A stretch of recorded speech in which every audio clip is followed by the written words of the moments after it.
Hello, hello, welcome back. This is Jack with ABP, more Final Fantasy 14. As you can see, someone in a tank, I picked up Gunbreaker. So looks like we're going to be doing story with a bunch of different classes too. I heard that we need to get different roles for the different classes.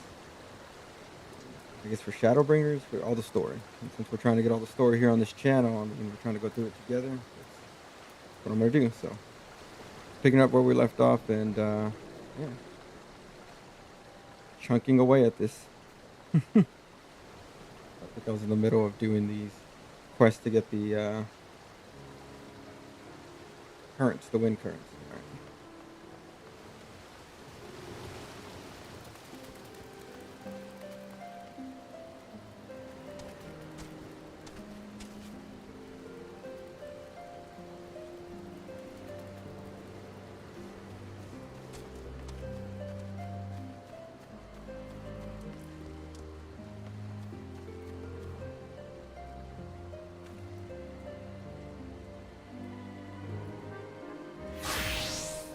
Okay, so it had to be my sage. Interesting.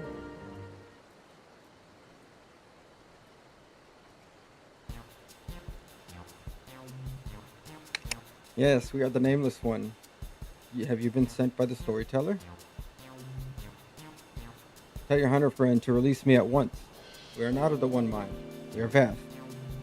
I don't care if he's a two-headed bandersnatch. He isn't going anywhere. I'm detaining him for stealing our resources. Normally, I'd say we're more lenient than the Nath in terms of territory, so long as they don't hunt in excess or attack us. But then this overgrown Valkyne comes and gobbles up the Gishel grains we laid in our traps. Enough bait to keep a drove of chocobos sated for days, gone, with nothing to show for it. So hungry we were, we could not help ourselves. Unable to hunt, unable to forage, we are no different from a parasite. If only we could find a way to release ourselves from this pitiful way of life. Well, if you insist. You misunderstand. Spare us our life. It is all we have. Aye, spared he will. Stop tormenting the poor creature, Grimwold. He doesn't know any better.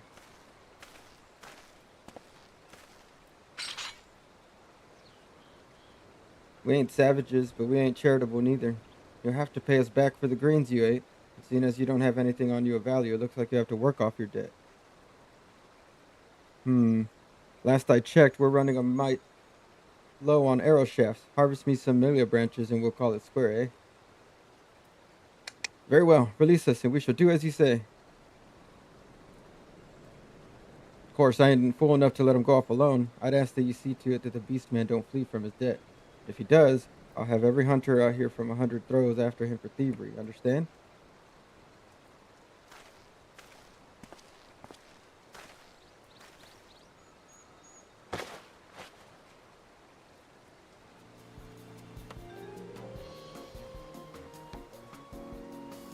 Ah, we are free. Much appreciated, hunter. Now then, to the smoldering waste.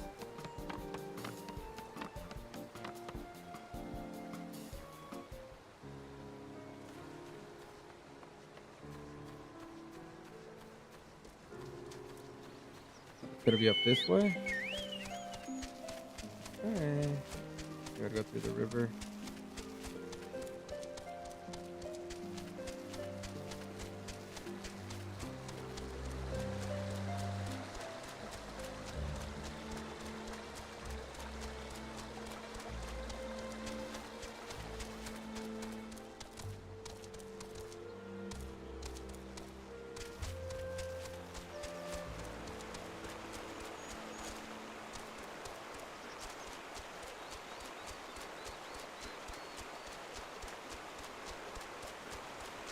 The Lord of the Wyverns.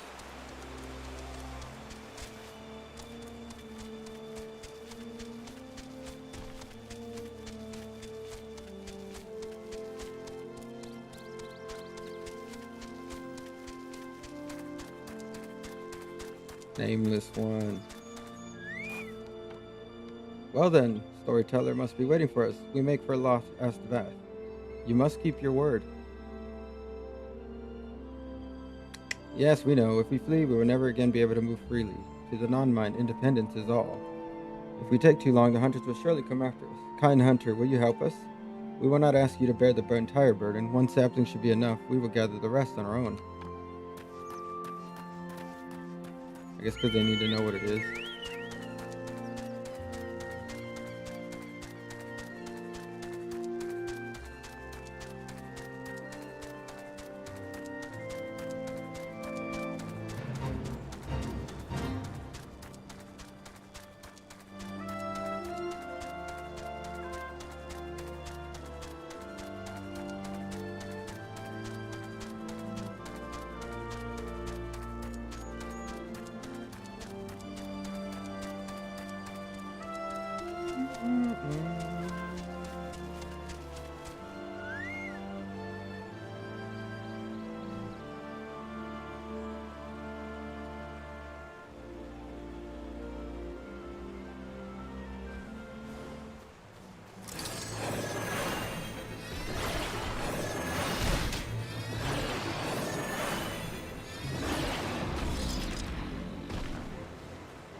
I keep trying to fly. I think I just need this quest. And I'll be able to get that last one that's over there once we break through. And we can fly in this zone, and that's 2 out of the 6 zones. I'm just started this expansion. Holy moly.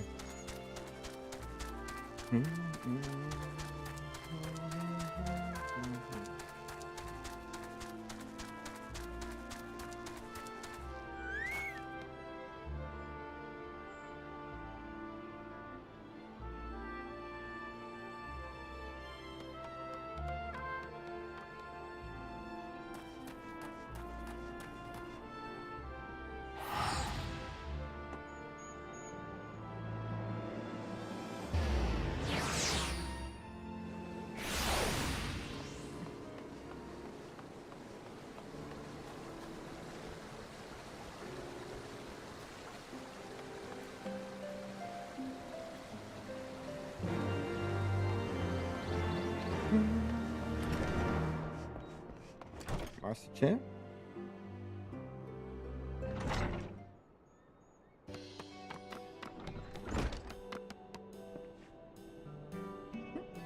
Well, call me a Chocobo's uncle. I'm impressed. You've given me more than your debt called for. These branches will make for fine arrows.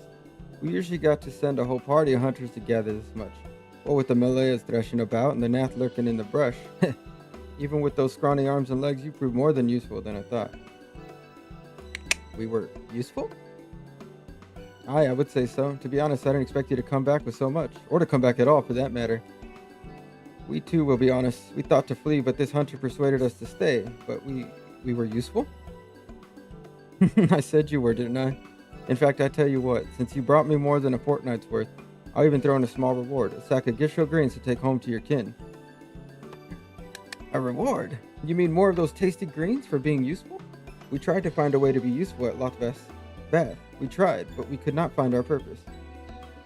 Well, we hunters ain't like to turn away an extra pair of hands, beastmen or not, and we offer fair pay to adventurers willing to take on the more dangerous task. Ain't that right, Jack? Yeah, I mean, it's not the greatest pay, but, you know. Adventure?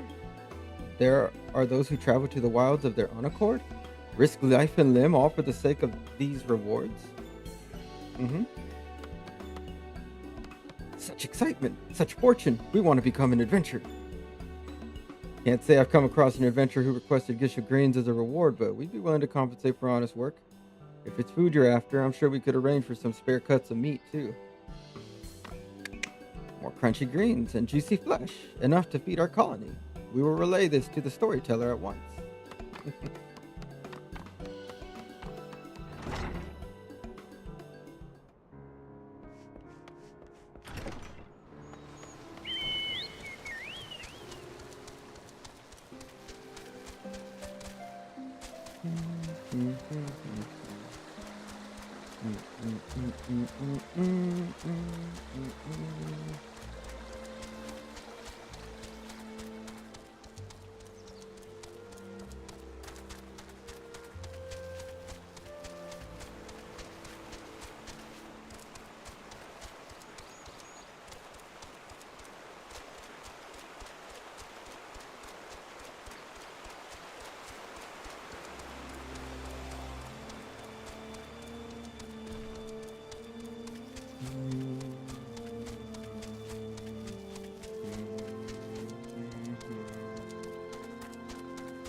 funny pickup and stuff like that.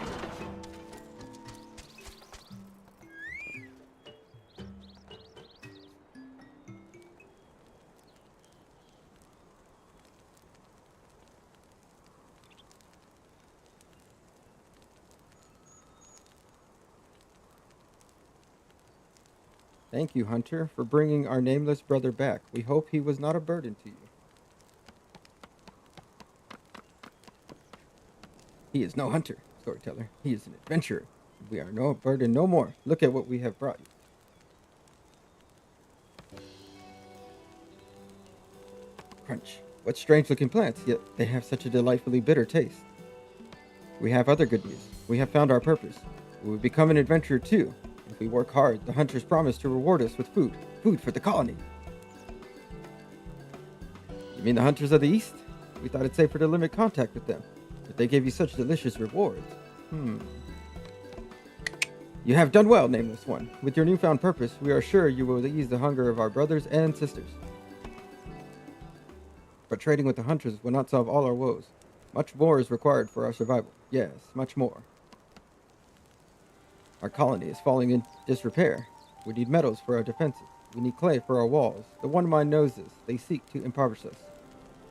A few of our Nomai brothers tried to steal such things from Lothnasvath. They never returned. The Overmind rages at what he sees as boldness, even though we are mere leeches partaking of tiny drops of their blood. Tiny drops. Even leeches do not loathe their own host as much as we. It is shameful that we must still rely on the One Mind to survive. You can rely on us, storyteller. We shall travel the realm and offer our services in exchange for resources. We will bring back precious rewards from beyond. Travel the realm? You mean to cross the hunter's border to lands beyond? Nameless One, it is too dangerous. Fear not. It is what adventurers do. To explore unknown lands, meet their peoples, obtain greater rewards, strengthen the colony. You speak strongly of your purpose. Very well. Should you succeed, we can sever ourselves from the One Mind completely. We can truly become our own masters. But do not become a pest, seeking work where there is none. The hunter may take offense at your eagerness to obtain reward. How will you know when your services are required? An adventurer's guild? A place to exchange information and gather requests from others. Nameless One, no such place exists here. If this is your solution, you must start your own. But I am certain you will not be alone. Some of your brothers and sisters still want for purpose. Seek them out.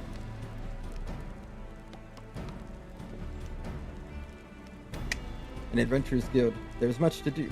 But first, we will introduce you to our brothers. Come, come.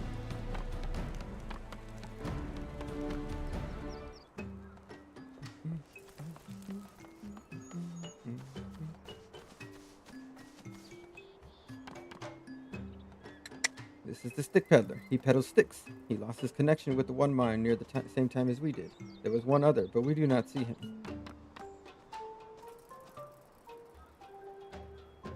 You mean the Keen Eye? He saw shadows fly across the colony.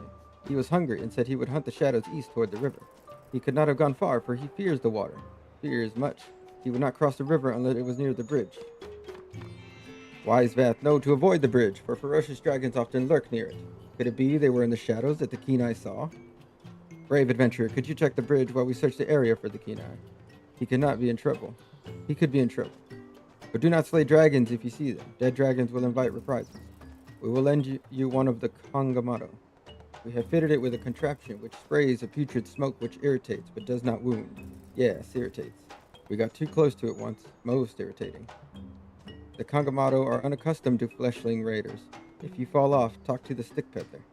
He will help you get back on. Now let us find the Keen Eye. Amazing that this little quest is still going for them.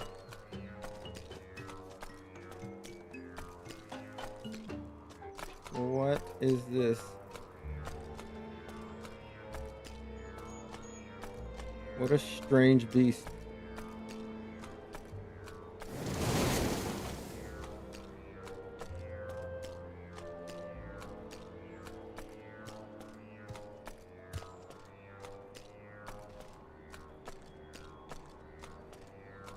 This is a strange sounding creature.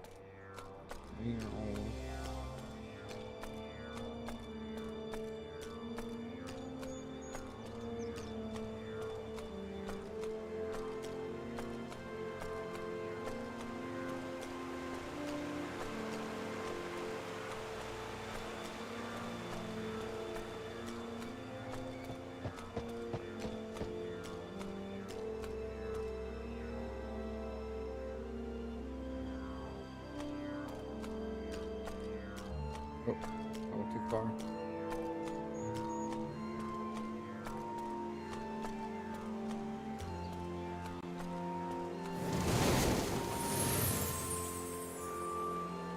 Ah, why do you do this?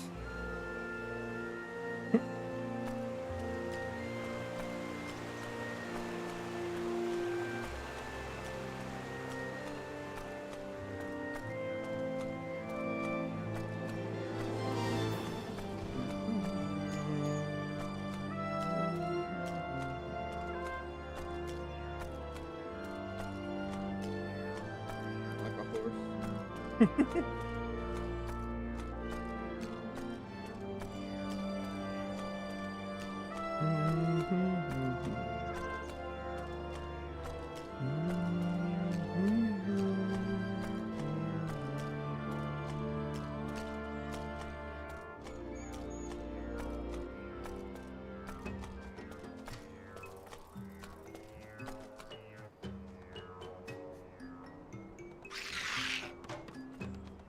He is the Kenai, so he named himself, for he never tires of discovery. He returned to the hive soon after you departed to search for the bridge. We are grateful to you for your assistance. We enjoy exploring the lands near the colony, but we were careless in our search for curious things. Our nameless brother tells us that he will open an adventurers guild in Loth Asvath. It was not long ago that we two yearned for purpose, and we will gladly join him in his mission. And then it is decided. The Kenai will help us find many opportunities for adventure. Many opportunities. But our guild is not yet complete. We are unsure of the actual trade of adventure. How to find things. How to fight things. We cannot do it without an experienced teacher. Kind adventurer, will you teach us your ways? Farewell. Wonderful, wonderful. From now on, we shall call on you as Master of the Craft. Master. Lead the construction of the guild to us. The Kenai will be on lookout for our hunter friends and any requests they may have. But there are very few adventurers to carry out the task now. Very few. In fact, only you. We were hoping you could show us how it is done. The storyteller told me he is most pleased with your deeds to the colony. Consider us friends, and from now on, let us work together for the guild. And now that we have found purpose, we know I shall be nameless no longer. As I long to have a deft arm with adventuring, I shall call myself Deft Arm.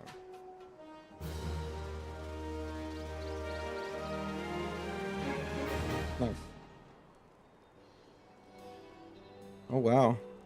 Built like a whole little shop. This is how we go shopping. Much better than just the guys standing around in the other beach tribe.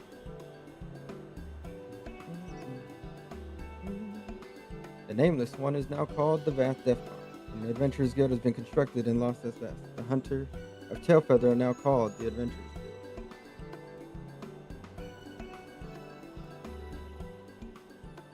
They're now clients of the Adventurers Guild. That's pretty good.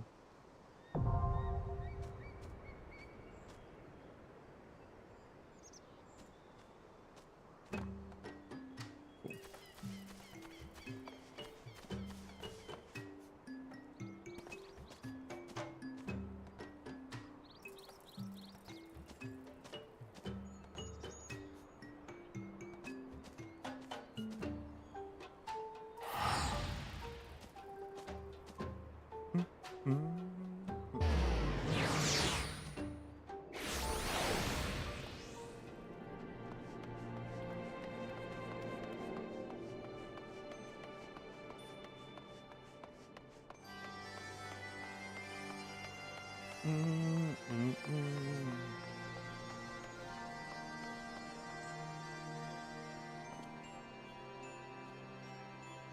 think I remember that one being. Yeah.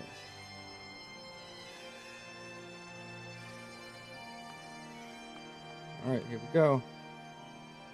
Thou art returned, little one. Hast thou abandoned thine ill-conceived contest with the Nath? Nay, my friend, we return in triumph. By Jack's hand was the beastman's god, Lord Ravana, laid low. In his overconfidence, the Primal swore to withdraw his followers from your lands in the event of his defeat, a promise we believe he will keep. The Nath shall trouble you no longer. The deity is slain, then? How didst thou contend with his biting blades? But the particulars matter not. Thou hast fulfilled thy promise, and I shall fulfill mine. Attend me, mortals. Hey, you, unto the deepest reaches of morn, and there shall you find Halo, the altar from which you may begin your ascent to the summit of some eye. But be fairly warned, the minions of Nidhogg shall not lightly suffer your presence on that sacred mount. By your struggles within the cavern wall, shall I judge your party possessed of sufficient fortitude to proceed. We shall not disappoint you, Bodnifir. Nodfir. If memory serves, the Cavern of Morn is entered from the second floor of the central tower. Let us begin the climb.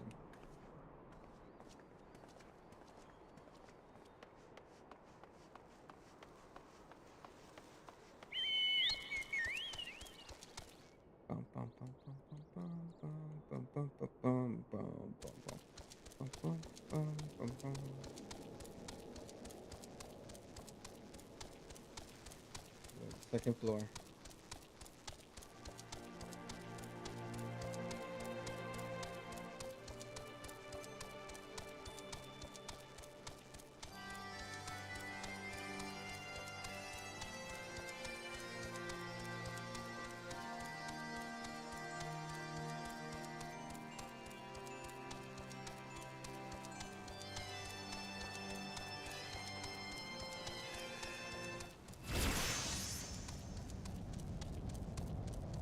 Wow.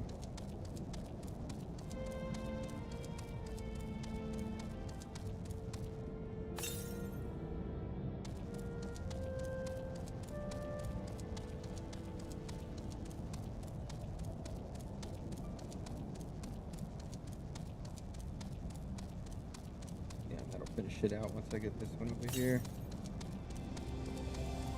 There it is.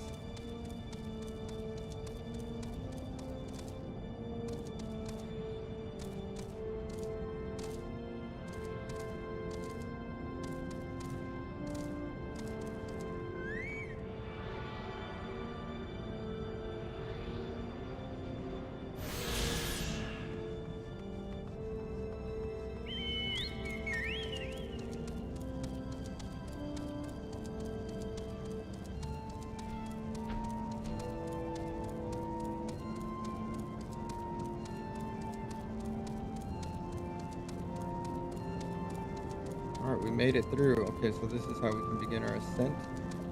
What's this?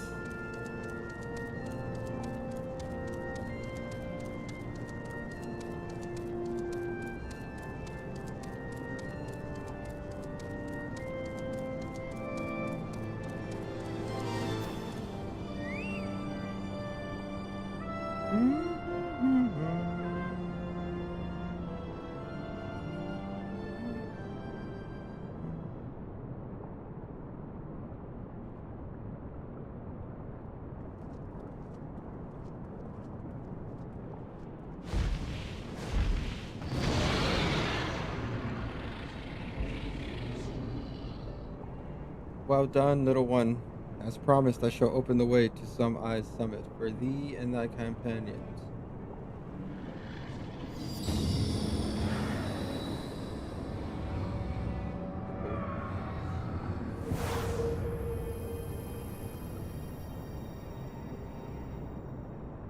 Heed me now, children of man. The domain you seek to enter hath not seen visitors of your kind in nigh on 1,000 years.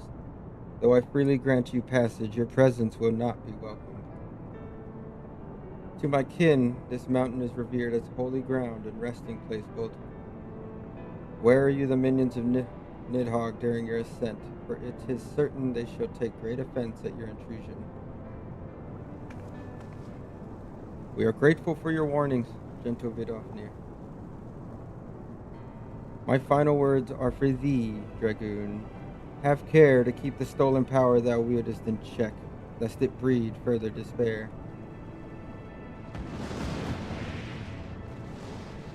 Justinian? The way is open. Let us not tarry here. A moment. Shall we blindly forge on, knowing the dangers that await us?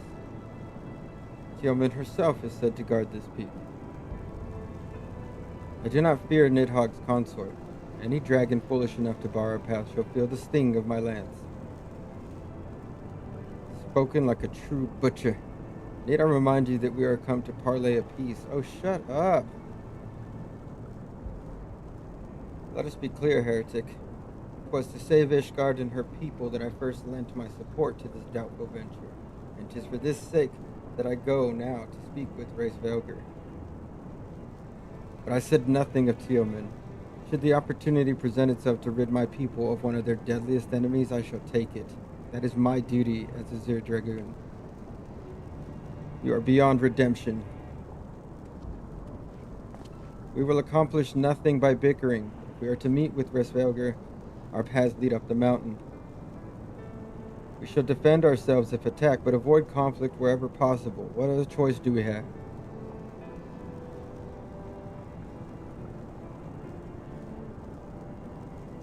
I'm so sick of their fighting. You obviously have different viewpoints, okay? You're not going to change each other's minds. Not right now. Let him hear the truth first, maybe. Let us get to that point. You expect us just to not do anything if we're going to get attacked? That's crazy. That's crazy.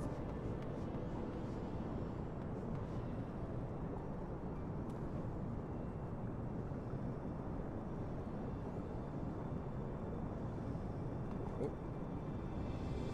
Nice.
fighting here.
Got up.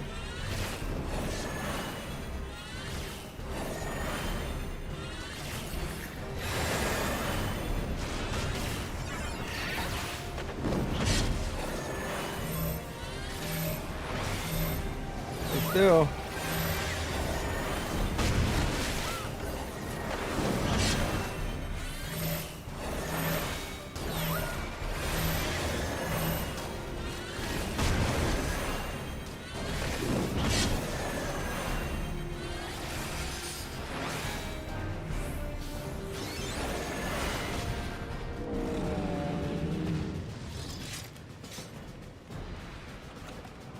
Ooh, that's pretty cool.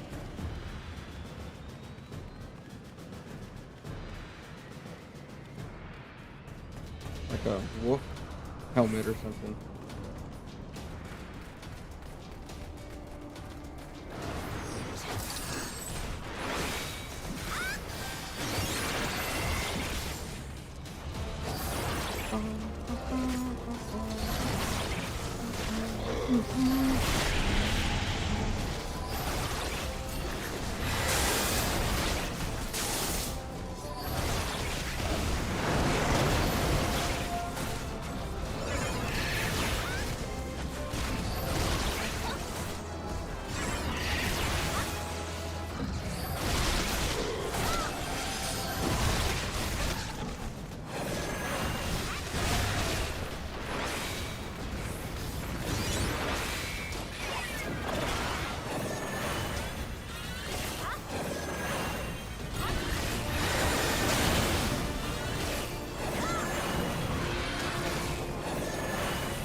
We got another dragon over here. Two dragon?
Tillman, consort of Nidhogg, we beseech you, grant us safe passage to the mountain summit.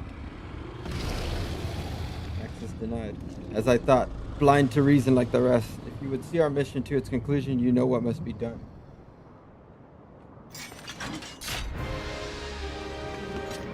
Such rage and rancor.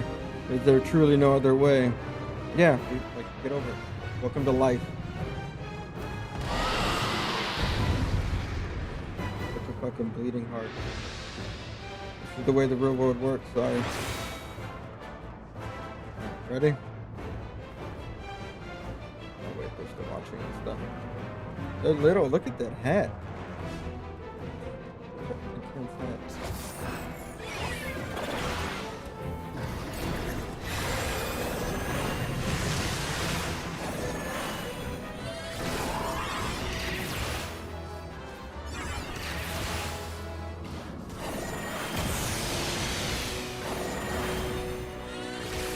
After she like murdered a bunch of innocent people, right? But now, right? Oh, you feel bad now.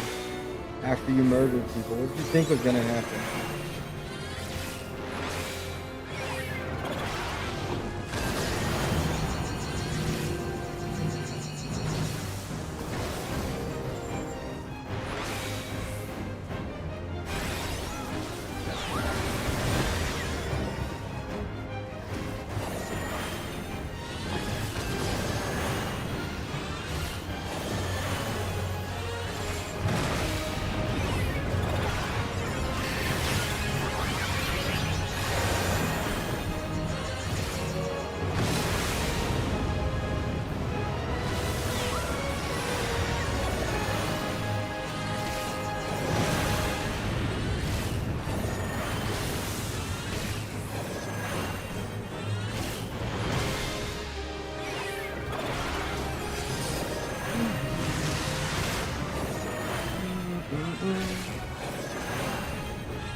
Nice.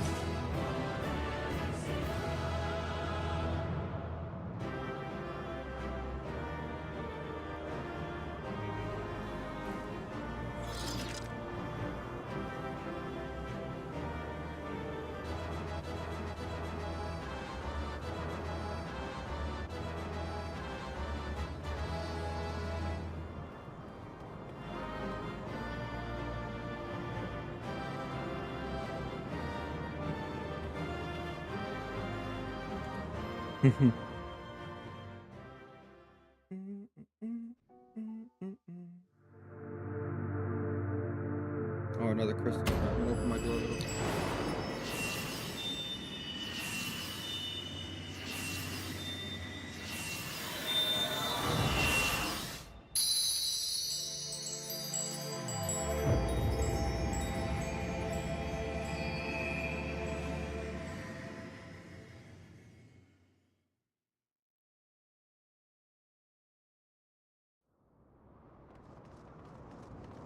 Welcome, welcome. All right, now I can ventilate. Jack. Yes, Alpha, no. I'm okay. Don't worry so much, kid. Would seem Tioman was the last. I sense no other dragons nearby.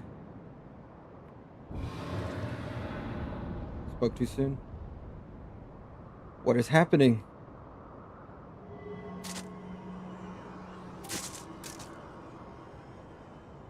It must be Nidhogg.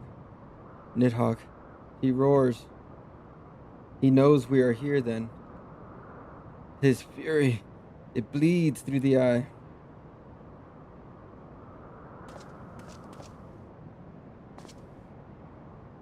Fear not, I am yet my own master. But that damn worm's wrath burns hotter than flame. Come, the heart of the dragon's homeland yet lies before us.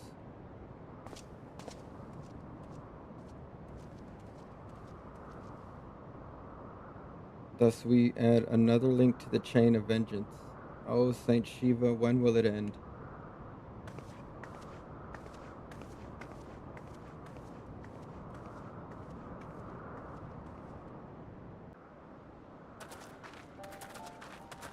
To the peak of Som Al, at the end of a perilous mountain path, whence could be seen a string of pearl-like islands floating impossibly atop a sea of clouds.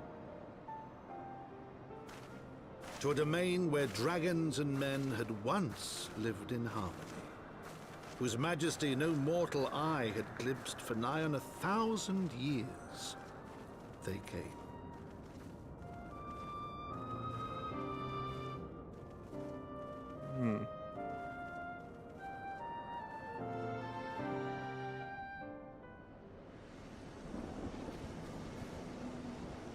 Oh, wow. What's going on in this zone? Holy.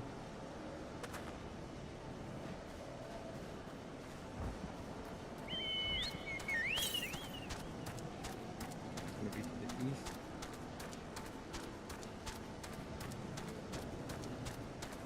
Gonna touch the butt first.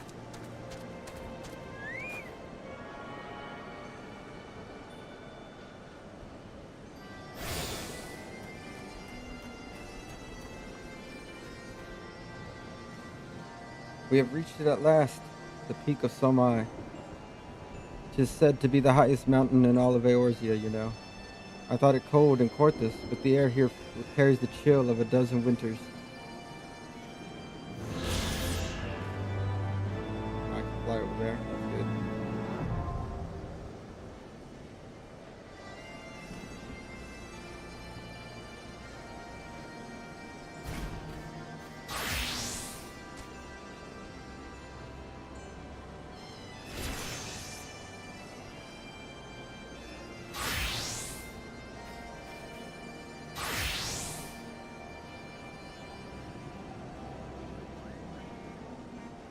Now that we have scaled the mountain, there remains the problem of finding Velger himself.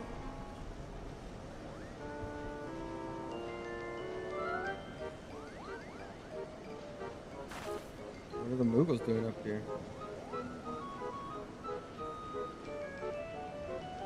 What manner of creature is that? That's a Moog.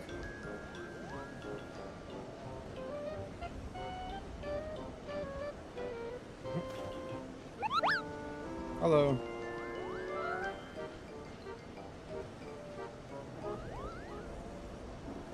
Check. Did my eyes deceive me, or was that a Moogle?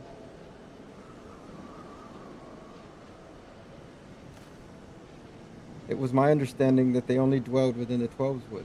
I certainly never expected to see one in the churning mist. If the Moogle does live here, however, he may know where Velger makes his lair. Quickly now, before we lose the creature completely.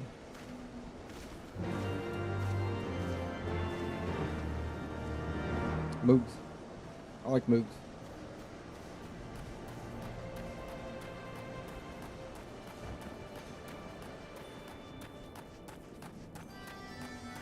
Oh, this is neat. I like the music here.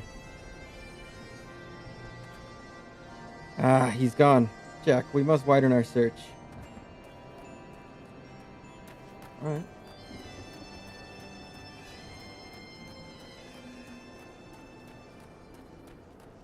Mog home, okay. That's where the Mughals live.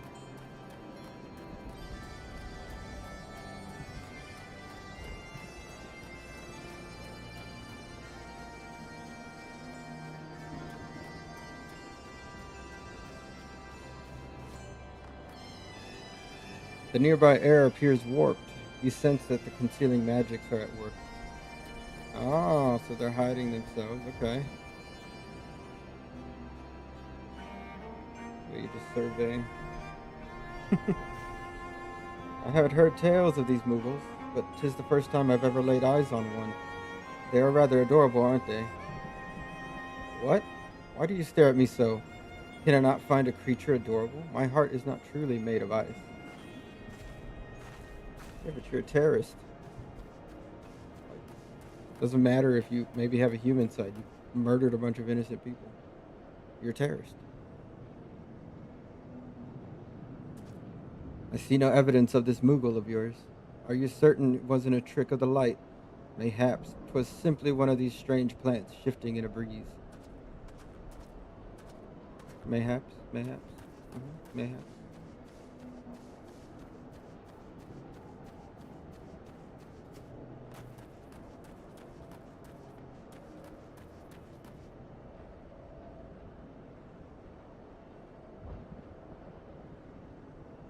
There's no sign of a Moogle in this area. 2 feet. The nearby air appears warped. You sense that concealing magics are at work. Yeah, I think they're hiding, Alfie. I am sure I glimpsed the Moogle fleeing in this direction. Could he be concealing himself with magic?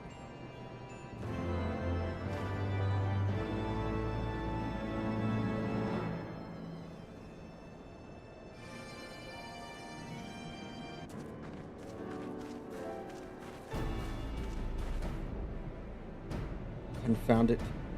Could we but enlist the aid of one of the local Moogles, I am certain Rasveger would not elude us for long. Though the eye enables me to sense the presence of dragons, I can only identify Nidhogg's with any certainty. We could wander the mist for days and not know if we're any closer to his brood brother. And those are days we cannot well afford to squander. Shall we divide our forces then? Lady Yisrael, right? Might I ask you to question any dragons with whom you judge it safe to approach? I shall try, yet I fear the influence of Nidhogg's rage will render most of the Dravanians in the area deaf to reason. And what of you, Master Alphino? I have not yet given up on the Moogles. Jack, come with me to Gridania. I mean to petition the aid of the Moogles kin in the Twelvewood. After that business with Mogomog, I dare say they would be glad to help us. I hope so. Assuming you have no need of me, I shall remain here. Nidhogg senses both the loss of his consort and the coming of the Eye, and his attention is firmly fixed in this direction.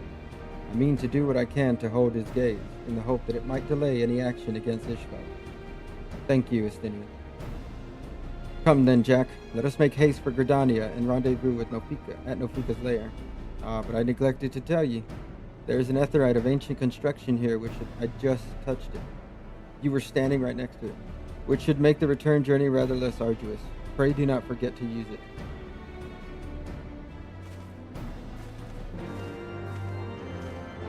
It's good that it reminds you, though. I have forgotten to do that sometimes. So.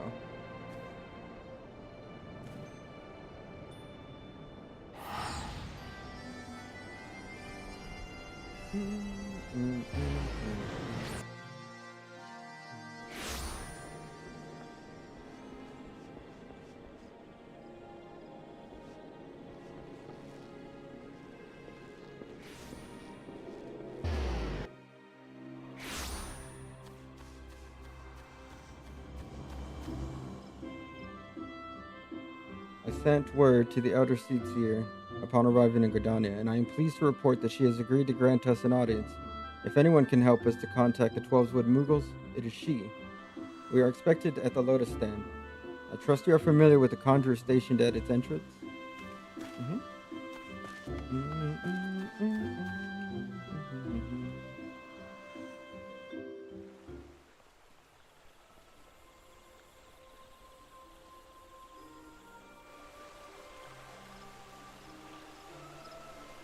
I bid you welcome, friends. The Admiral spoke of having met with you, but 'tis no less a relief to see you safe and hale within mine own eyes. We humbly thank you for agreeing to receive us upon such short notice, my lady, and for all you have done for us in our absence. Would that it were solely to express our gratitude that we came to you this day. Alas, the tides of battle yet dictate our comings and goings. Elder Seetsier, we would beg your wisdom in a matter that may finally bring an end to the Dragon Song War. Speak on, friend. So we ran into these Moogles, right? And there's like these dragons, right? We're gonna try to go talk to Nidhogg, right? Or Rasveger. I see. So you seek a means to contact these Moogles at the Turning Mist. Kupo? I say Kupo?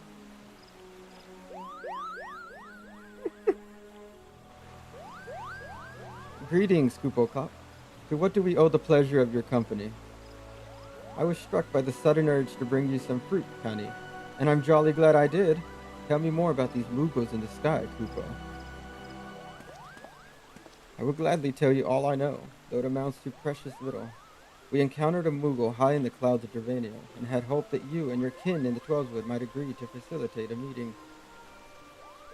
Pray correct me if I am mistaken, Kuplo, but there are legends, are there not, which speak of Moogles who dwelled upon the clouds?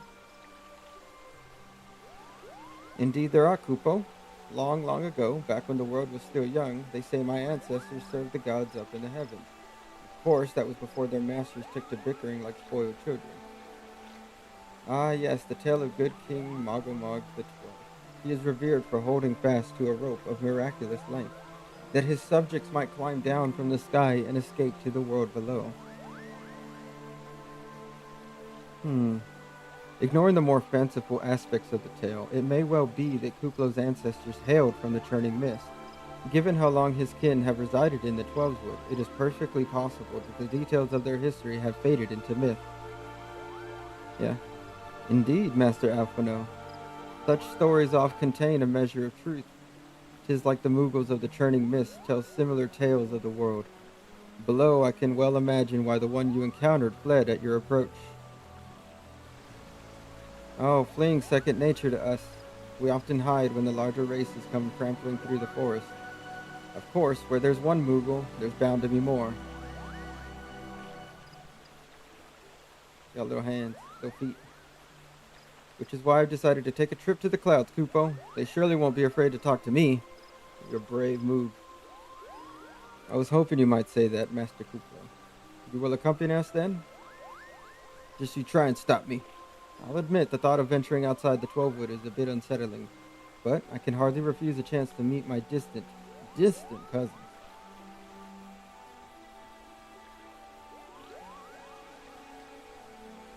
If you will have me, I too will accompany you on this adventure. Lend my voice to your cause as an ambassador of Gridania. Leaders lead, brother. My lady, are you quite certain? How oft has our nation turned to the scions of the Seventh Dawn in its hour of need? How oft we have asked the Warrior of Light to risk his life to save our own. Finally, someone. Full many times, I say to you, and never have they refused us. Thus do I choose this day to offer mine aid to our allies for the good of the realm. Thank you, thank you. Is this not just? And it's your job to protect her, so what are you guys afraid of, huh? A most unexpected and most welcome offer, Elder Seedseer. We would be honored by your presence.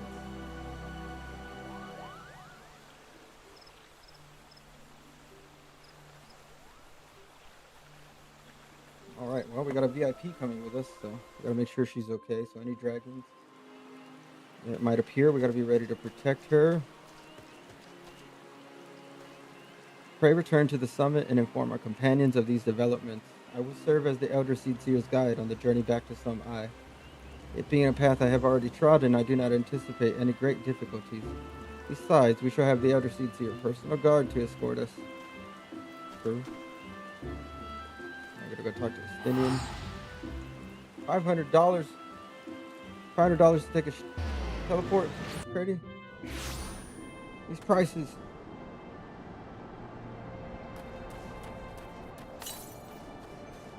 To the east, it's gonna be in here somewhere.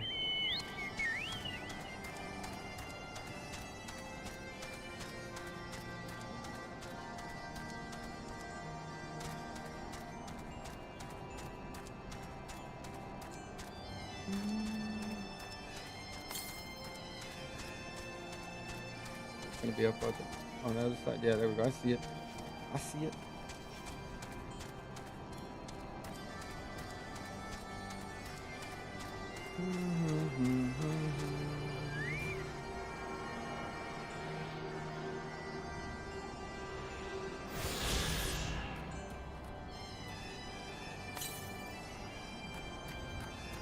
What, 600 and something? Alright, so we'll get it when we continue the main quest.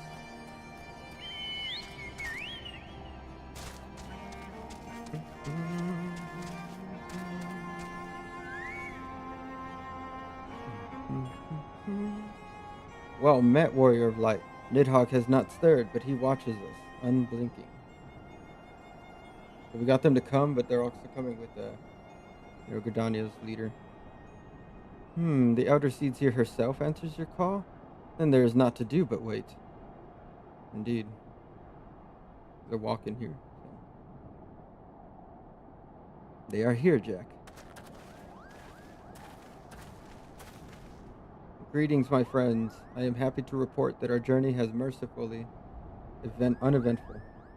Was mercifully uneventful. Devoid as the road was of Dravanians, 'twould seem the dragons have abandoned some eye for the churning mist. Elder Seeds here, may I present to you Sir Estinian, Ishgard's Asir Dragoon.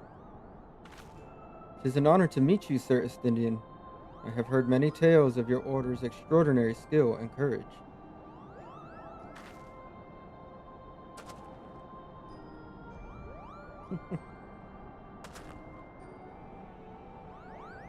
Friends, I feel it only right to inform you that ye are not alone. The Mughals are all around us, even as we speak, and I should imagine they are more than a little concerned by the horde of strangers that have descended upon their home. Mayhap now would be an opportune moment to introduce ourselves. Indeed.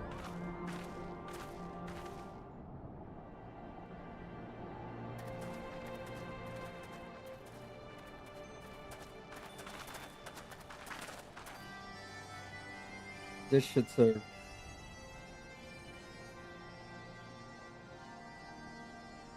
They're hiding, of course, but there are so many of them.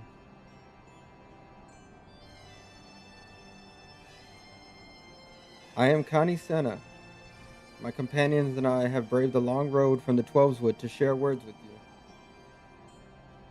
On this, the occasion of our first meeting, we bring an offering of light and wind.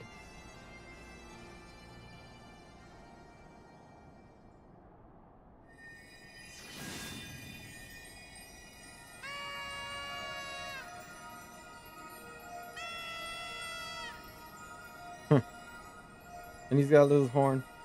Oh, such a gentle and pleasing glow, Kupo.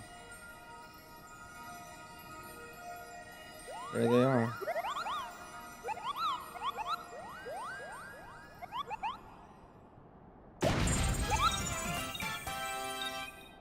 I am Moglin, the chieftain of this Mughal clan.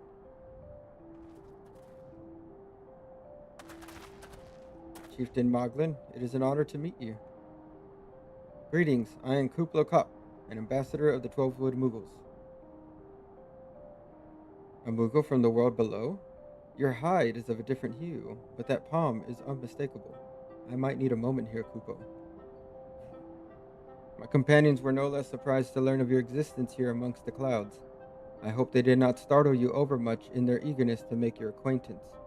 Full well can I imagine your wariness. I am told that men have not walked here in nigh 1,000 years. Mayhap you will forgive them their forwardness when I unfold to you the grave matter which first brought them into our midst. My companions crave an audience with the great worm, Racevelger, and they might negotiate an end to the war twixt man and dragon. An end to war, you say? I trust you, Kenny Senna. The light of peace shines brightly within your soul.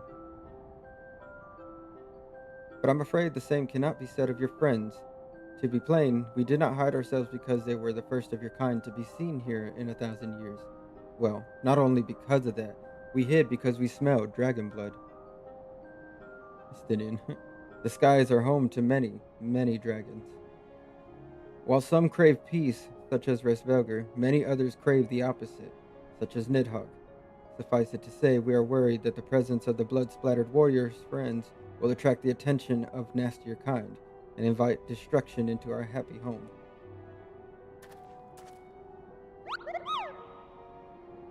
Now, just a moment, chieftain. Jack here may have doled out the odd thrashing or two, but it's always been for a really good reason. Thanks for defending me, guys. He is the champion of the Twelveswood Mughals, and I will not hear his good name slandered. Now, ambassador, let not ruffle each other's fur. I shall, of course, take your testimony into consideration. If I may, chieftain, there is little room for trust twixt strangers. Might we not take this opportunity to learn more of each other?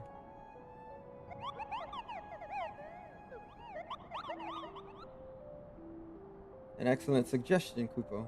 In the interest of fostering friendship and keeping an eye on you, I extend to you the hospitality of Mogholm. Prove yourselves worthy of our assistance, and it will be yours. I shall be watching, Kupo. Alright, so now we gotta run errands for these people. That's a start. Gets our foot in the door. Diplomacy can often be tricky.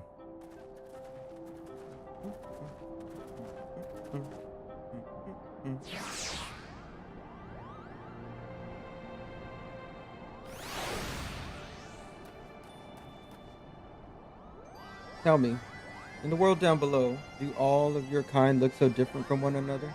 It must be terribly disconcerting. What was it Kuplacop called you again? I'm a Vieira. Jack, Your names are as odd as your appearance.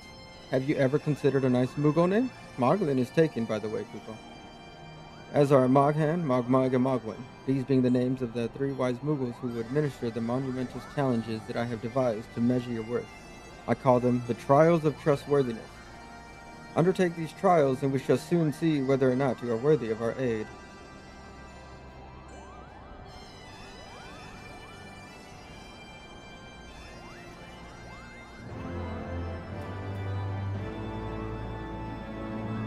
Hello, yes, I am Moghan, the foremost alchemist in Ogmahome, if you must know. If your tummy's gloopy or your wings are droopy, I have a potion to fix that. Or I would if I didn't keep running out of ingredients. Luckily, you're here to do my chore. A trial. Yes, go forth, mighty adventurer, and mightily pluck 3 sprigs of cloud's breath for me. You'll find it blooming near the entrance to Elitom. Ioltom. It's not the safest of places, so don't let yourself be too distracted by the pretty flowers, Kupo.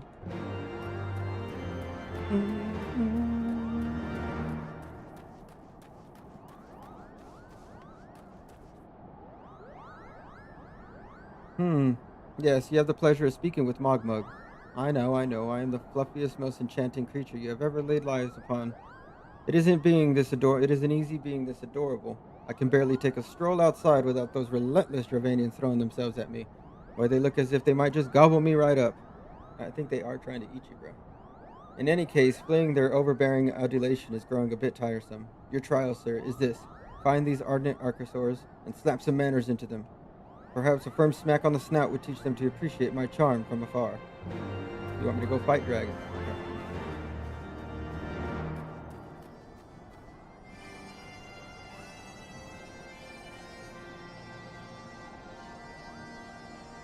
Mogwin's the name and art is my game. When it comes to painting, there are none in Mogholm who can match my talent with a brush. I know why you have come. Chieftain Moglin has demanded that I test your trustworthiness. But as I trust no one to create art that will satisfy me, I instead charge you with retrieving a masterpiece I seem to have misplaced.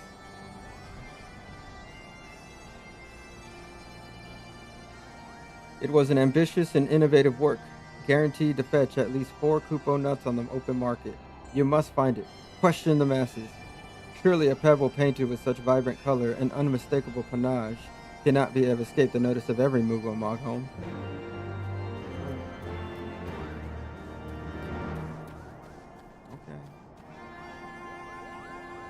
Mogwin is missing his masterpiece, Kupo. Oh, you mean that paint-smeared mess of a pebble? I've not seen it recently, a fact for which my eyes are profoundly grateful. I mean, the guy likes his rock, alright? Maestro Mogwin has misplaced his masterpiece? Oh, happy day! If I am the swifter in finding it, I will soon have a genuine Mogwin for the price of a little perspiration. Honestly, who has 4 Kupo nuts just lying about to spend on such luxuries?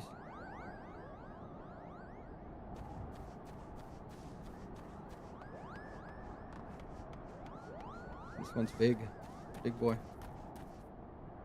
I don't know much about his stone, but I do know Mogwin's been creeping out the back way to some Eye's summit from time to time. Maybe he left it up there.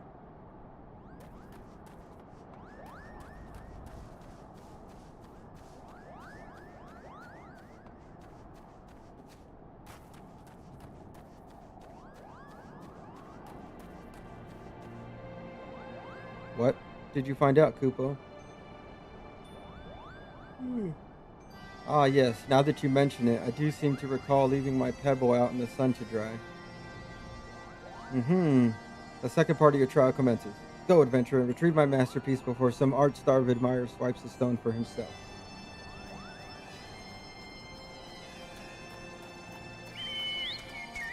Alright, man. I'm gonna go find your rock. Everything else is out here.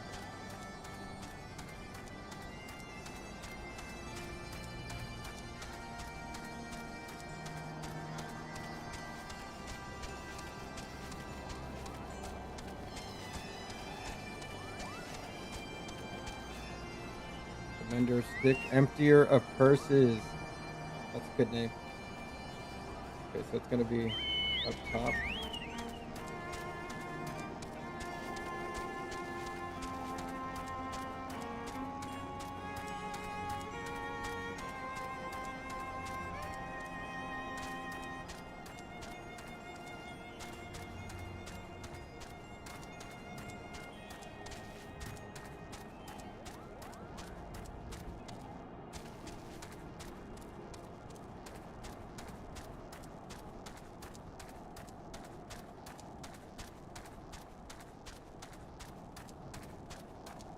This place is so cool.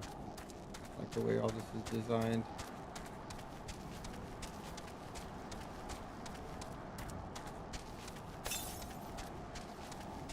Gotta be up somewhere in there, maybe.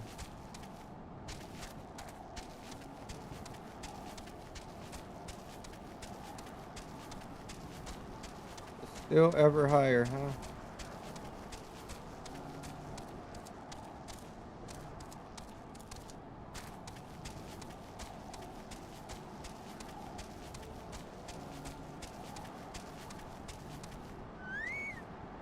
There it is.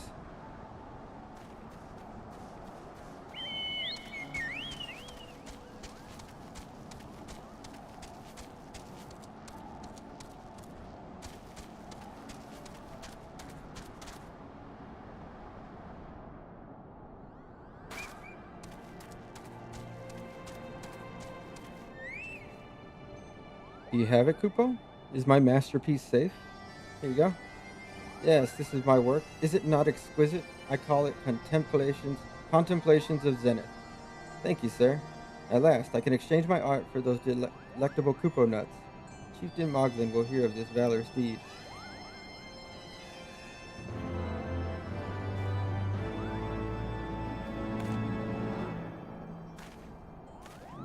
These white mage things are always so goofy looking. Alright, now we're gonna go do the other one.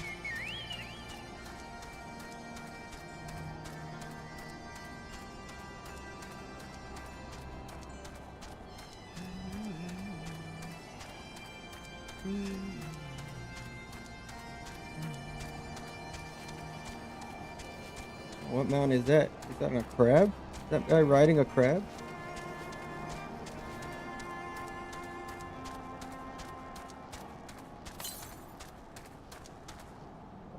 Northwest.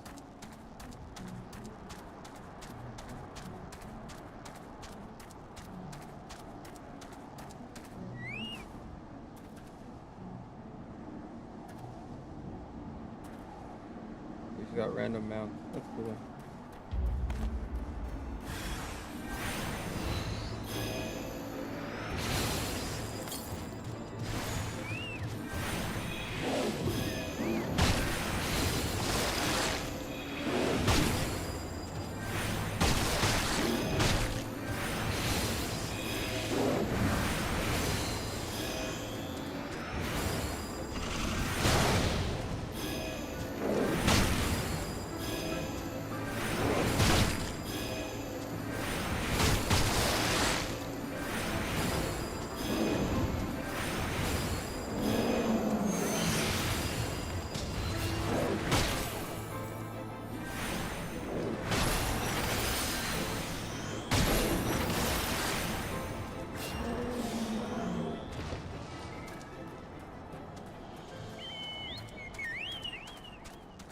There's another cloud's breath over here.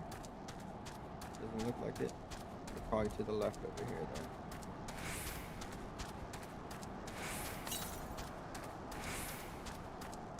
Yeah, it's gonna be probably up by this place.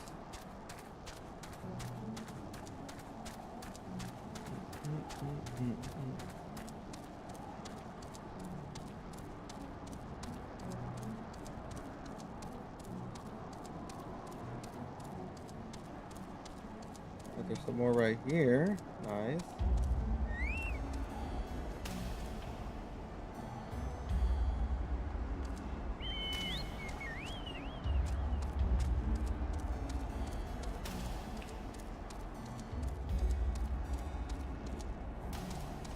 Alright, some more back here and I missed it maybe.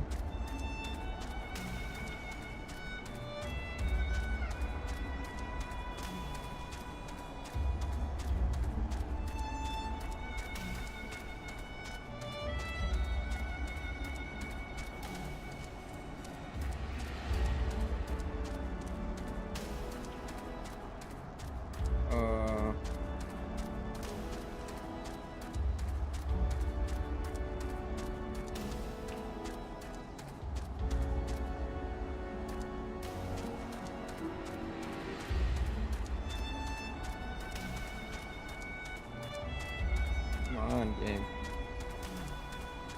Where do you want me to go? I want to have to climb up again. You're telling me to do some whack ass shit, aren't you?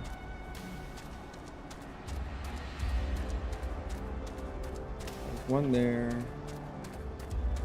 Maybe it's further down here. Further up? I've already been up here. Maybe it's further up.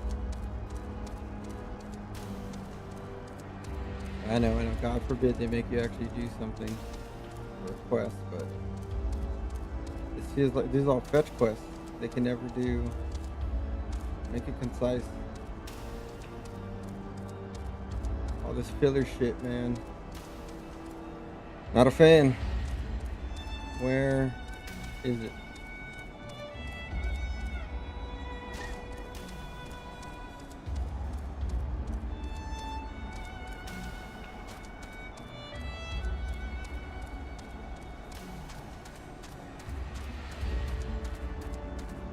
I feel like I've looked everywhere.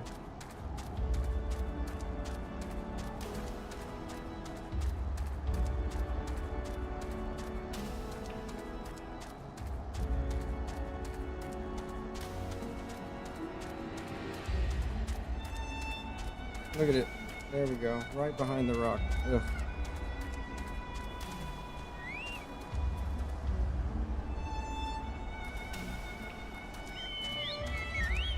I wish I would stop doing this crap. Like, I'd rather have like 20 or 30 just good quests, a little longer on questions, but they were just all dealing with the story, taking you through things, than this crap. There's like so much of this in the game, it's just terrible.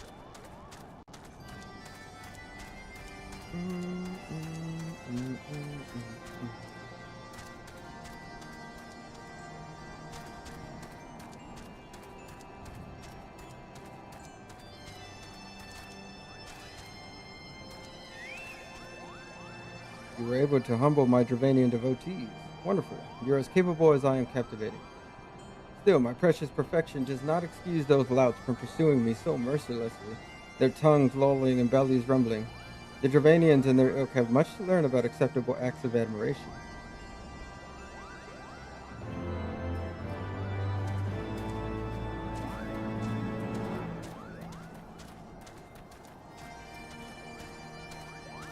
Did you have any trouble finding Cloud's Breath? I do need it quite urgently, you know. Here you go. Ah, yes, these are perfect. Now I have the main ingredient for my palm tonic. Speaking of which, how are you feeling, sir? Should you ever feel your palm losing its bounce, then I'm your Moogle. Okay. I've completed the trial of trustworthiness. Return to Moglin. Jack, if that is what you insist on calling yourself, you have completed the trials of trustworthiness administered by the taskmasters Mogin, Mogmug, and Mogwind. During these grueling tests of character, I closely observed your conduct as well as that of your companions, and I am decided. Gather your friends before me now so that I need not repeat myself needlessly.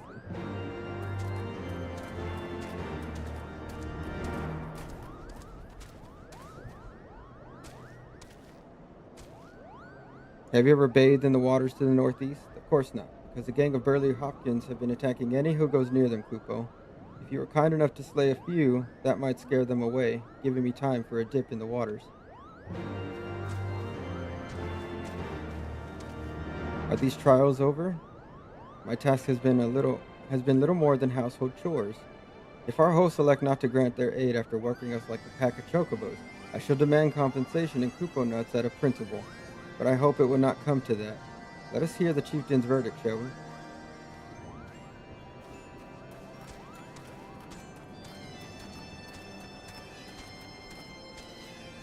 How go your trials, warrior light? I myself have been sent a number of expeditions to chastise the local dragon population. Did not their chieftain wish to avoid inflaming the Dravinians? Such contradictions aside, our hosts seemed entranced by the height of my leap. They compared me to Mog, a lance-wielding Mughal warrior of Eld who also favored such attacks. 'Twas meant as a compliment, I expect, but I doubt these furry lumps could outleap a Caracol lamb, much less a dragoon. Conclude your business here swiftly, Jack. I like not this place.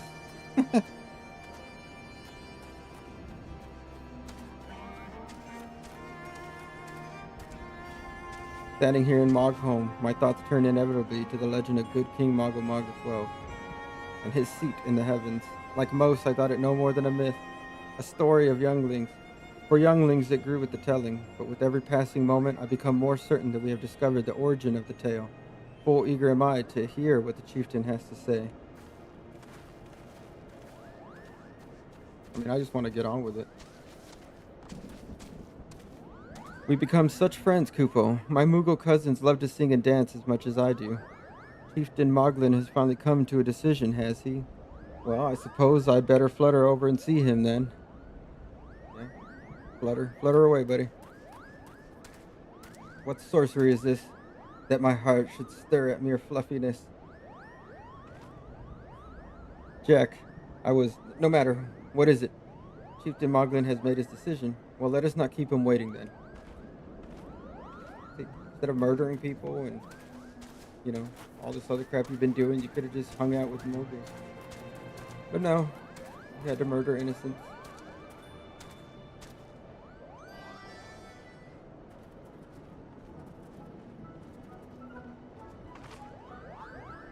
Never have I seen such determined workers, Kupo. It would have taken us moons to complete all those jury chores and needling errands.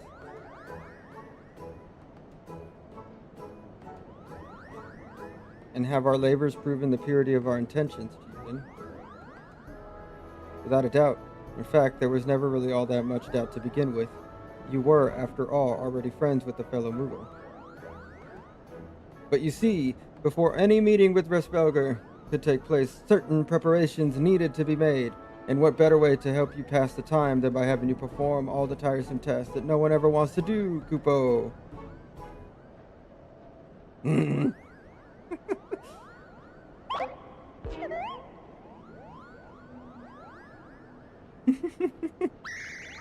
I'm with him. Oh dear, the horn. Bring out the horn quickly now. Here you go. We blow this wondrous instrument whenever we wish to speak with the great worm, Kupo. We haven't perhaps been treating it with care. It deserves of late, and I think Monkin may have sat on it. So we needed some time for cleaning and polishing and straightening. No lasting harm done, though. Now you need simply head to Zenith, the worm's dwelling to the west, and give the horn a good toot. We are in your debt, chieftain. Thanks to your noble gift, we shall finally have a chance to plead our case to Resvelgar. Very possibly, yes. But I wouldn't get my hopes up too high, Kupo. The old worm isn't terribly fond of, Your concern is appreciated, but I am quite certain that Resvelgar will welcome our overtures.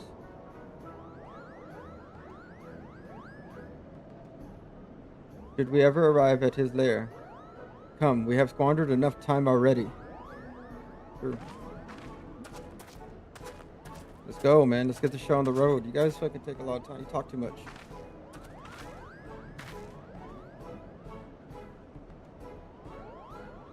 Chieftain Moglin, we thank you for your gracious hospitality. Though we must soon take our leave, I pray that we may continue to nurture the shoots of this new-sprung friendship twixt earth and sky. Of course, Kupo.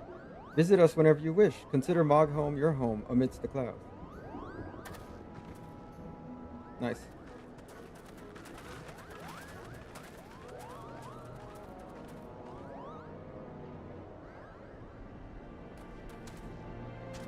Thanks for the help, Kupo. I doubt I would ever have found time for all those rotten chores. Hey, it wasn't my idea. If the chieftain had spent a little time, less time sitting about and a little more time chieftaining, things would have never gotten so messy in the first place. And he was the one who sat on the horn, by the way. But now all the errands are done and the horn is fixed.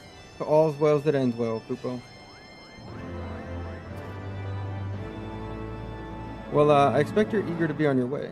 Did I mention your friend was looking for you, Kupo? If not, Alphino is looking for you. I'll be waiting just outside, stretching my wings. Let me know when you're ready to depart.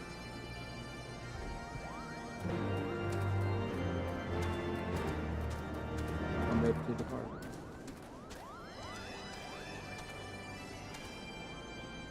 To the best of my knowledge, we have all that we need for our trip to Zenith, and I believe the Elder Seedseer and her retinue will soon be making the journey back to Gridania. It would be remiss of us, I think, not to convey our gratitude to them prior to going our separate ways, shall we?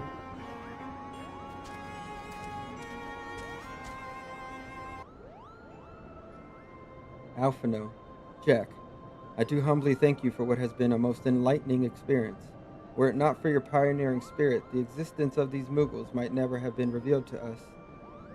'Tis we who should be thankful, Elder Seedseer. Were it not for your timely diplomacy, they would never have been chosen to reveal themselves at all.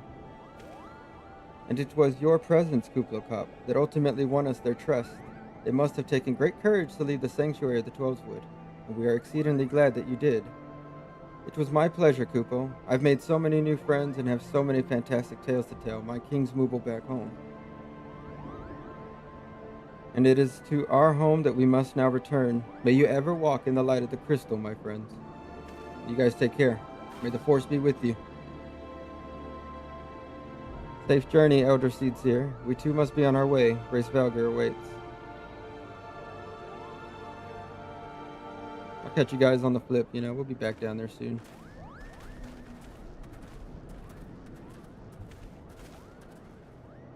Warrior of Light, pray attend closely to your companion, Sir Estinian.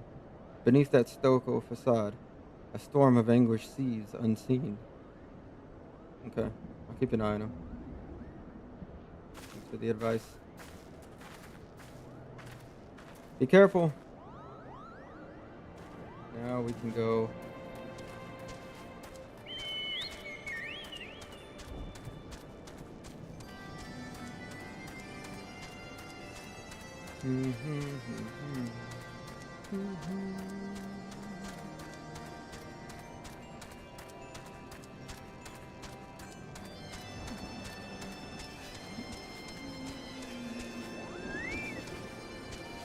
Have you said your goodbyes and dabbed away your tears, Kupo?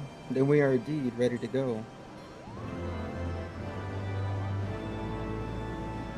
As Chieftain Moglin already explained, the shiny instrument we gave you is the best means of grabbing Resvelgar's attention. I'll come along and show you the way to Zenith. That's the big palace where you need to blow the horn. First things first, though, we need to make for Asa. Oh, and watch out for rampaging dragons. Maybe that should have been the first thing. Maybe. Oh, we got another blue quest up here, hell yeah.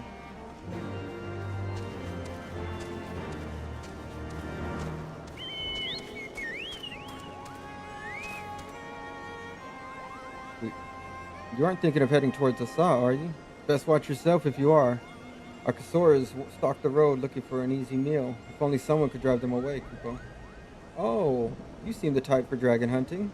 Why don't you slay 3 of the Archosaurs and open the road back up for Moogle traffic? Once the deed is done, let Magma and Asa know.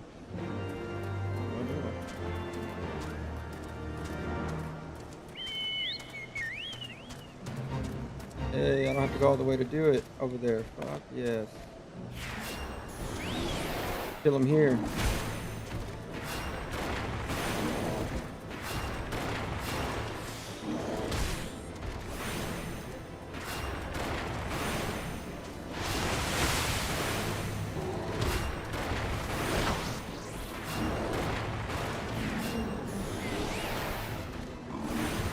Does that not count?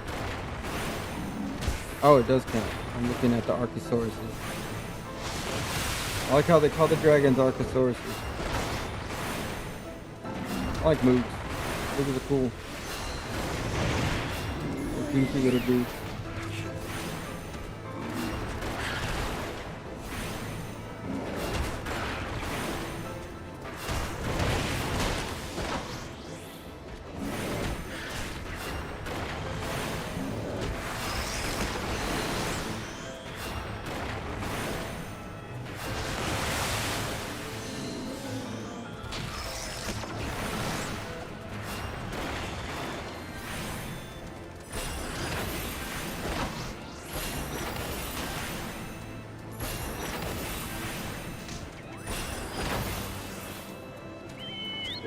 have to go all the way over there. That makes me happy. Alright, let's just go turn this in real quick and we'll continue again.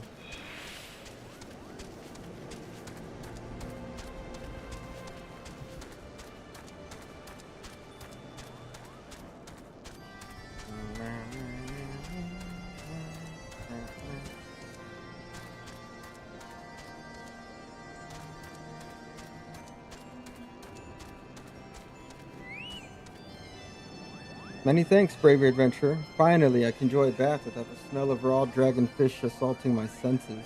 Say, a dip in the waters might serve to freshen you up as well, Cooper. Are you telling me I stink?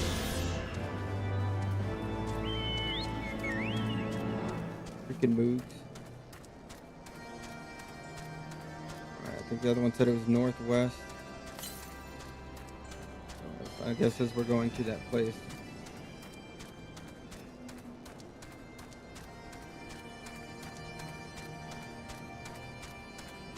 54. I could probably go back soon. So I could do my class quest.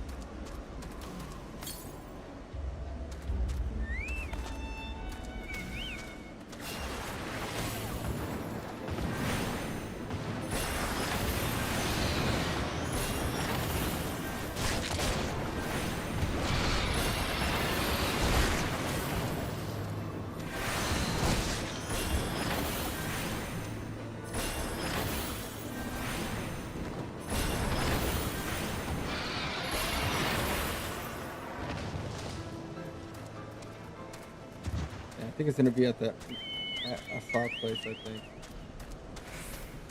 This looks like it's pretty far away. And this one's just north. We got one to the west, one. Okay, we'll just keep going this way, maybe. This place is definitely not doing so hot right now. But I guess that's because people are mad. A Thor. That's not the dragon. They're literally called. Okay, so that's just the name of the beast. I thought that's what they were calling dragons.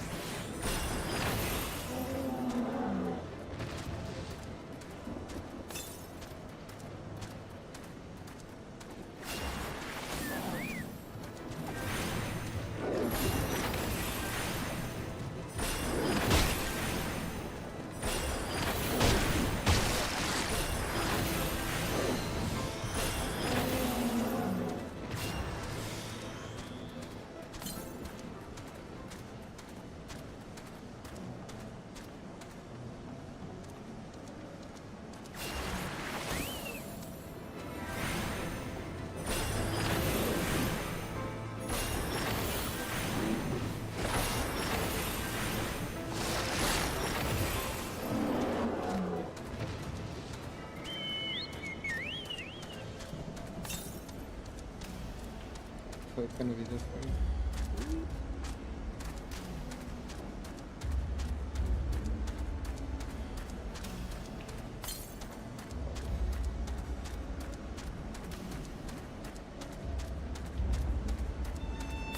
There it is.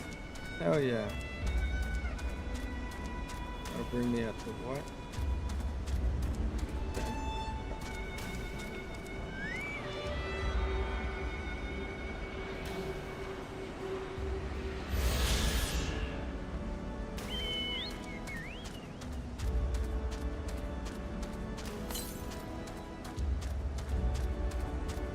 Back down this way.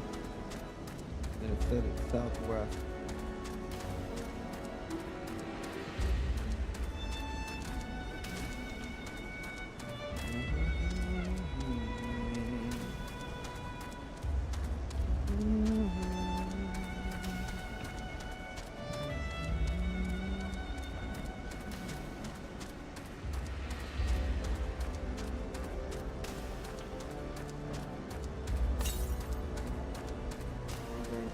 Yalms to the west.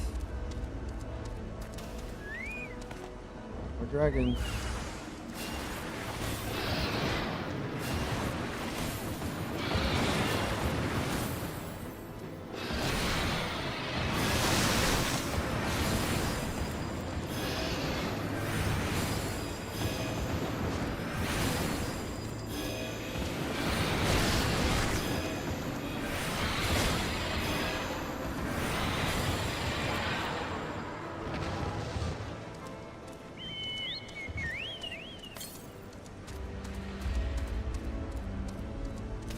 This is a really cool place, though. But it does kind of, like, now it reminds me of that Monster Hunter Wilds, where the keepers were hanging out. It's gonna be somewhere around up here, I guess.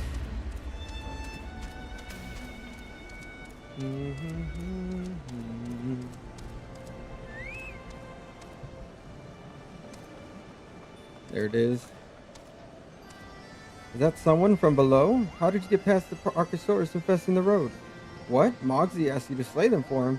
It's just like him to depend on the kindness of strangers. We've barely been able to venture outside of Assa for fear of being attacked. Now thanks to you, the roads are just a little safer, Kupo. You're welcome, man. I do what I can to help.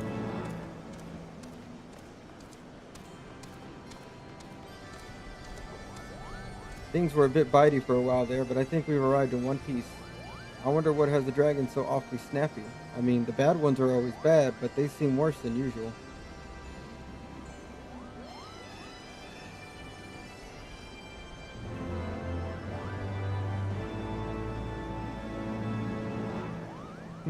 We may have a small problem, Kupo.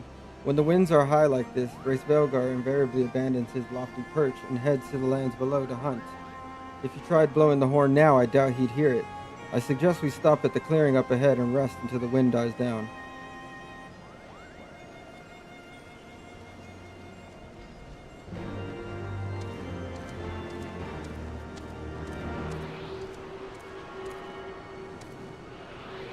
Mog's son.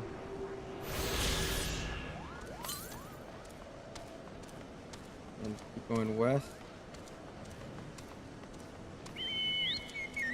So that's 2 now. We need 3 more quests and then just 1 more. And the quest might be a part of this guy, right?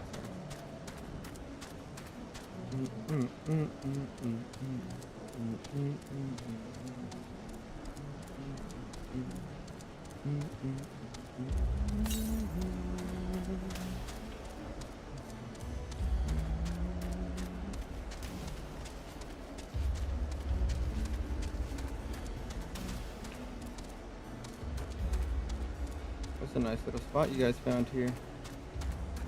That's where the ring race came for Frodo. This should do nicely, Kupo. The winds will likely have died down by tomorrow, but until then we might as well make ourselves comfortable. If we must interrupt our journey so close to its end, I suppose this place is as good as any. Mayhap a brief respite from the hardships of the road will help to clear our minds in readiness for the coming parley. Very well then, I believe a campfire is in order. Leave the gathering of fuel to me. I acquired a keen nose for firewood during my time in the frozen wastes of Porthos. Clear our minds. 'Tis Master Alphino whose mind needs clearing. The thought of meeting a great worm in the flesh has befuddled the boy. Did you see him stroll away as if these ruins were not crawling with deadly beasts? Follow him, Jack, and see that the wildlife does not make a meal of our young friend. We will have the camp ready by the time you return. I mean, it's fair. It's a pretty dangerous spot, and everybody's just treating these people like it's not a big deal. But they are freaking dragons, you know?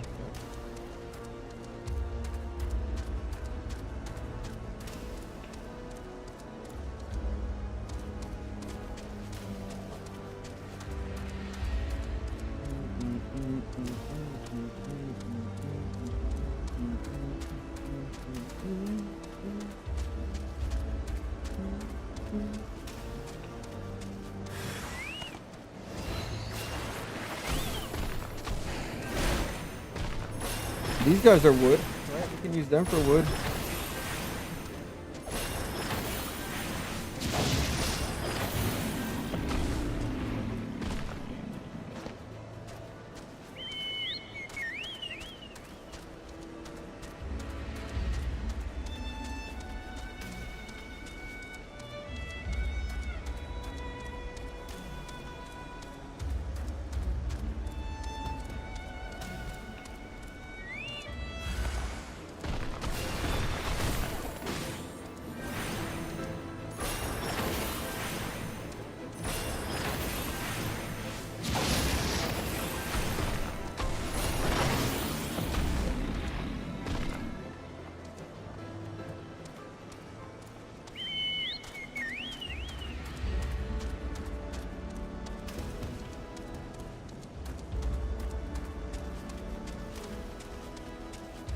Alfie.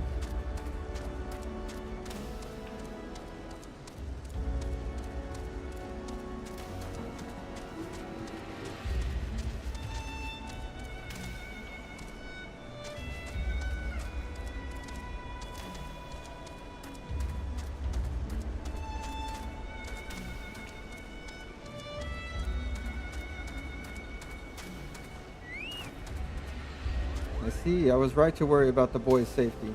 Once Alphino returns with the wood, we can see about supper. The Ice Queen has filled a pot with what look like stew ingredients ready for the fire.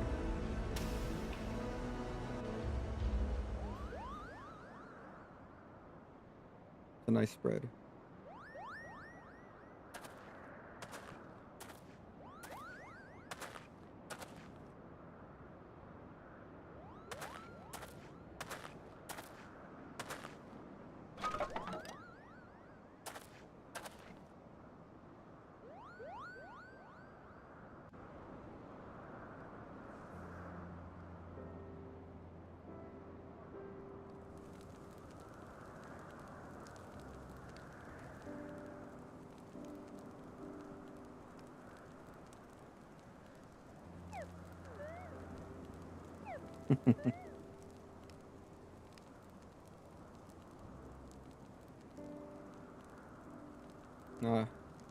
Few things compared to the simple pleasure of sitting beside a crackling campfire of one's own making.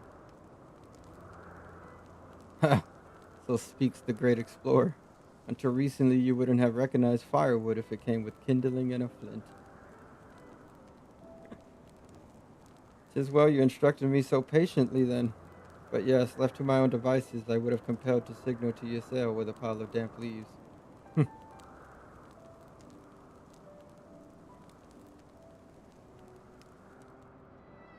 I was born the pampered son of a Charleyan dignitary, and alongside my twin, became the youngest student ever to be accepted into the studium.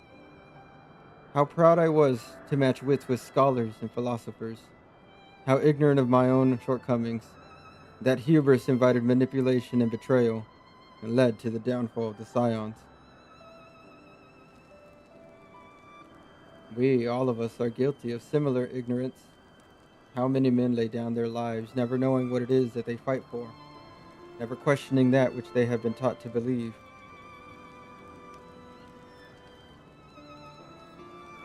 It was only upon meeting Resvelger that I learned the truth hidden within our history. Were it not for that chance encounter, I would never have vowed to tear down the Holy See and expunge the falsehoods which fans the flames of conflict. I would have lived and died in ignorance that the truth had driven me to do such terrible things. I cannot deny, but I would rather sin in the pursuit of peace than imagine myself virtuous for perpetuating a needless war. If this journey has taught me anything, it is the importance and difficulty of holding to one's convictions in the face of failure, of striving always to replace one's ignorance with knowledge. You are all well on your way, Master Alphino. At your age, I was but a fool swinging a spear with scarcely a thought in my head. Every now, I struggle to acknowledge the misconceptions under which I have labored. Sitting here, amongst these grand ruins, how can I deny that man and dragon once lived in peace? But for all that such an age existed, we are now in a time of war. Nidhogg killed my family, and no quirk of history will exonerate him. I may be ignorant of how the Dragonson War began, but if we do not put an end to this conflict now, I can say for a certainty that it will only breed more vengeful souls such as mine.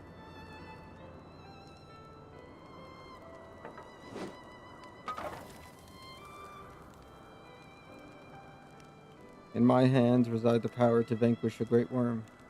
If Ishgard's survival rests on me wielding that power, I will slay Nidhogg myself, orders or no. Estinian, you gave your word. He's saying if it comes to that, bro.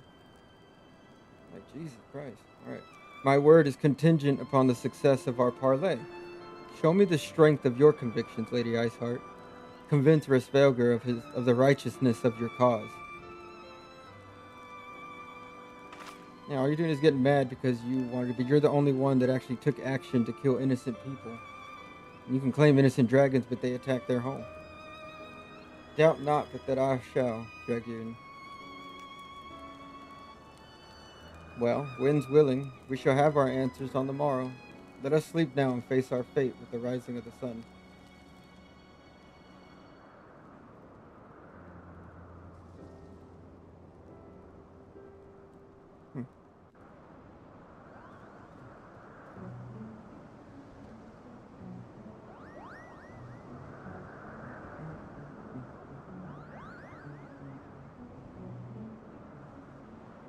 Okay.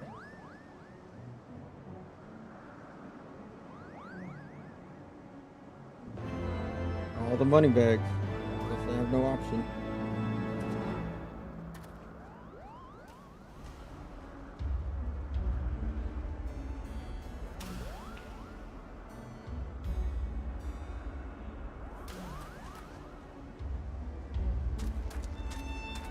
The campfire was so cozy, I must have fallen asleep, Kupo. But do you feel how the winds have shifted? They will have borne Resvelgar back to the skies above Zenith. I'm sure of it. This is your chance to climb to the highest floor of the palace and summon him with a toot on that shiny horn. So, yeah, I'll be heading back now, if it's all the same to you. Good luck, Kupo. It was nice knowing you. Nice knowing you too, man.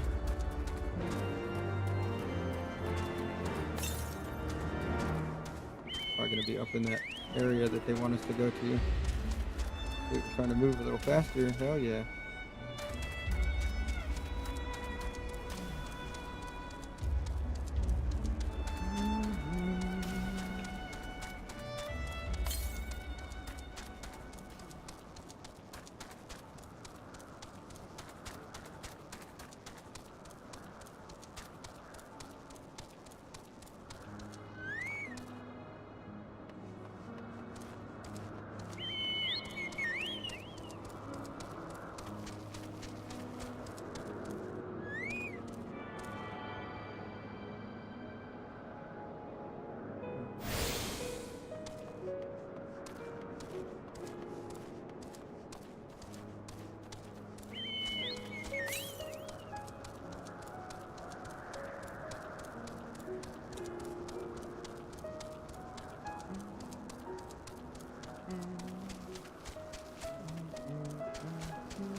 Check the base of this place first before we head on the way up.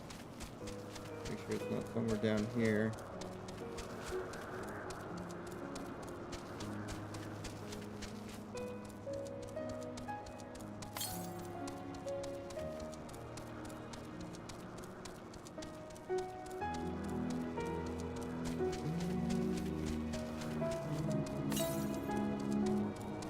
It's gonna be up on the top, okay.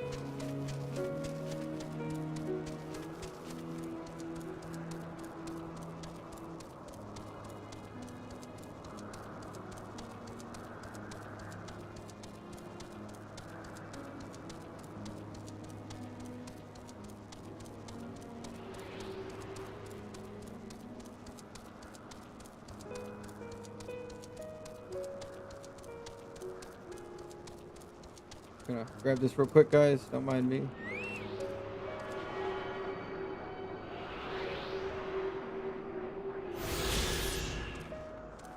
That's all 4 of those.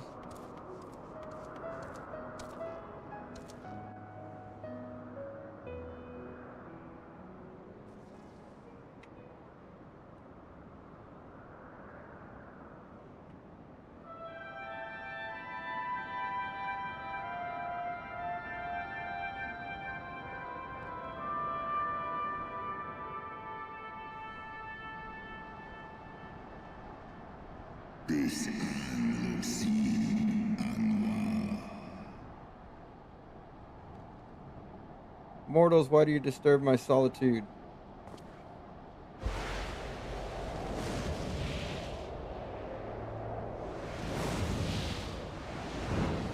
He's gonna be speaking in dragon.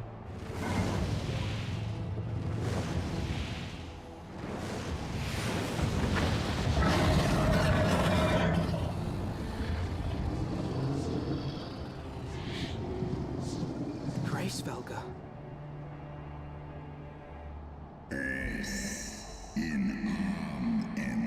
Thou speakest the name of a creature that but awaiteth the release of oblivion. Leave me. By the 12. Mine ears hear the tongue of dragons, yet the meaning rings clear within my mind. How can that be?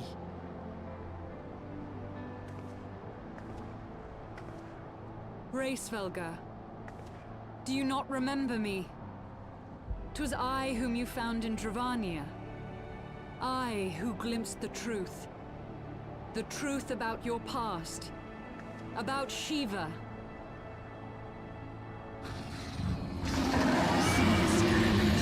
Do not speak her name, mortal. But speak it I must. I have summoned Shiva's soul from the beyond and offered myself as her vessel. She has made her heart known to me. Foolish girl. Thinkest thou my beloved spirit hath descended from the heavens?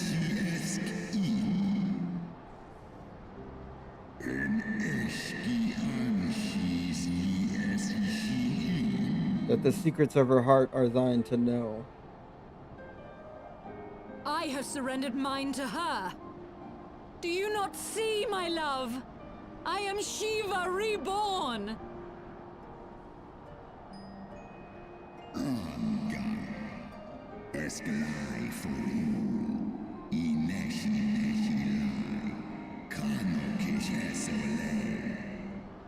Gullible fool, the light but illuminated the past for thee. It did not grant thee omniscience. The spirit thou hast summoned belonged not to Shiva. 'Tis but a shade conjured by thine own fancy. In an age long past, mine own kin were guilty of like folly, beguiled by the Dark One's lies. They attempted to resurrect a king amongst worms, yet the divinity they called forth merely borrowed the semblance of my fallen brood brother.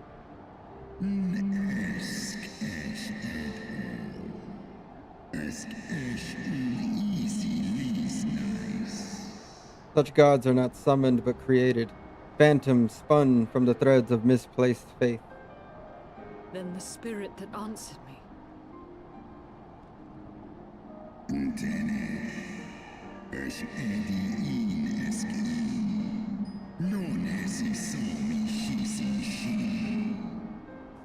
Was by thy dream of Shiva, thy soul hath been corrupted by a deity of thine own making, child. Yeah, you summoned a primal, basically. Dumbass. And then you murdered a bunch of people. Be that as it may, Lord Svelga, Izel's desire to heal the rift between man and dragon is real, and it has borne us this far. We would spare both our kind and yours the ravages of this senseless war. Pray join your voice to ours in a call for peace and forgiveness.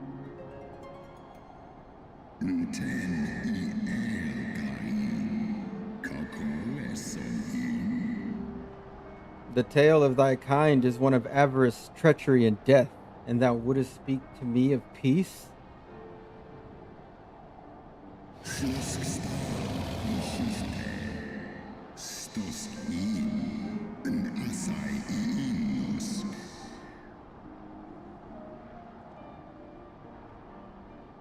Alright, like watch the truth and tell me if you think that you deserve it.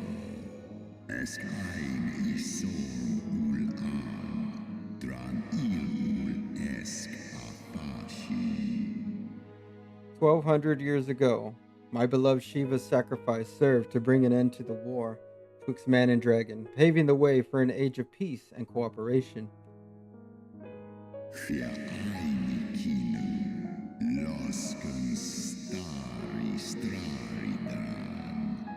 Two centuries of harmony were to follow, during which time the Elysian learned much about us, not least that the eyes of a great worm are the wellspring of his strength.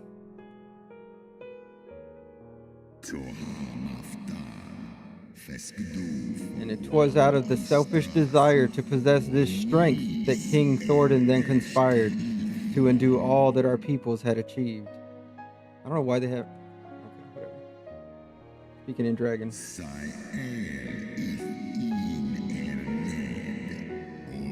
With the aid of his real knights, the most noble of Elizin lured my brood sister Ratasta into an ambush and took from her that which he craved.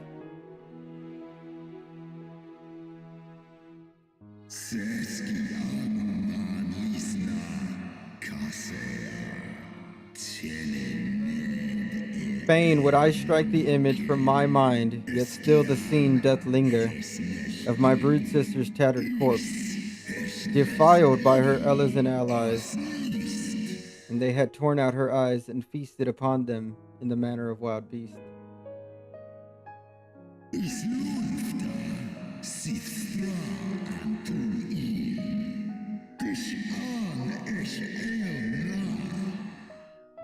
Yet that was not all, for from their bloody banquet the fiends had gained strength beyond that of mortal men.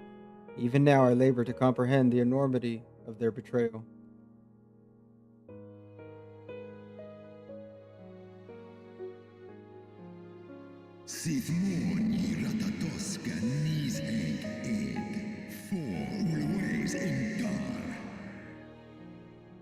Nidhogg was the first to learn of the atrocity, and he took to the skies, hungry for vengeance.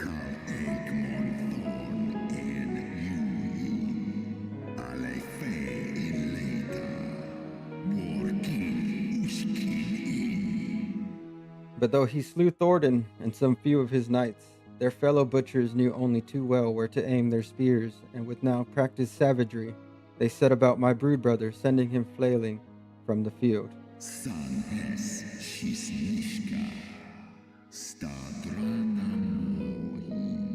Such is the truth the Holy See would keep hidden. Such was the beginning of the Dragon Song War.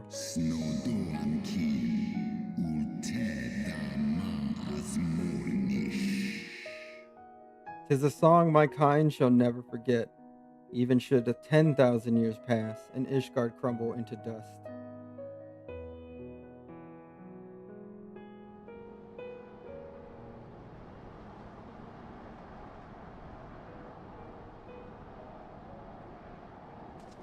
Your tale bears scant resemblance to the one I was taught.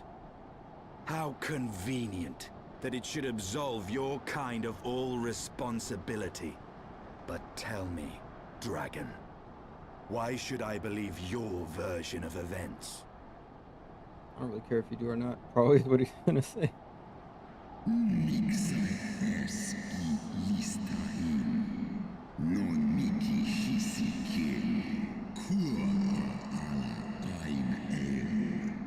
What thou choosest to believe is immaterial.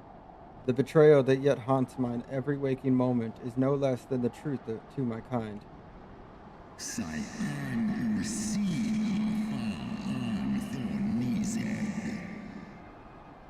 And Nidhogg meaneth for Thordan's people to suffer for this sin to the end of the days.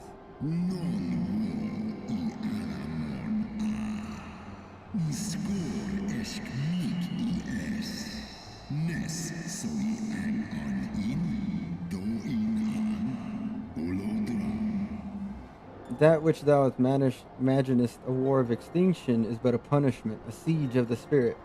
Hast thou not seen those who tire of the torment, those who abandon their own and side with dragonkind? Yep. Ishgard's so-called heretics.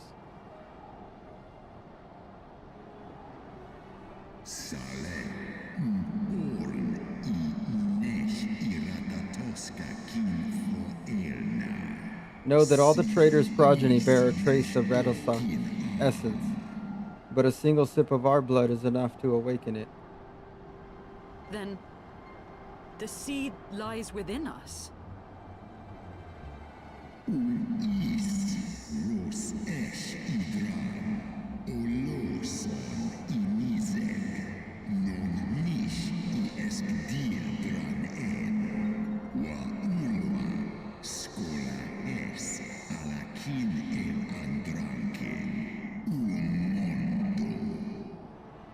It is for this reason that those who abandon their loyalties are rewarded with the drink, and thus are transformed to join the ranks of Nidhogg's ever-growing army as newborn dragons.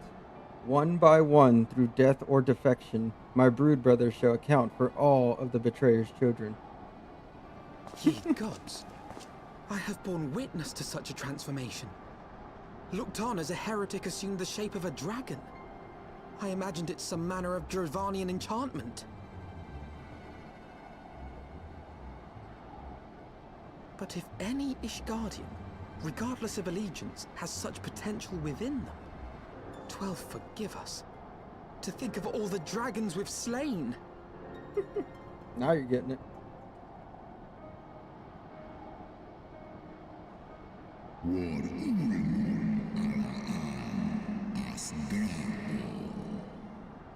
There will always be some, of course, who choose to fight until the bitter end, like thee, Dragoon.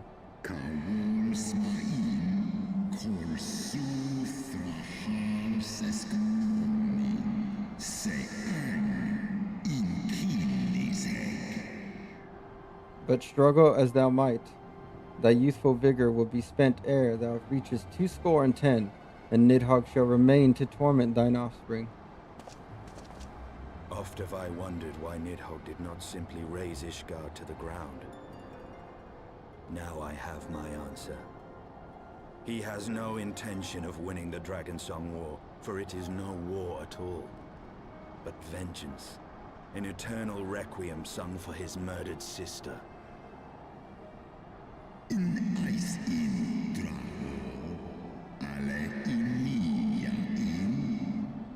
Thou hast the right of it, Dragon Slayer.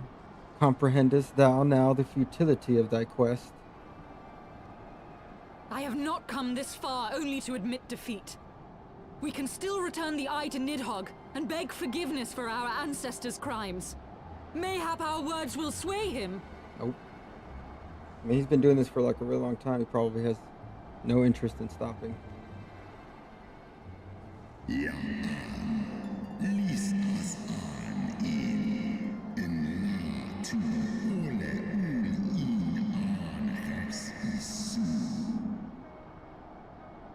Stubborn child, thou thinkest in mortal terms. Our perception of time is too broad, too free for thee to grasp.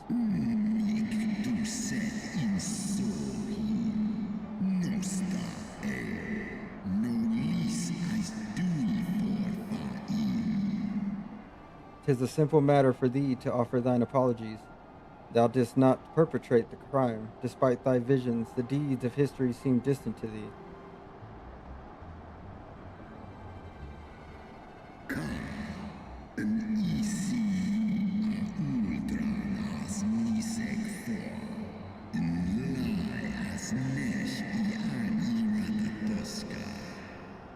For a worm such as Nidhogg, however, that history is yet part of his present, as fresh as the blood that did gush from Ratiskar's wounds.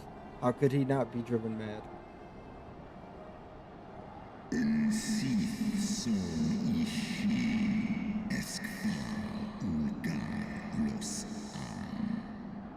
Tis only by the calming embrace of Shiva's soul that mine own fury hath not consumed me.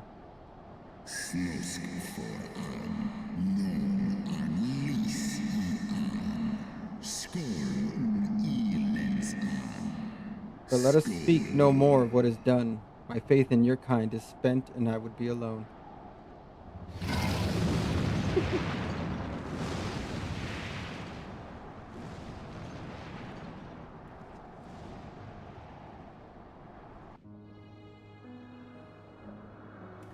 What a loser.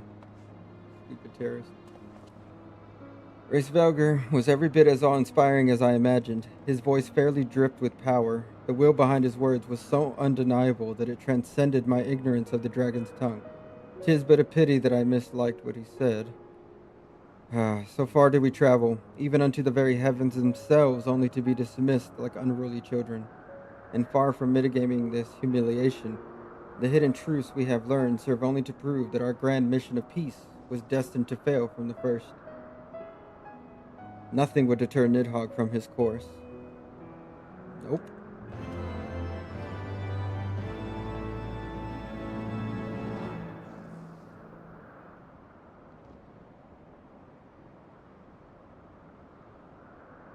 Well, what do you propose we do now? I, for one, am intent on continuing to the east. What is there to be found in the east? Nidhogg's lair, the Eyrie, is said to lie in that direction. And the eye tells me he is near. You cannot still mean to slay him. You cannot still mean to stop me. I have been true to my word, and aided you in this fool's errand with Hraesvelgr. But your efforts at parley have come to naught, Lady Iceheart. I would see Ishgard saved, and for that, Nidhogg must die. For With the real? tale of our ancestors' vile betrayal yet ringing in your ears, you speak of continuing this war? Nay, lady. I would but pierce its vengeful heart. When Nidhogg dies, this war shall die with him. A moment, Estinian. You yourself spoke of the Great Worm's strength, that you believed him powerful enough to raise your city to the ground. How then are we few to challenge him? Even behind the stout walls of Ishgard, with an army of knights manning the defenses, our victory would be hard won. Yet you propose to contend with the beast in his own lair. In close combat, this will afford us an advantage. And if the tales are true, the Warrior of Light has bested many an invincible foe. But such speculation is meaningless if we cannot even find the worm. Our first task must be to seek out Nidhogg's lair. The story of this nation grows bloodier by the moment. Must death always be answered with more of the same? Such is the way of things, I fear. I shall consider it a miracle if mine armor is not stained crimson ere this conflict is ended.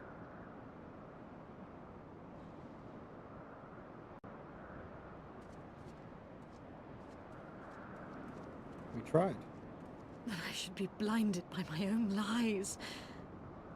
Everything I believed, everything I thought I was, gone. All gone. You fell for the propaganda, man. What happens? Leave her. You fell for your own Your line. words will not reach her now. And we have not the time to wait for her to gather up the pieces of her shattered faith. I like this guy.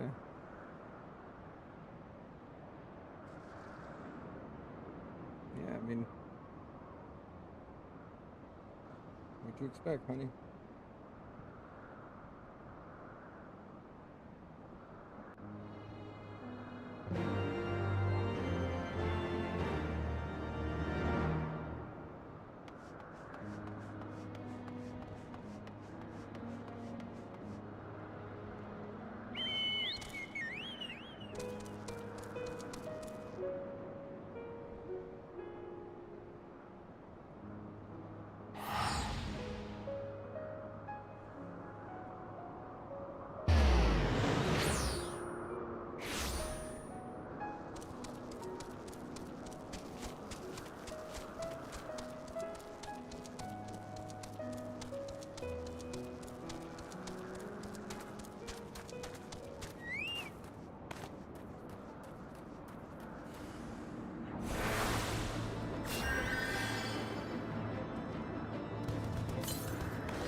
Need these things, and go unlock flying over here.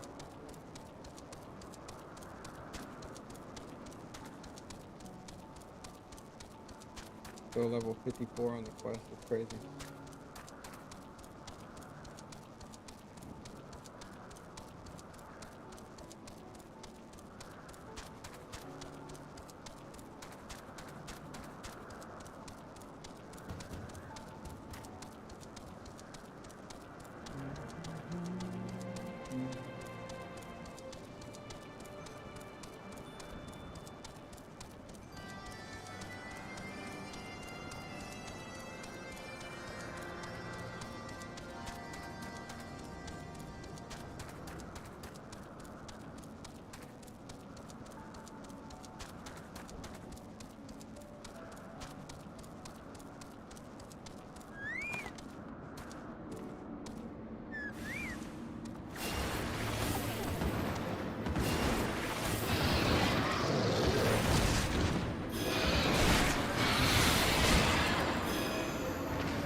Archosaurus.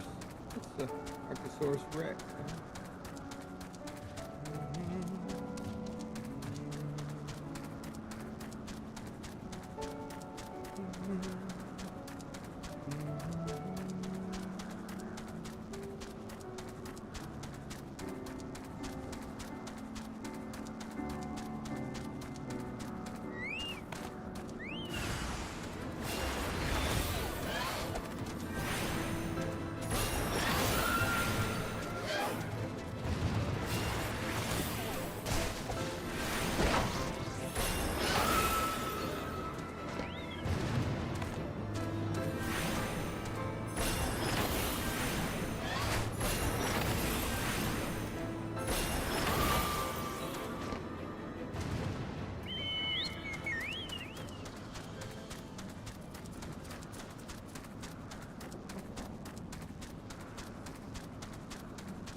Whatever can be taking her so long, Kupo?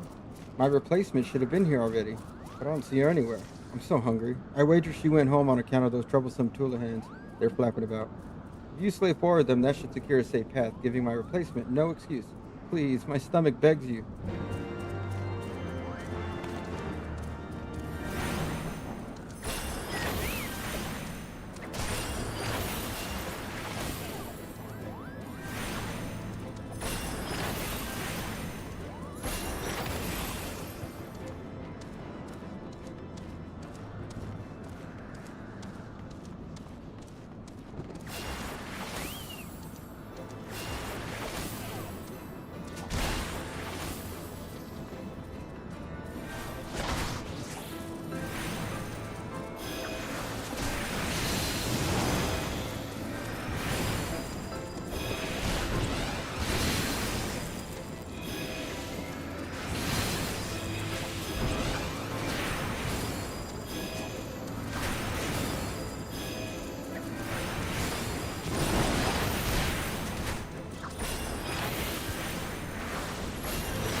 There we go. Now we 2 more, right?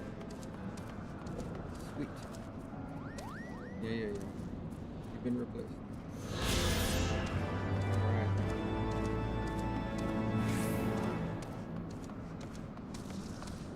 Guessing that's his lair.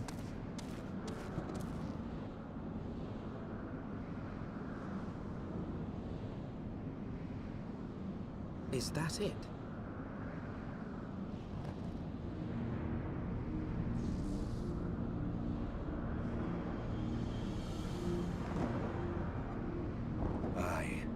That would be the Airy.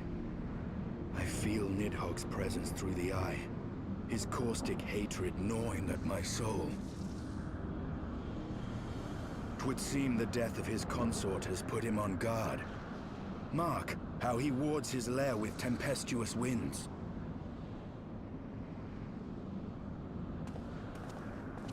A similar barrier once barred our entrance to the Primal Garuda's domain, until we discovered the means by which it could be penetrated.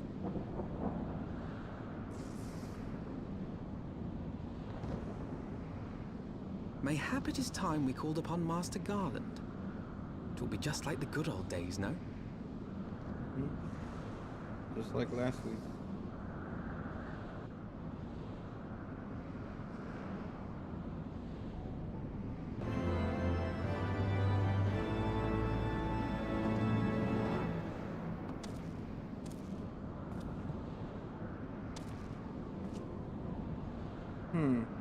A force of sufficient power to break through a primal's defenses might conceivably grant us access to the area. But I can offer no better solution. Pray consult this engineer friend of yours. Very well, on the condition that you swear not to lure Nidhogg from his lair in our absence.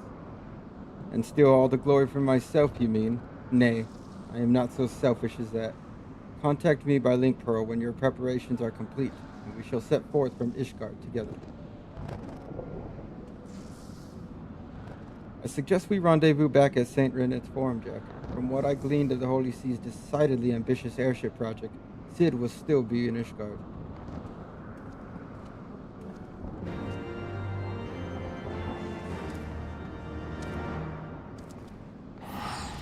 There's the other one there. I'll go do that one real quick.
Hide and seek seemed like such a fun game at first, but I had no idea everyone would be so good at it. Now I just want to go home. Could you find the other 3 Mughals and tell them it's time to leave, Kupo?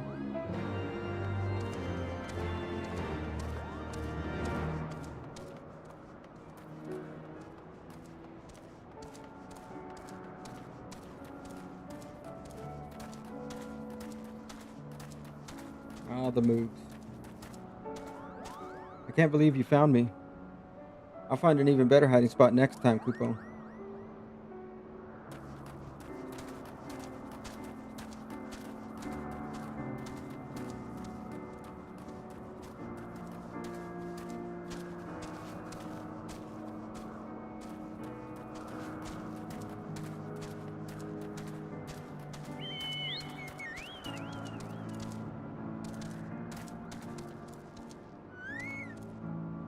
He actually found me. Ah, well, I suppose it's time to go home.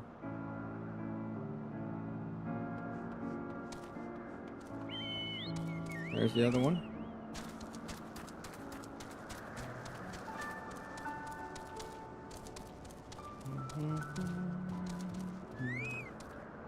I fell asleep in my hiding place. I think I'll return to my comfy bed. And then that'll be... Right, because this one will give me, I think, the last one. Maybe. Unbelievable. You've already found all the Mughals. Finally, we can go home. I've never seen such skillful seeking in my life, Kupo. Sorry to make you find everyone. We usually don't hide this well. You'll be the first one we invite to our next game.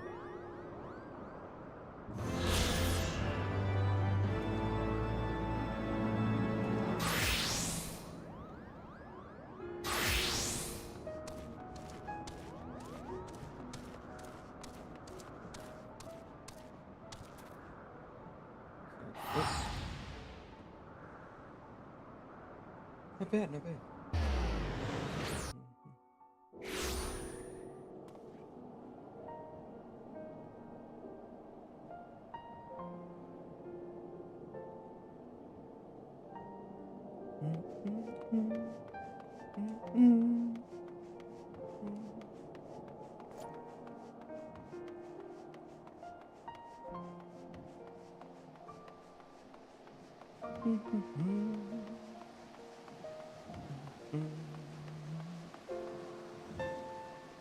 When last you saw Master Garland, he was advising the Ishgardians on their ailing airship, correct?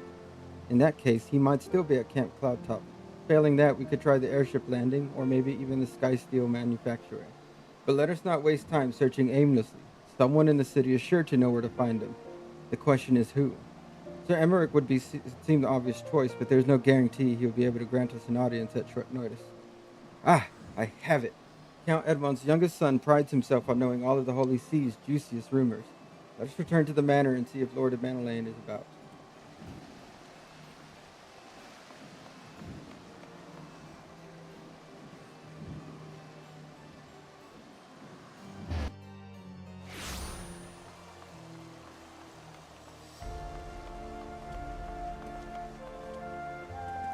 Welcome, Master Rabbit. Shall I show you inside the manor?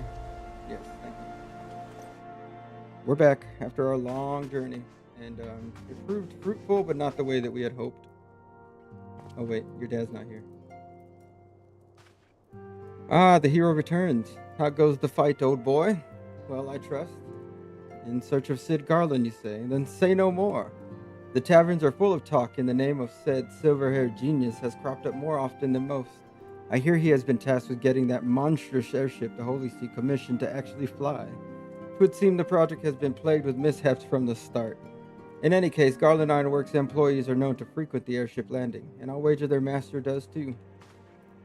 Airship landing, yes, I thought as much. Come, Jack, we must find Sid and trouble him for his expert opinion. Considering that this project isn't going very well, he's probably going to be welcome to us distracting him.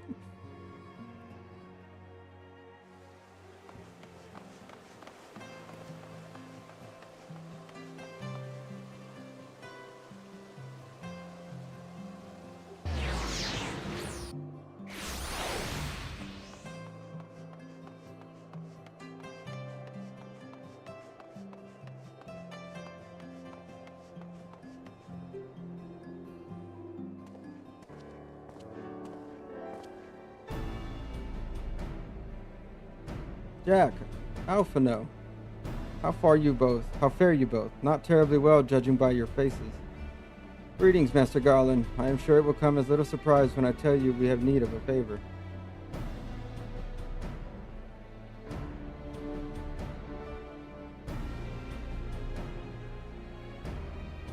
Another wind barrier, and you say it was conjured by Nidhogg. The Enterprise could certainly take you where you need to go, but she would not fare well against dragons. She's agile for a ship her size, but not that agile. The Dravanians would fly rings around her. And if they took it into their heads to incinerate the rigging, there would be precious little we could do to avoid them. But there must be something we can do, some manner or weapon we could employ. Justinian stands vigil at the edge of the churning mist, but we do not know how much longer. All right.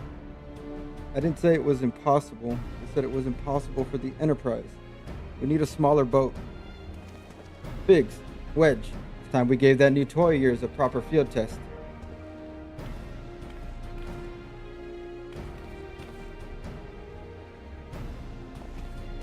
It's probably best if I let the lads show you. Come on, the manufactory's not far.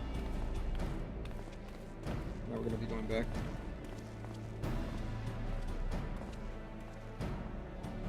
Alright.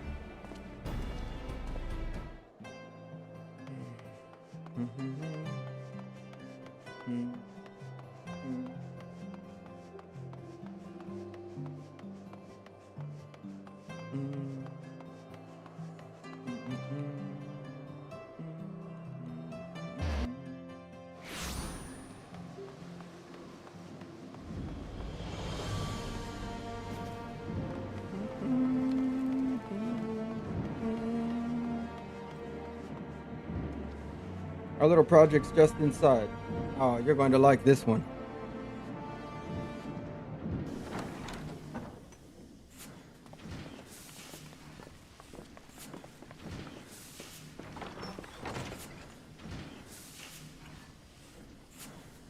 Feast your eyes upon our latest and greatest feat of engineering. We call it a mana cutter. Ooh.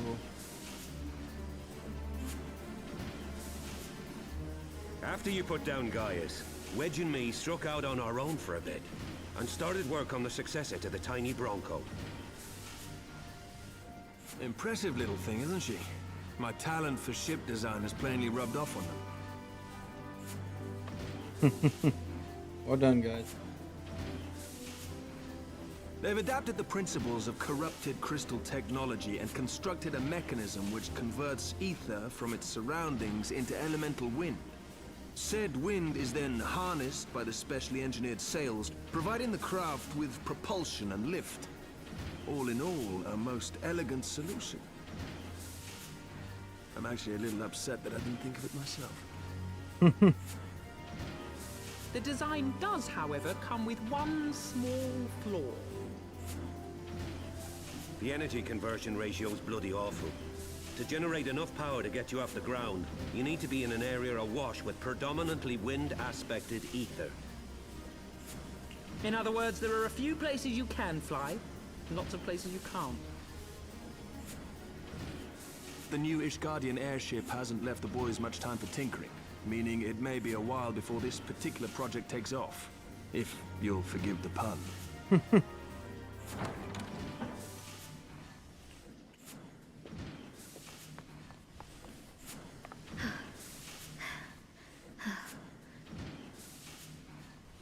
Tataru, what's happened?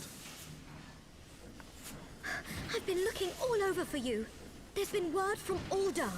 It's about Her Grace the Sultana.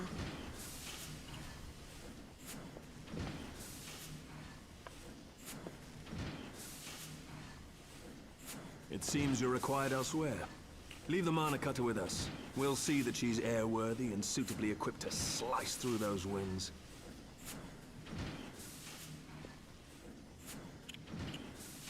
You, meanwhile, should concentrate on providing Raoban and the Sultana whatever help they need.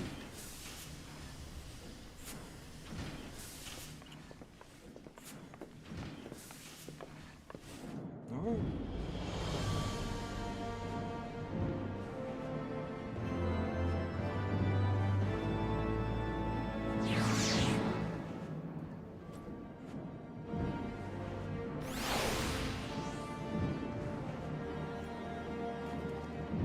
General Raban says that he may have uncovered the Sultana's whereabouts, and he wants you, by which I mean both of you, to go to the Waking Sands right away and help with the investigation.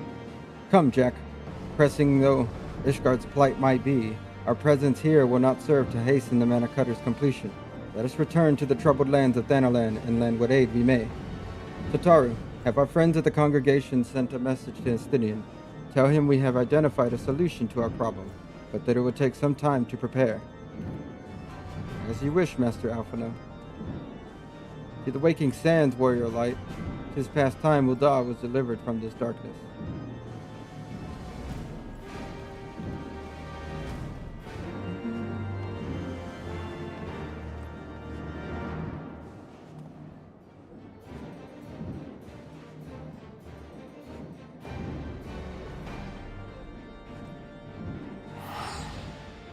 I guess that's where we're going.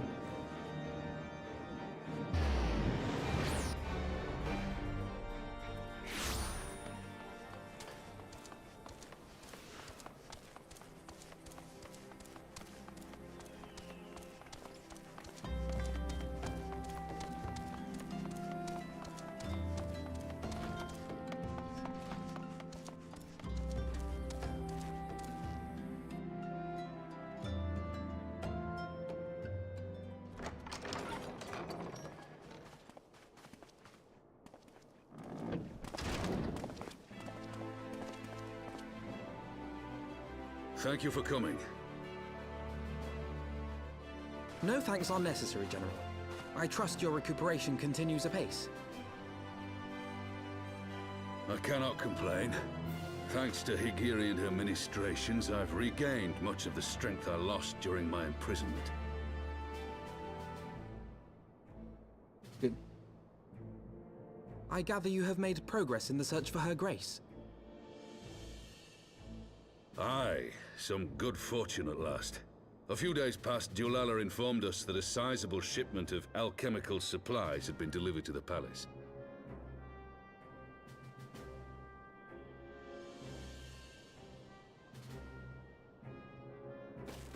With Papa Shan's assistance, I set out to ascertain the source and nature of the shipment. My inquiries led me to Frondale's frontistery. There, I learned that an order had been placed for a curious substance designed to sustain patients trapped in death-like slumber. An invention of the former head alchemist, apparently. A death-like slumber? This cannot be a coincidence. It lends some weight to Dulala's claims, aye. Her Grace is likely somewhere within the palace, abed but alive. Before making any attempt to extricate the Sultana, however, it seemed prudent to learn what manner of substance was used to induce her torpor.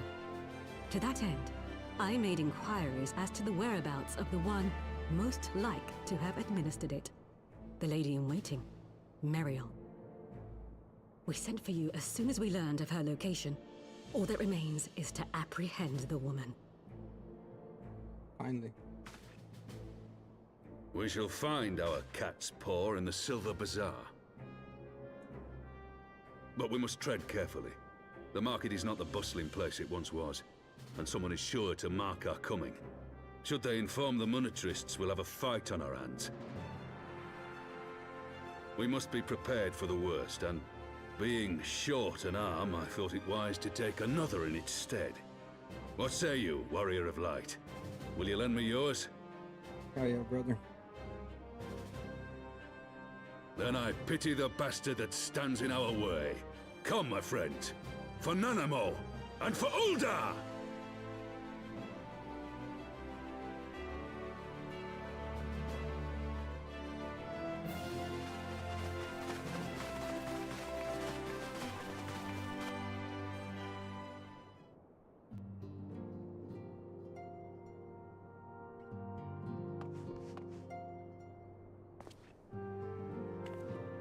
Our target is Meriel, the Sultana's former lady-in-waiting, a woman of Midlander heritage. I am told the two of you have met. Our sources indicate that she left the palace shortly after the incident and quietly joined the dwindling population of the Silver Bazaar. I suggest we begin by questioning the market's residents and confirm that Meriel is still in hiding there.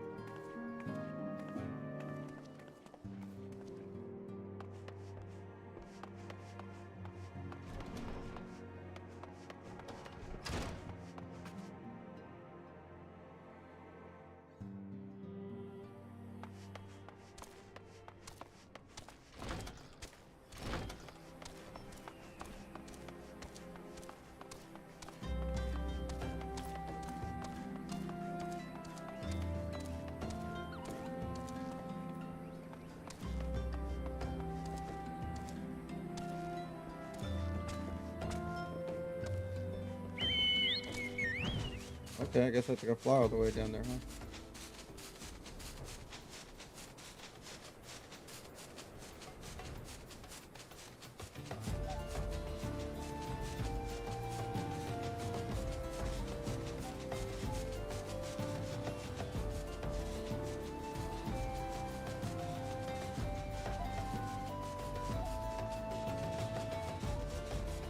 Seems like such a long time ago now that I was running up and down.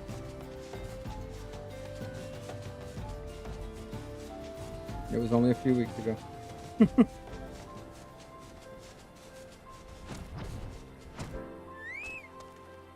Mario? Ah, she's here. Left the city for good, she says. Barely leaves her house, though. The one closest to the market entrance.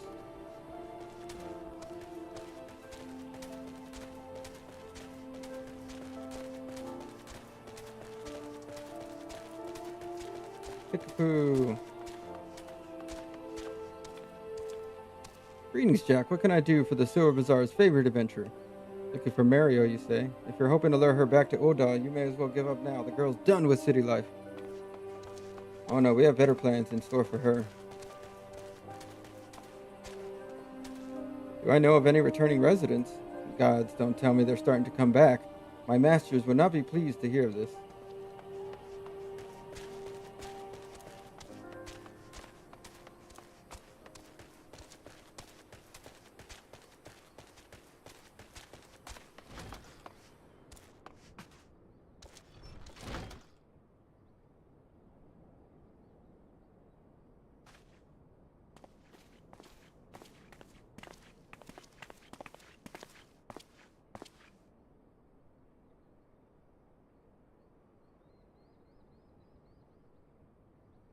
You are Meriel, the Sultana's former lady-in-waiting?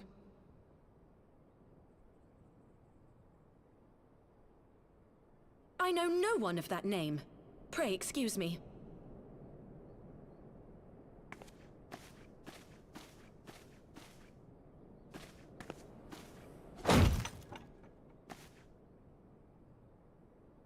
He knows who you are. He's seen you before. General Alden!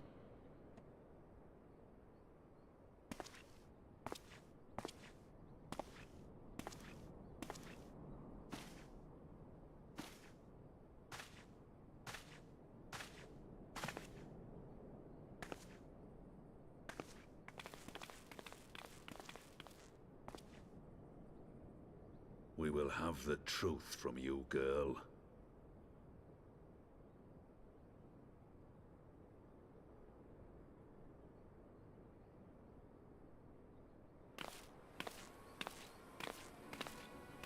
Mayhap it would be better coming from me.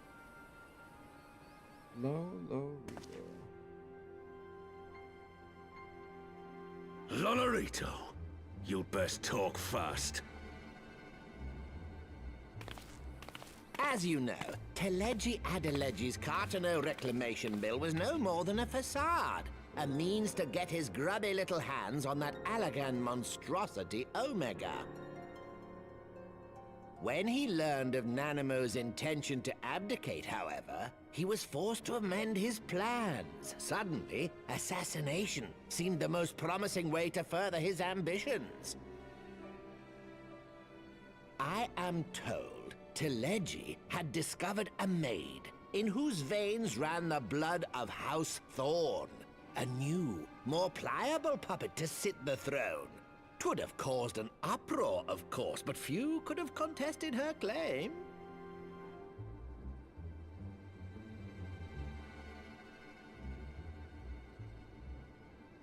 'Twas plain that Teleji's wild machinations had outgrown our ability to control them. So I decided to usurp his scheme and left the fool to seal his own demise. And what of Nanamo? Oh, I have no desire to harm her grace. 'Twould profit me little to destabilize our government. Thus did I employ young Mariel here to administer a potent sleeping potion in place of a poison.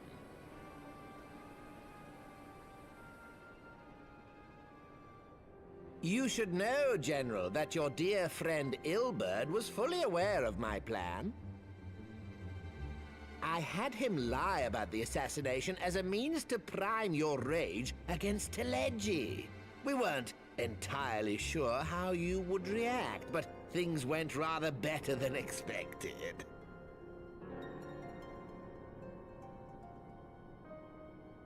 You conniving little worm!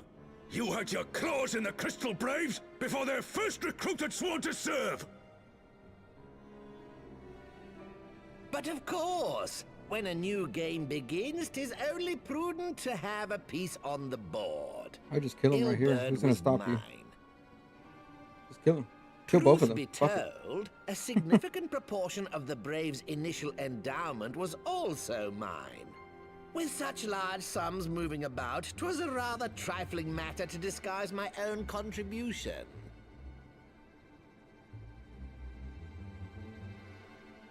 Ah, Ilberd. I secured his services with a promise to support his cause once my authority had been solidified. I swear, the man thinks of naught but prizing Alamigo from the grasp of the Empire. Unlike you, General, the poor fellow seems quite unable to forsake the land of his forefathers. Mayhap that's why he called you a traitor to your people and a disgrace to your homeland, amongst other things.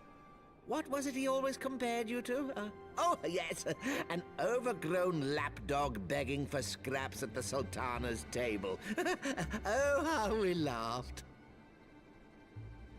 Alas, Ilberd's entertaining little outbursts eventually gave way to wearisome tirades, and the zealous brute became rather unruly. I had no wish to see you executed, you understand, but he would not take no for an answer.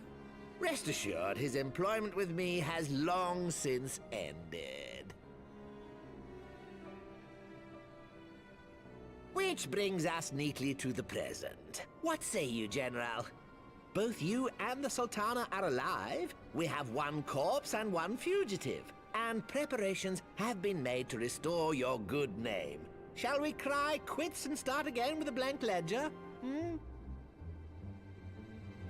The hells we will! Do you honestly expect me to forgive and forget?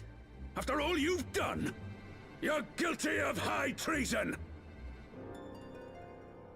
Stay your blade, Master Alden.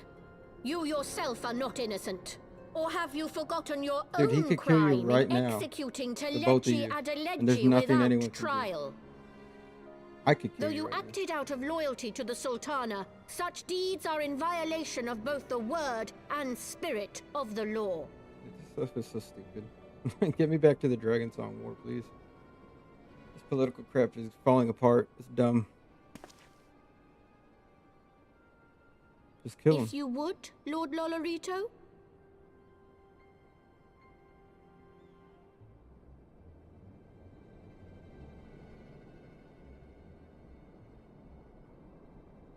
This potion will wake the Sultana from her slumber. Consider it a gesture of conciliation. You will find her grace resting comfortably within her private chambers. Should you doubt my word, I shall willingly accompany you to the palace as your hostage.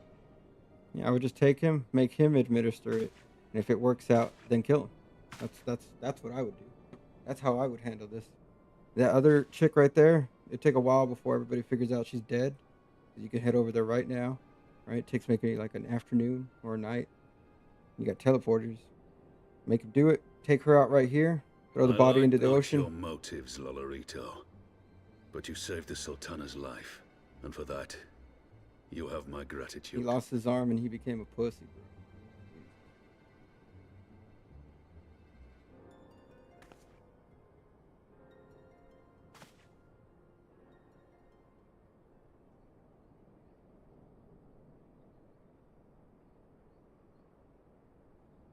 Rauban Aldin, you are hereby reinstated as General of the Immortal Flames. The citizens of Ul'dah shall once more be united under Nanamo Ul'Namo, and together we shall usher in a new age of prosperity.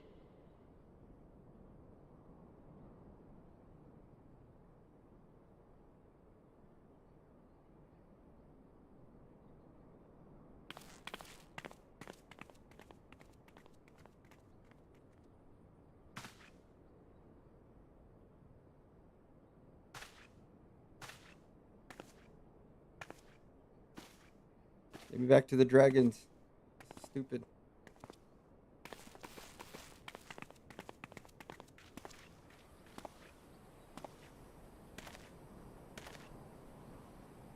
Waste of time. Waste of my time.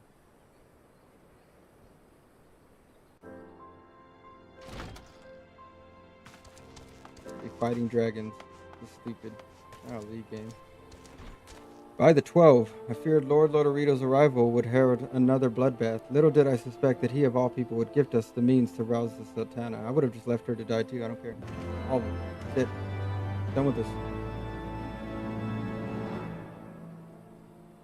Shall we also make our way to Ul'dah? I should imagine Bartholomew has been instructed to admit us. Like, can anybody in the realm really stop me?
Wasting my time. We got Nidhogg to fight. I gotta go help out my bro Estinian and Horshaphant, but you got me over here dealing this political crap. I don't care if the Sultana lives or dies. I've already accepted that she was dead. This whole cat and mouse thing with these monetaries. Like, who cares? Got bigger things to deal with. So bad. Flame General Raban mentioned you might be coming. Please, this way if you will. Yeah.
I was having the longest dream.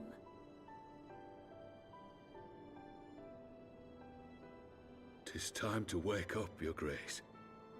Another day begins in Thanalan, and the sun blazes bright upon the sands.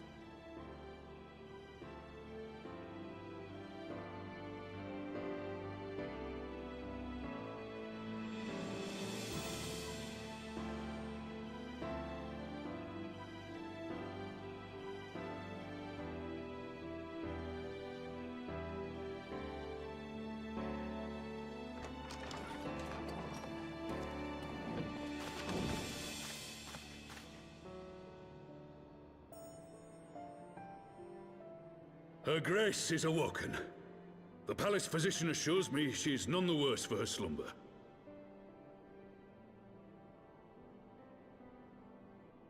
I don't care.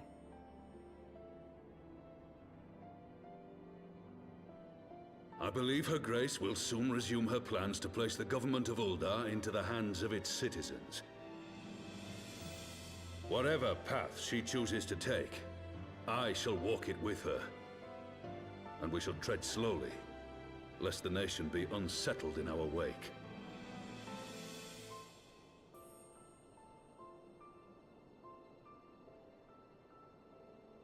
Her Grace's compassion is a shining beacon to us all. But what our city truly thrives upon is competition. 'Tis in the struggle against our rivals that opportunities are seized and fortunes made. And with the Empire on the offensive once more, now would hardly seem the time to turn our system of government upon its head. Are you privy to new intelligence, my lord?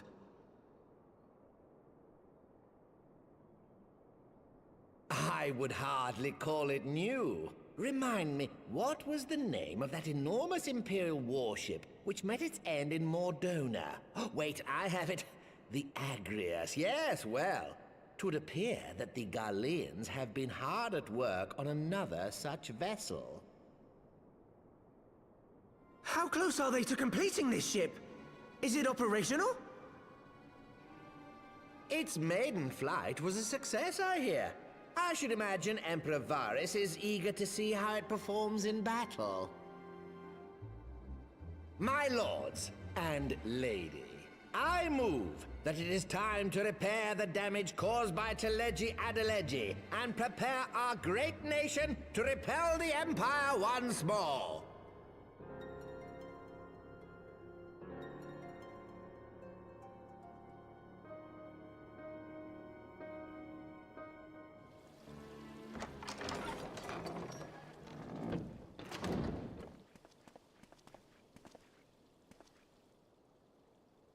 'Tis well that the Sultana has awoken. The Syndicate yet needs to put its house in order, but 'twould seem the worst of the confusion has passed. Uldar has taken control of its future, and I must do the same.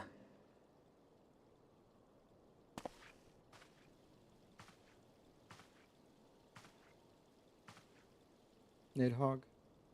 I have decided to disband the Crystal Braves.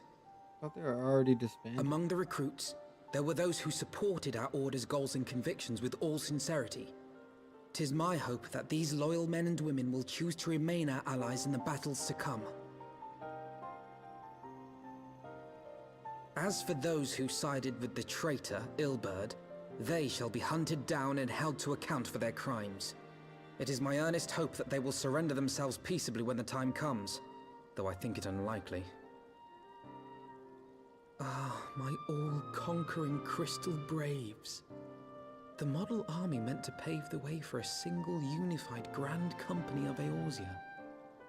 That so high an ideal should be brought so low. Dude, you still bitching about this, bro? Come on. I need not tell you how deeply the betrayal stung me. Yet I see now that it was mine own naivety and pride which allowed the Braves to fall prey to corruption. As ever, it is to your own shining example that I turn for inspiration. Like you, I mean to stand firm in the face of hardship and give mine all for the cause. Let us resume the search for our missing comrades, that we might come together to shine the light of dawn across the realm once more. Dude, they're dead, bro. The role of Crystal Brave Commander suited me ill, and I shall play it no longer. Henceforth, I shall be no more or less than Alphino, proud member of the Scions.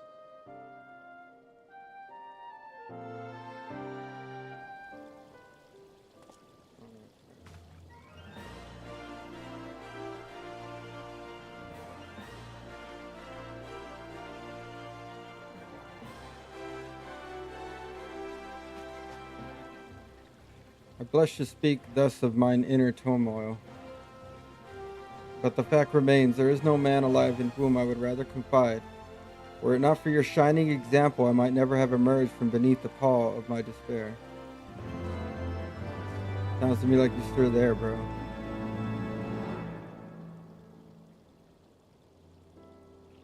Still no word from Master Garland. I hope this man-cutter of theirs is nearing completion.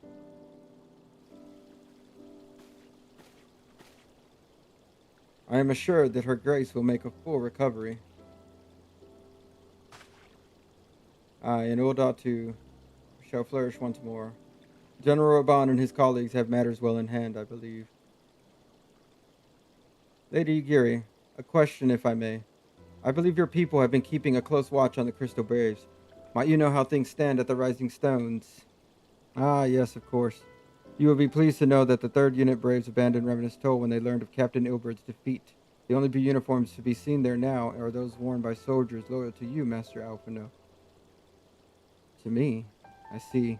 I am grateful to hear that at least some of our members were true to their oath. Ere we return to Ishgard, I must go to the Rising Stones and thank these stalwarts for their service.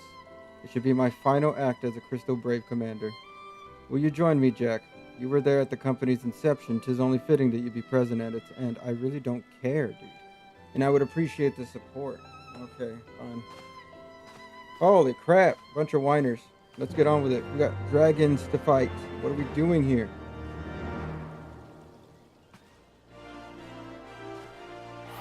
They keep filling up this MSQ with shit like this. So annoying.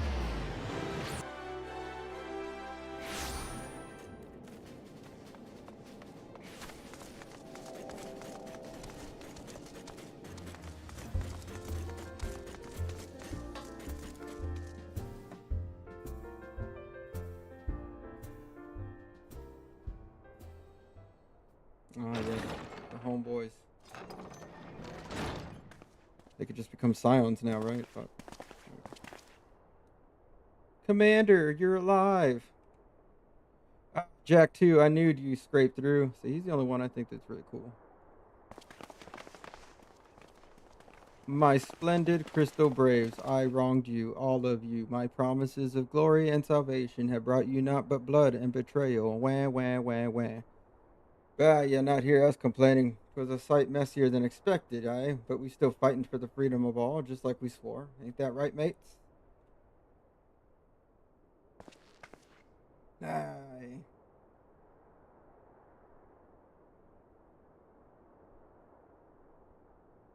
You humble me. I am truly blessed to have such steadfast comrades.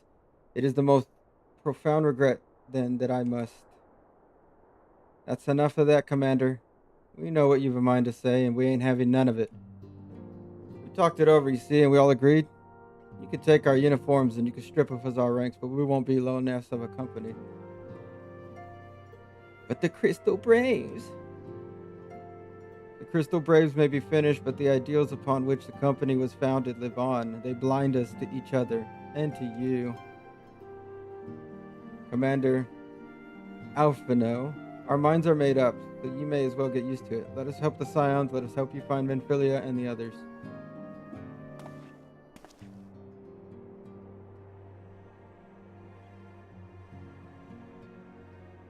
My friends, after all that has happened, I know not what to say. Thank you.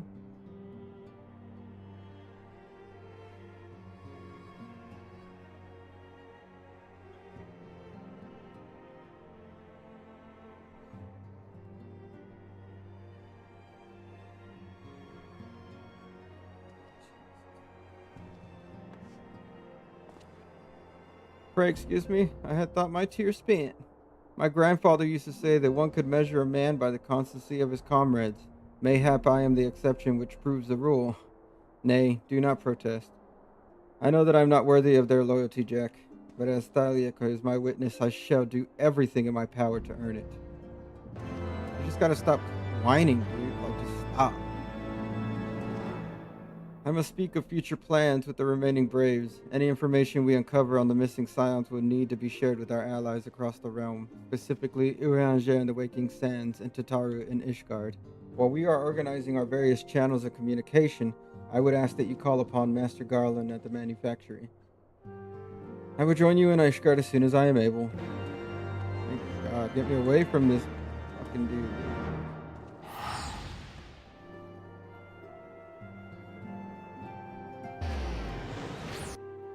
Be back to Estinian and Horshafont.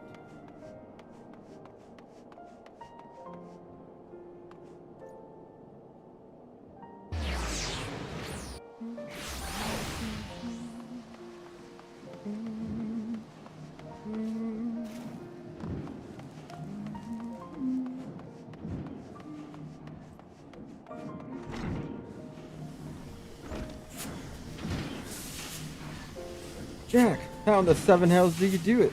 I was just about to send for you. We have but this moment completed the Manicutter's first successful test flight. A few minor adjustments and she'll be ready to go. While we see to the finishing touches, you might want to pay a visit to Fort Temps Manor. A dragoon by the name of Estinian was looking for you. I bet he was. We kept him waiting, dealing with stupid crap that they could have handled themselves. But they keep wanting you there just so that you get the story. So the writing feels weird. When there's such urgency, the pacing is all off if you're gonna go do crap like that. I don't care if the Sultana come back or not. I was already okay with her dying. Oh, man. Raban became, like, he lost his arm and he lost his balls.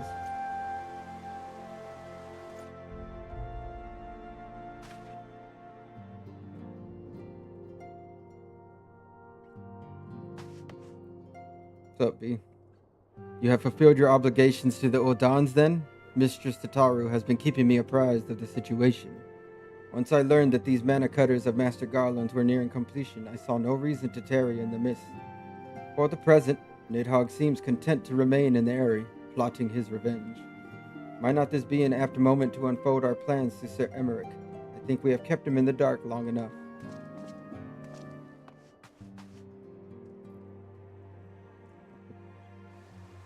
Level of this quest.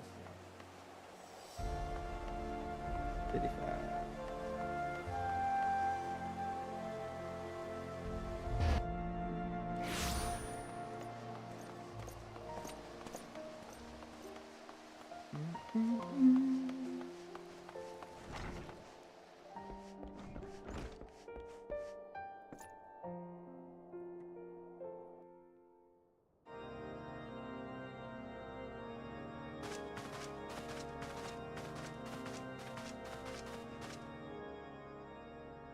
All stands ready, Lord Commander. Ah, the moment has come then.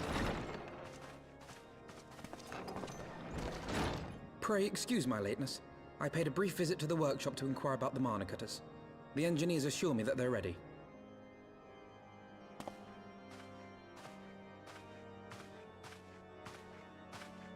The area is now but a short flight away. Yet what a long and winding path we took to reach this point. Were it not for Master Alphino's proposal, we never would have attempted to parley with the dragons. Though our negotiations yielded little, our expedition with Lady Isar taught us much.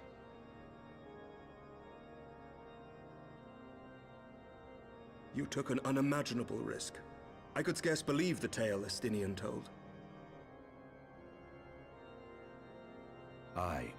'Tis true that many of our countrymen would sooner die than join hands with the heretic's mistress. But 'twas through that most unlikely of alliances that we came to speak with Hraesvelgr.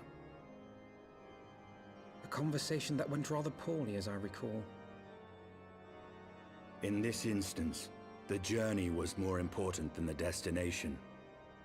Had we not slain Nidhogg's consort, Tiaman, and put the Great Worm on his guard, the Dravanians would have arrived at Ishgard's walls long ago. Aye, that they would. Full grateful am I for every hour of respite your actions have afforded us. Thanks to you, our defenses are much improved. 'Tis but a pity they won't be enough. Thus, you believe an assault upon the area represents the city's best chance of survival. Is that not so, Estinian?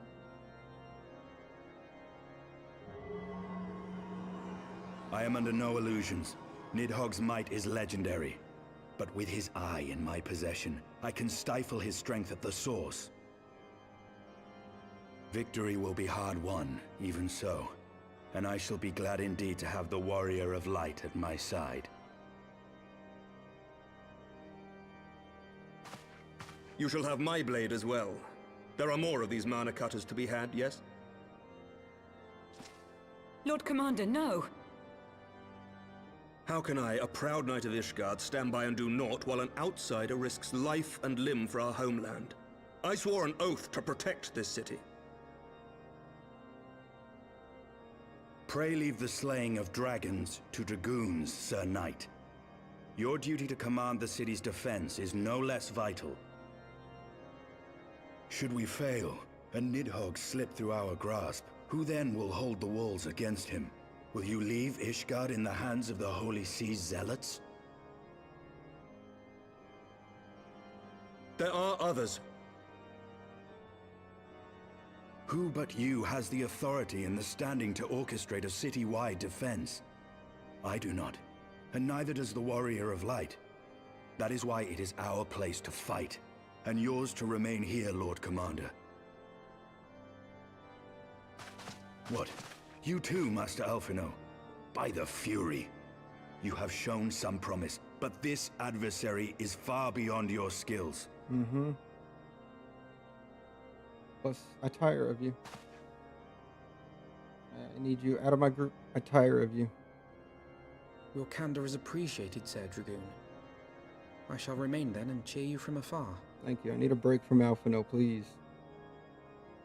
Well, my friend, would seem I have discouraged the last of the volunteers, and claimed the task as ours alone. But if any alive can best this worm, 'tis surely we too.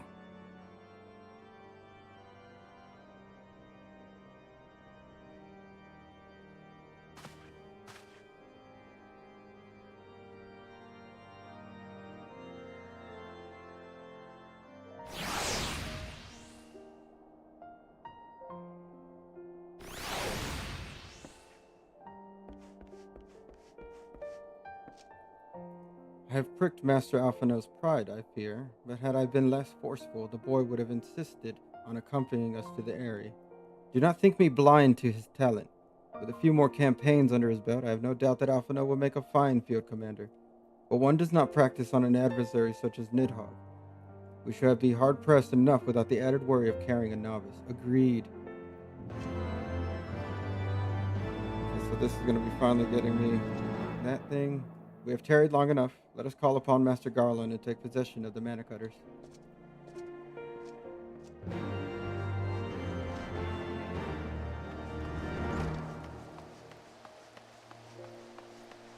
Now I guess I do these class quests because they are set, like I'm at level 55, so I can do a couple of them maybe. And then I'll be back, right? Because we're gonna go fight Nidhogg, so I'm assuming that's gonna be some sort of trial or something. And then we'll have to get back. We'll go do the class quest and then we'll get back to you. 3:55, I got like an hour and some change.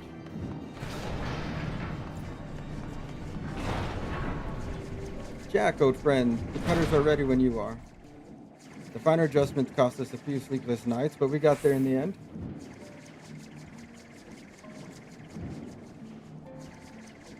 Which means you can get where you need to go. I tell you, these little beauties tear through the wind barrier like a thermite drill through cottage cheese. And that, my friends, is a Garland Ironworks guarantee. You have our thanks. Come, Warrior of Light, the Dreadworm awaits.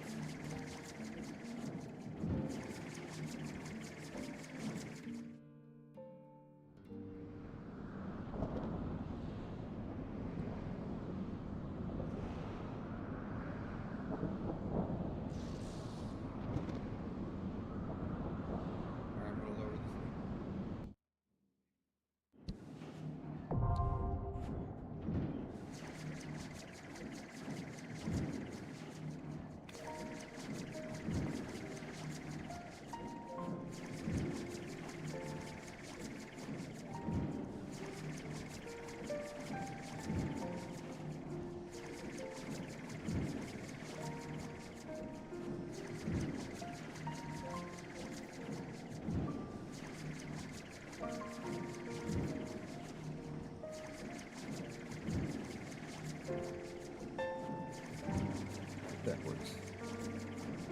Oh boy. Alright, so we gotta do this one. We're gonna go back.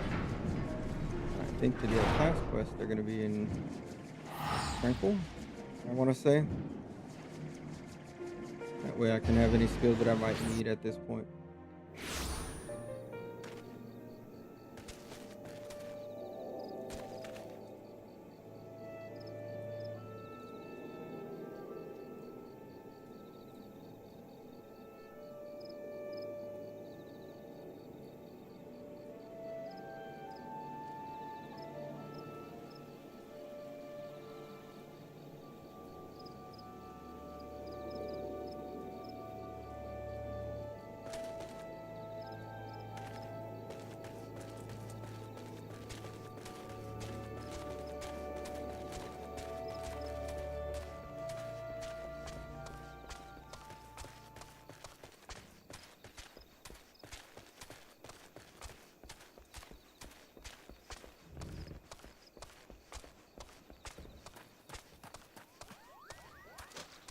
Whoop.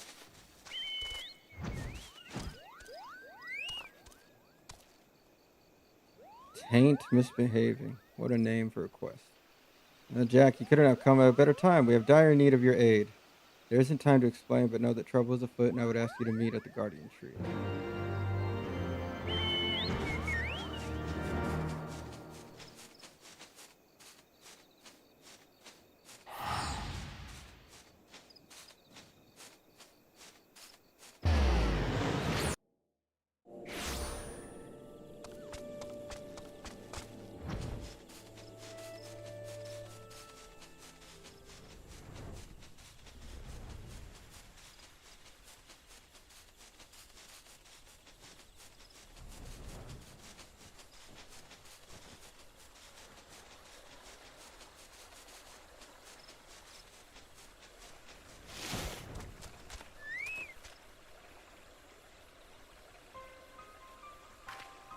How fares the Great One?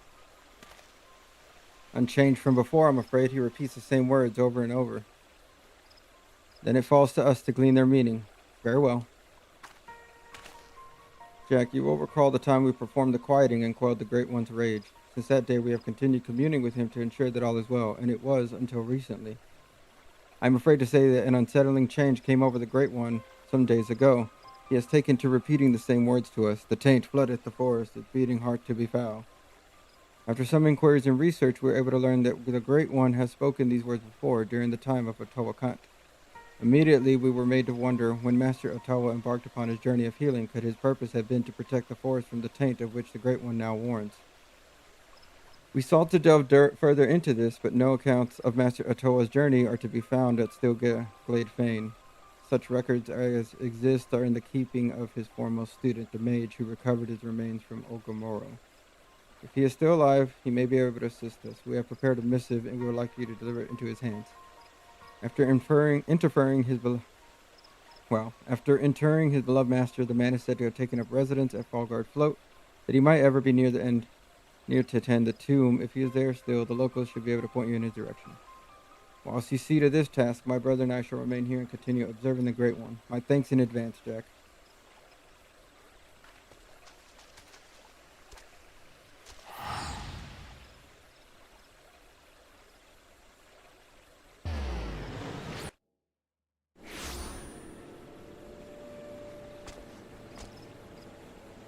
You seek Master Ottawa's former student. I'm afraid he has departed for the realm yonder. His granddaughter now tends the tomb at Proud Creek in his stead. If truth be told, I am worried about her. The area is thick with fiends, and experienced woodwellers avoid venturing there unaccompanied.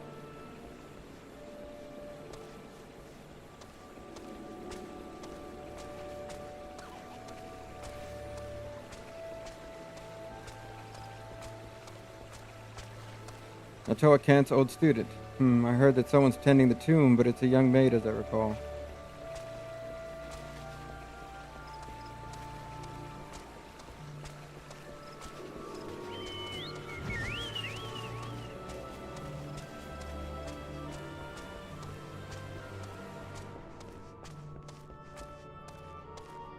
That old fellow? I'm afraid he passed away some years ago. I remember him well enough. He took care of his master's tomb to the very end. His granddaughter, Shiva, tends that place now, and she's been especially attentive since those accursed bandits came and defiled it. So it's going to be his granddaughter that teaches us our new spells, right? Okay, sounds good.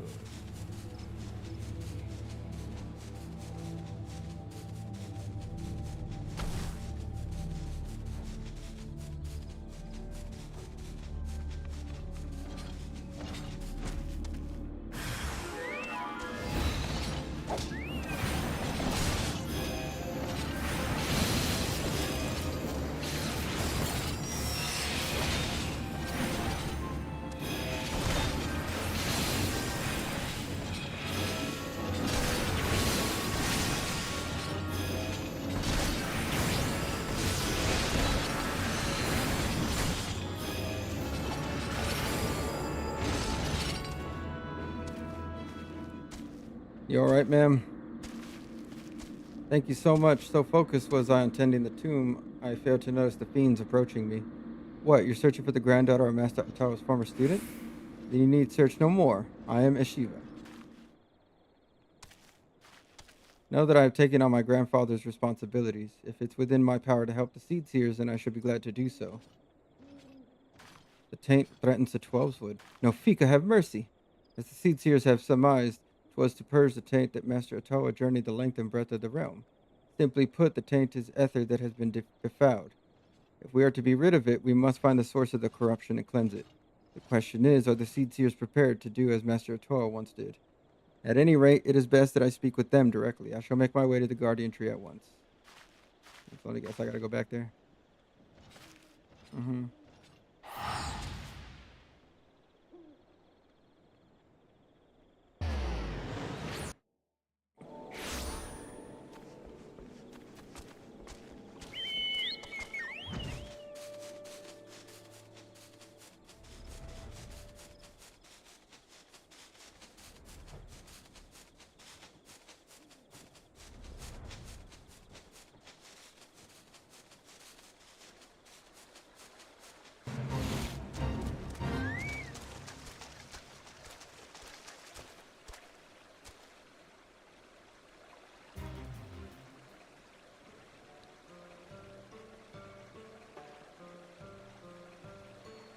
Many thanks for finding Ashiva, Jack. She has told us all. If we are to protect the Twelveswood from the taint, we must needs deal with the corruption at its source. Is that the way of it? It is. That's why Master Atoa embarked upon his journey, heedless of his Pedjali heritage.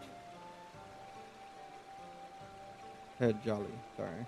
And yet Master Atoa was no ordinary Pedjal. We are duty-bound to remain in the forest. We cannot simply leave it. I can. Jack, I am loath to ask this of you after all you've already done for us, but the preservation of the Twelveswood is at stake. You are not Pedjali, and hence are not bound by the laws which would bind us. Will you embark on this quest in our stead? With all due respect, I cannot believe what I'm hearing. You would entrust the fate of the forest to an adventurer? Calm yourself and know that Jack is no ordinary adventurer. Nay, he is a white mage true, chosen by Master Atoa himself to be his successor. He bears his soul crystal and his legacy both. I have every confidence that you will be able to purge the taint. As such, I would join my voice to my brother's request. Master Atoa's successor, that such an individual existed. I wish to make a request of my own. In his youth, my grandfather served Master Atoa proudly, accompanying him wheresoever he went and assisting in purification rituals. It has ever been my desire to emulate my grandfather's deeds. If Jack is to undertake his quest to eliminate the taint, I would likewise accompany and assist him.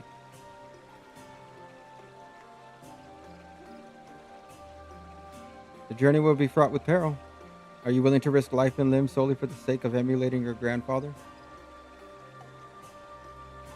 I am, my lady, but that is not the whole of it.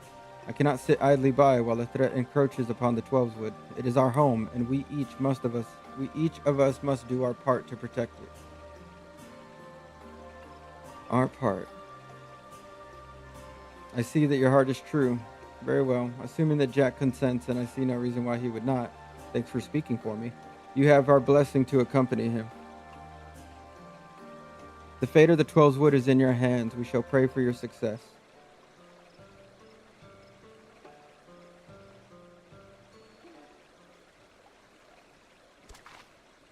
We would need to make plans for the journey. Please come and see me at Fallguard Float. And back we go.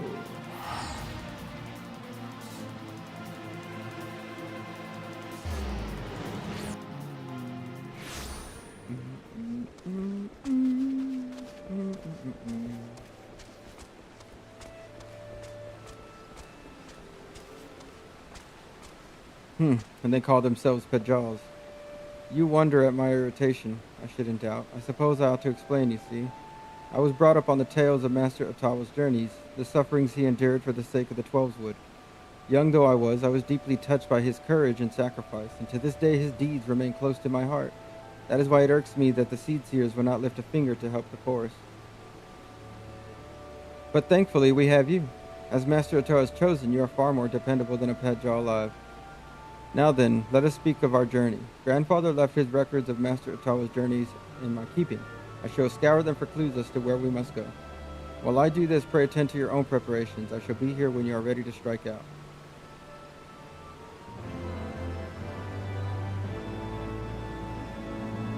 I'm ready now. Ooh, what is this? Adds Lily to your healing gauge. For every 20 seconds you are gained to combat up to a maximum of 3. Envelops a designated area and a veil of flicker, granting healing over time to self and any party members who enter. You come at a good time, Jack. I believe I have found a clue in my grandfather's records. There is a passage which tells of the time when the taint reached the forest via subterranean water vein. Master Ottawa traced it back to its source at Abelath's spine, and there he purged the corruption. Lest you wonder, 'tis the mention of the water vein that interests me. Allow me to explain. Though the danger to the Twelveswood has become so dire as to elicit emphatic warnings for the Great One, none of the Pedjals or hearers were aware of it. If we then consider the Great One's warning that the taint shall flood the forest, I am inclined to conclude that the foul ether is being conveyed via water veins. Years have passed since Master Ottawa purged the taint. A new source of corruption may have well manifested in the intervening time. First, I suggest we take our investigation to the central highlands of Korthus. which form the southern edge of Alabatha's spine. Pray meet me at the Camp Dragonhead.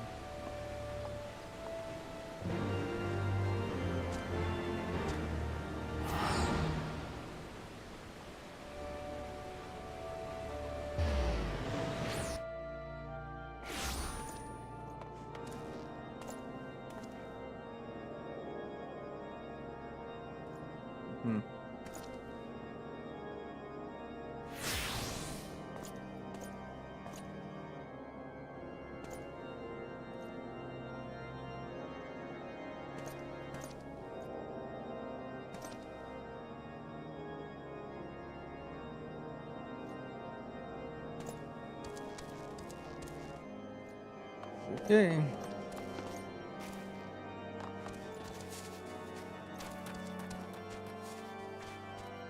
Everything is frozen over. I had read about the snow-swept mountains of Corthus, but no amount of reading can substitute for seeing. I have a confession to make. This is my very first time setting foot outside the Twelveswood. The experience has proven to be at once fascinating and frightening, but I digress. While I awaited your arrival, I spoke with some of the knights about water veins. They say that one passes beneath the area just south of here. The area happens to be thick with fiends, and these fiends happen to have grown unnaturally aggressive of late. I would wager that the taint is to blame for this change. A short while ago, a band of knights departed for the area in question on a mission to cull the unruly creatures. Shall we go and join them? Shall we? Yes, we shall.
Oh, man.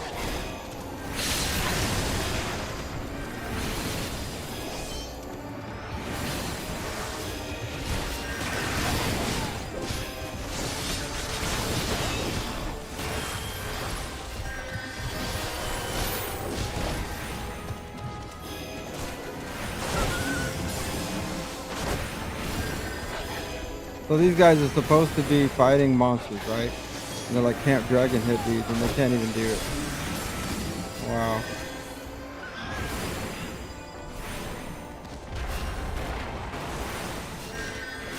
These guys suck. So much for being the best.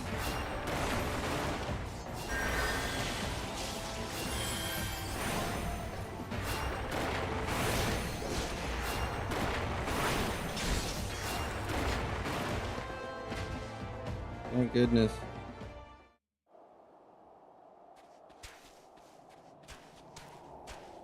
The foul taint. It's so bad.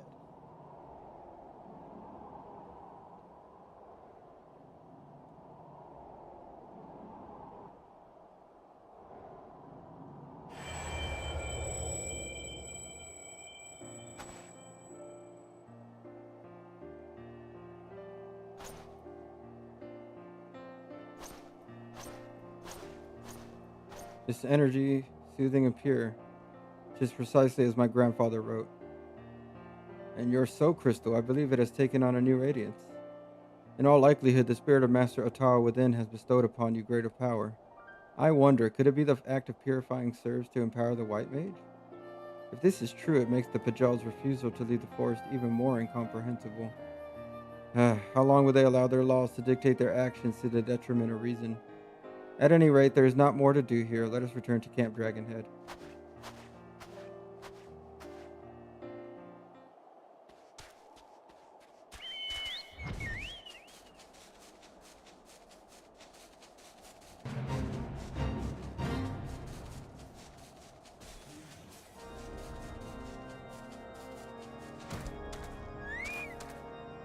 Let us review what we have learned. As we have suspected, the taint is being born along subterranean water veins. According to my grandfather's records, the headwater of the vein we just visited is situated further to the west. Unfortunately, it lies beyond the holy sea of Ishgard. As foreigners, we will require special permission to pass through the city. I shall contact Stilglade Fane and request to have the Elder Seedseer issue us these necessary papers. Of course, were one of the Seedseers here, we would not have to go through all this hassle. I shall survey the land, lay the land in order to ascertain our next destination. Meanwhile, I suggest you take your time to accustom yourself to your newfound power. I'll be here when you're ready to resume our mission. Thank you.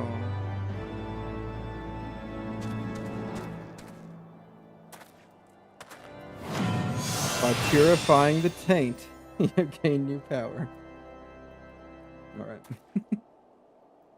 Alright, so healing gauge displays the current number of lilies, so it's like the sage. Okay. They accumulate as time passes while engaging in combat. Lilies are consumed by using actions. A Fluid of Solace and Rapture acquired at level 76. But you give it to me now. Alright, so that's what that is. I think that's a 90-second thing. I mean, that should go here, because that one's 90, but it's like a big old thing, right? And this one is fine. These are like more like utility. This one I'm going to use.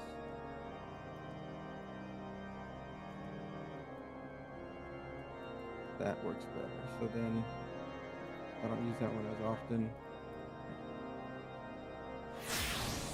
Alright. Shiva is ready to resume the mission to purge the taint. Alright, what is this? Stone 3, Stone Mastery. Okay. I am terribly sorry for the wait, Jack. It has taken a while, but our request to pass through Ishgard has been granted. We may now continue on to the Western Highlands. First, I suggest we make a brief stop at Falcon's Nest. If there has been an anomaly in the area, the locals may be able to tell us something.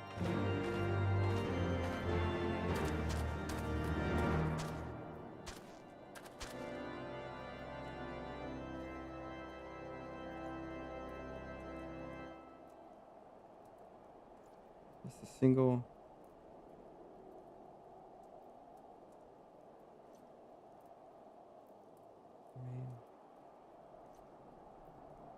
That's fine. That's fine. Yeah, that's fine. Okay.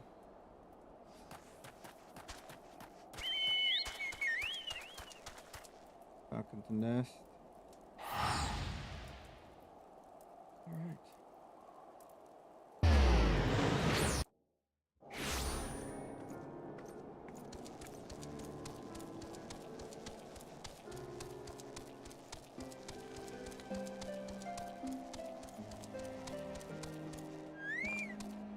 So this is Falcon's Nest.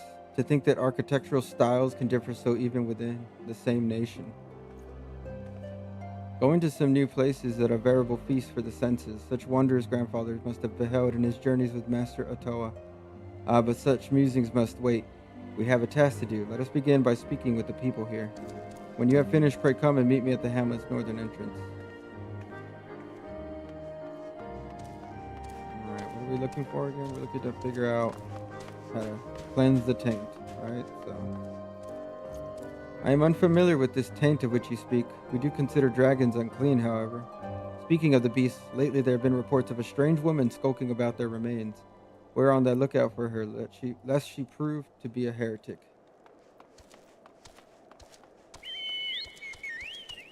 Or everything is a nail when you're a hammer, right? So.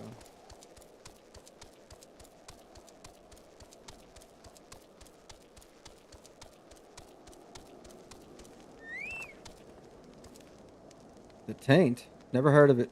We've had a strange visitor. However, a foreign woman with the stench of death about her. Suspicious as she was, I decided to steal a peek at her belongings, and, forgive me, but the mere recollection of it is like to bring up my supper. Anyway, after that, some of us confronted her and demanded to know her purpose. She refused to say a word. Nay, she looked straight through us with empty eyes and left the hamlet. As I recall, she was headed to the north and west. Wherever she is gone, we are well rid of her. Fair. Alright, they said they went northwest. The rumors of this strange woman are on everyone's lips. This is likely but a coincidence, but it appears we're headed in the same direction as her. There are water sources in the northwestern corner of the region, frozen lakes to be precise, and I would take our investigation there. I mislike the sound of this woman, and I'd sooner not cross paths with her, but we have a mission to fulfill. Let us keep moving.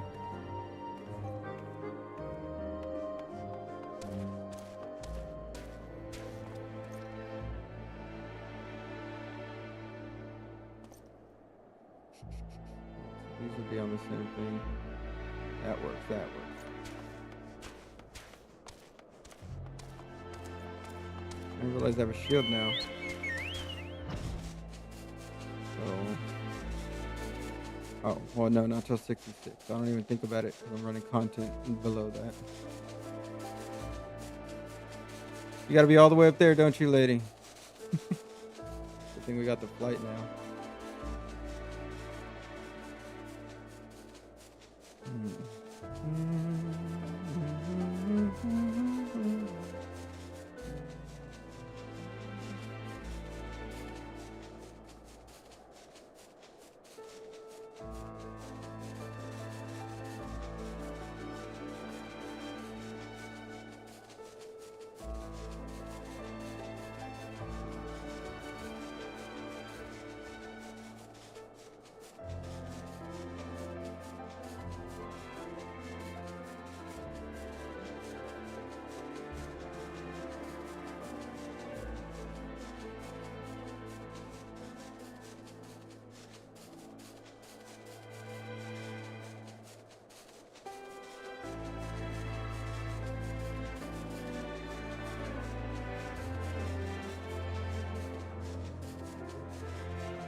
Good gods, the stench is overpowering, even in this frigid climate.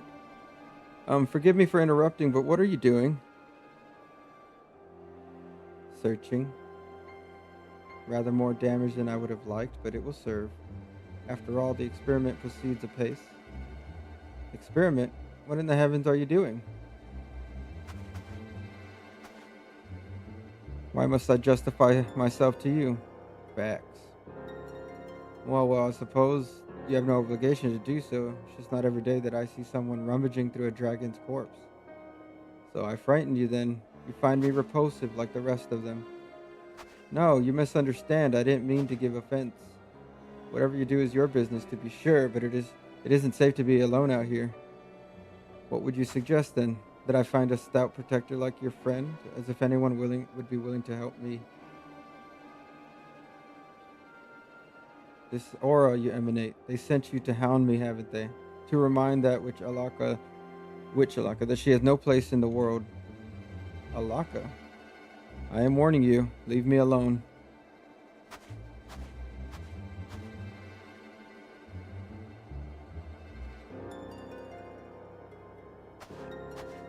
Well, that was certainly queer. I know not what compelled me to speak with that woman, Alaka. I believe she called herself, but I must confess to being morbidly curious about her experiment. But I mustn't let myself be distracted. We have work to do. Unless I am mistaken, the taint has manifested in this area. Let us split up and search for it. Yes.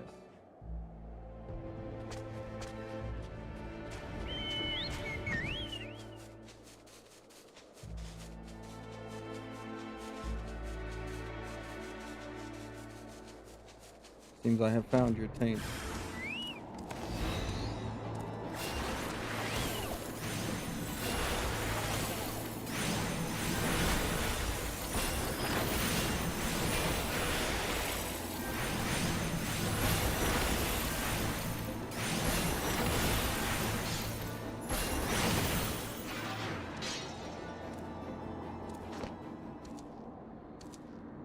We got a witch now? Okay, so we're going after a witch.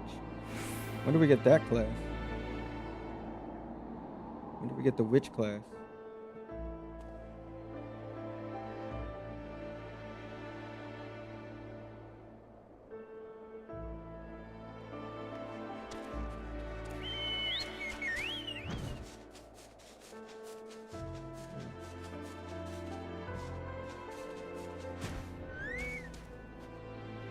You found the taint and purified it. Well done. Though I cannot help but wonder, is it truly a coincidence that the taint chanced to have manifested where we met Alaka? Being frozen to the bone isn't conducive to conversation. Let us return to Falcon's Nest and warm ourselves before we discuss matters in earnest. Yes. Yes, let's. Yes.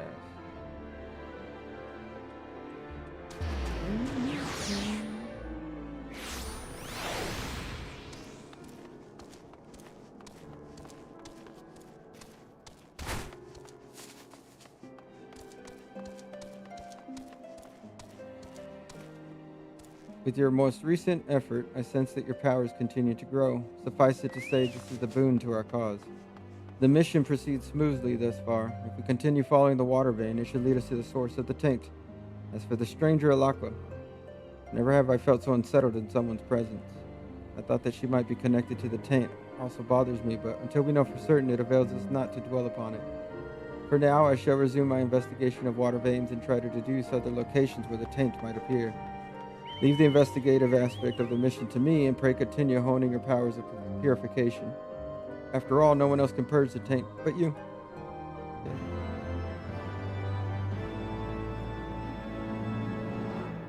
More power. So now I got stone 3. I mean, I already had that, right?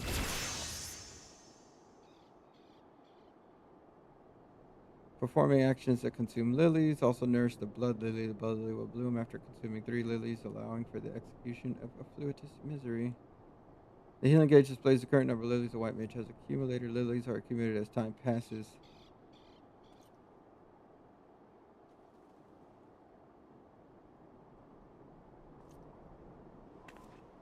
Terrible news, Jack. The manifestation of the taint you purged here has reappeared. The fiends nearby were driven into a frenzy all over again, and they reportedly attacked a knight on patrol. Though the man managed to flee to the Convictory, his wounds are grievous, and to compound matters, the camp's Trivirgans are all afield and cannot readily return. You are his only chance, Jack. You must go to the Convictory and save him.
I'm here. I'm gonna help. I'm here. He's in a bad way. Please hurry and tend to his hurt. Cast Cure 2. The pain fades. I owe you a debt of gratitude. Thanks to you, the danger is past. However, he will still require constant care for a time. I shall remain on hand to help provide it. Meanwhile, you must go and purify the taint that has appeared west of Baneful. Only you have the power to do so, Jack. Please hurry before it causes any more harm.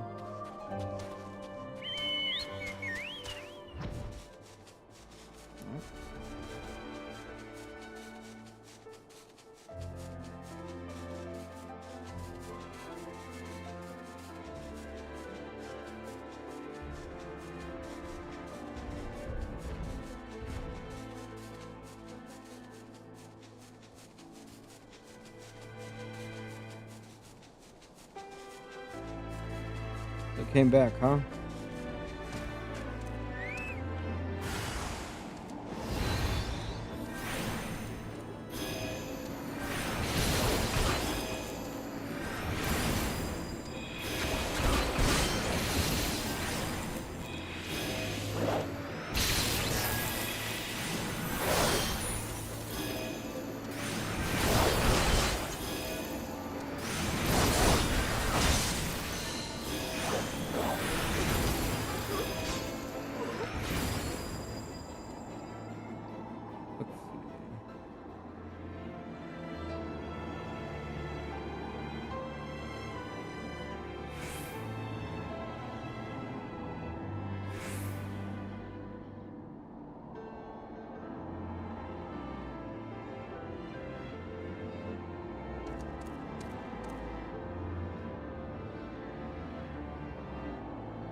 There's a way to just...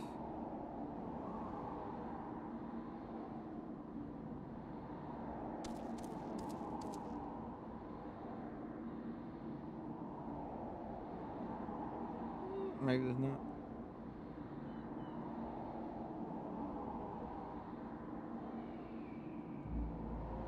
Guess that's all it's gonna be.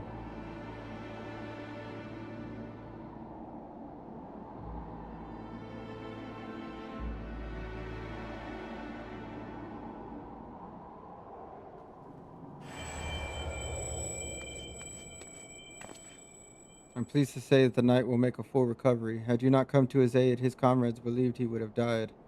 I see you have already purified the tank. Good work, Jack. I must say, though, that its reappearance baffles me. It should have taken far longer for befouled ether to accumulate. I am disinclined to believe that this came about by itself. Nay, I sense that someone had a hand in this. I spoke with the knight after he had sufficiently recovered. Shortly before he was attacked, he caught sight of the foreign woman who reeks of death, Alakwa. Wherever she appears, so too does the taint. I wasn't certain before, but now I'm convinced that it was no mere coincidence. Could it be that she is creating the taint? If so, to what end? Why would she do such a thing? I know not her designs, but her actions cannot be borne. Should the taint continue to manifest, both Corthus and the Twelveswood will suffer unimaginable damage. Slingblade Fane must know of this threat. I shall send word to them.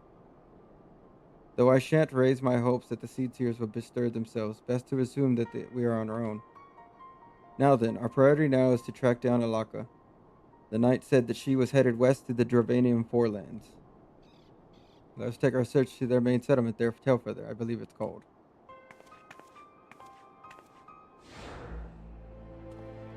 Okay.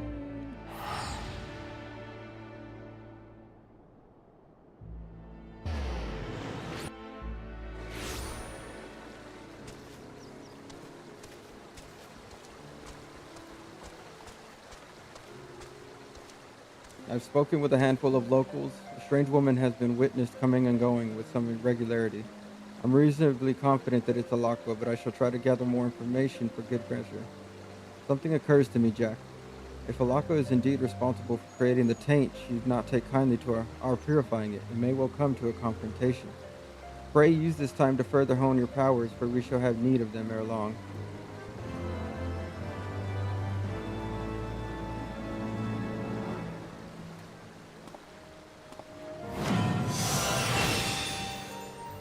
Aziz, light.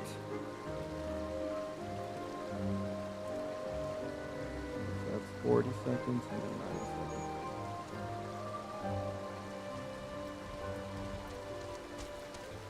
I think I put dinner at the here, right? Good tidings, Jack. I have acquired definite information on Alakwa. As before, the stench of death gave her away. A hunter she chanced to walk near couldn't help but notice the smell. When she realized that she was being observed, she quickly turned her steps west, towards dragon territory. The hunter shouted a warning, but she continued on heedless. In light of her inclinations, I dare say she has business there. There's an area called Avalonia Fallen to the west. Let us head in that direction to try to pick up Alaka's trail. Let us.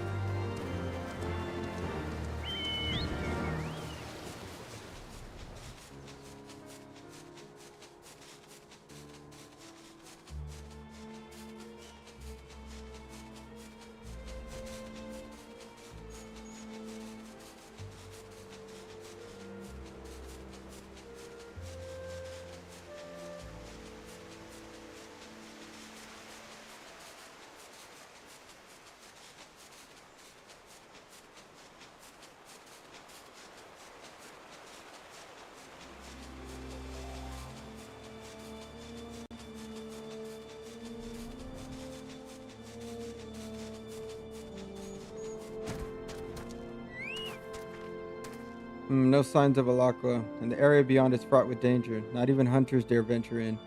I would sooner not wander these parts without some guarantee that Alakwa is near, but we cannot afford to delay lest she elude us completely. Let us split up and search. If you would focus on the area to the north, I shall follow the high road west. Oh, and do keep an eye out for the taint. If Alakwa is here, it's like to have manifested. Sure.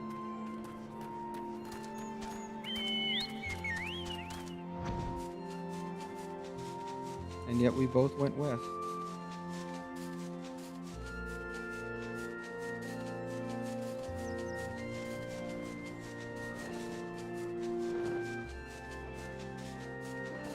Well, good time to reveal the map.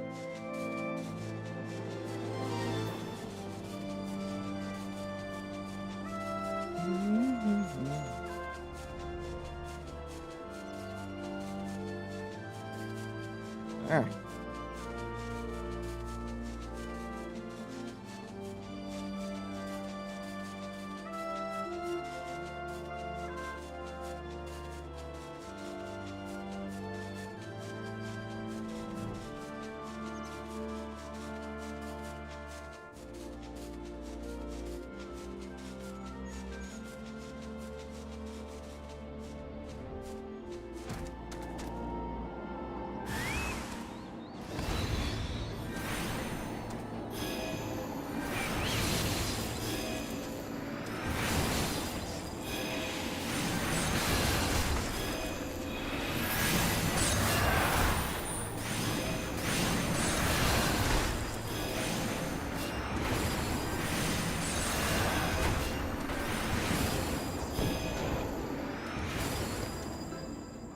Cleansing the taint.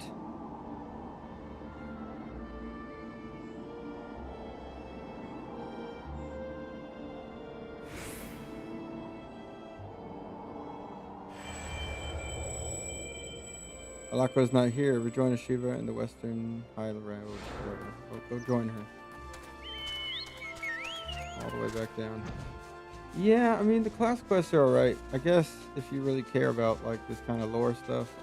Some of them offer some stuff for the world. I mean, feels like busy work. A lot of the quests in this just feel like busy work. Padding time, fetch quest type stuff. This is okay, but I would have just liked to get the skills. Maybe have to go to a trainer or something.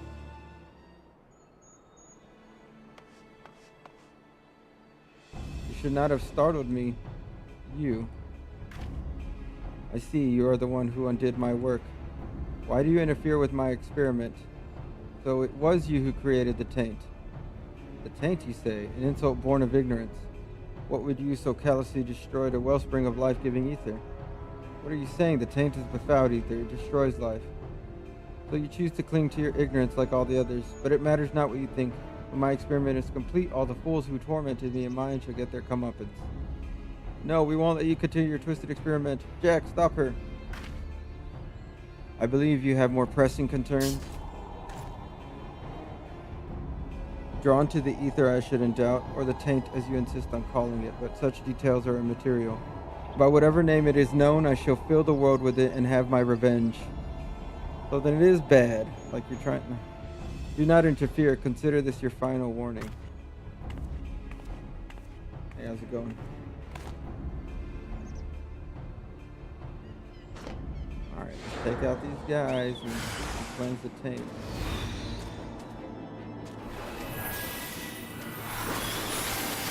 And next, take care of all the healing.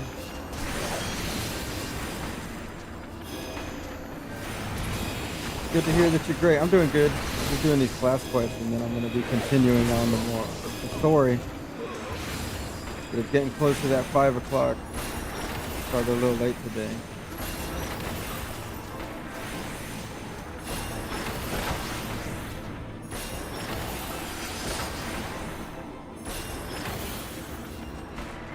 The blank room? Yeah. They just moved, so we get to build it up together. That's how I see it. I've been thinking about like getting some ideas and then putting it to a vote as we grow the community. So for me, it could stay blank for a while. You know? Then I figure we get stuff. Find a peculiar hunk of flesh on the ground. Okay.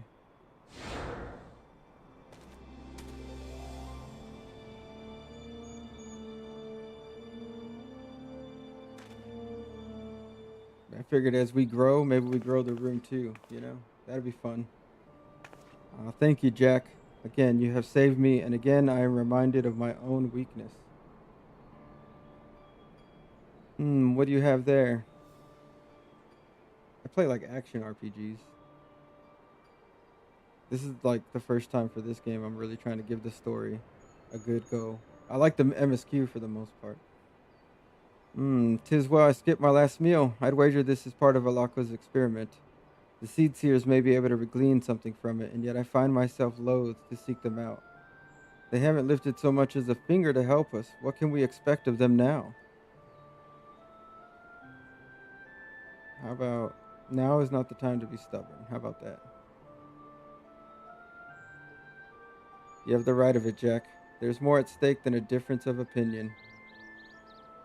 If we are to save the Twelveswood, we must needs turn to the Seed Seers for aid. It's settled then. We return to the Twelveswood. Good plan. This might be above our pay grade. Alright, now we got thin air.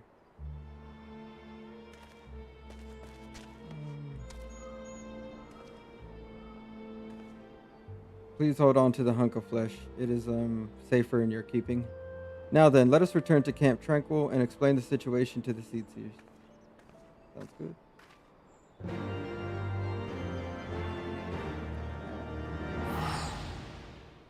Yeah, what kind of games do you play?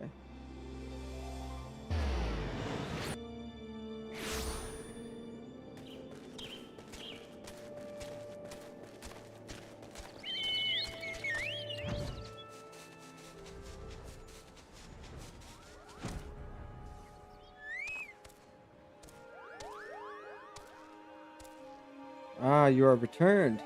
How fares the effort to purge the taint? You wish to show us something? I found this nasty ass piece of flesh. Maybe there's some necromancy going on.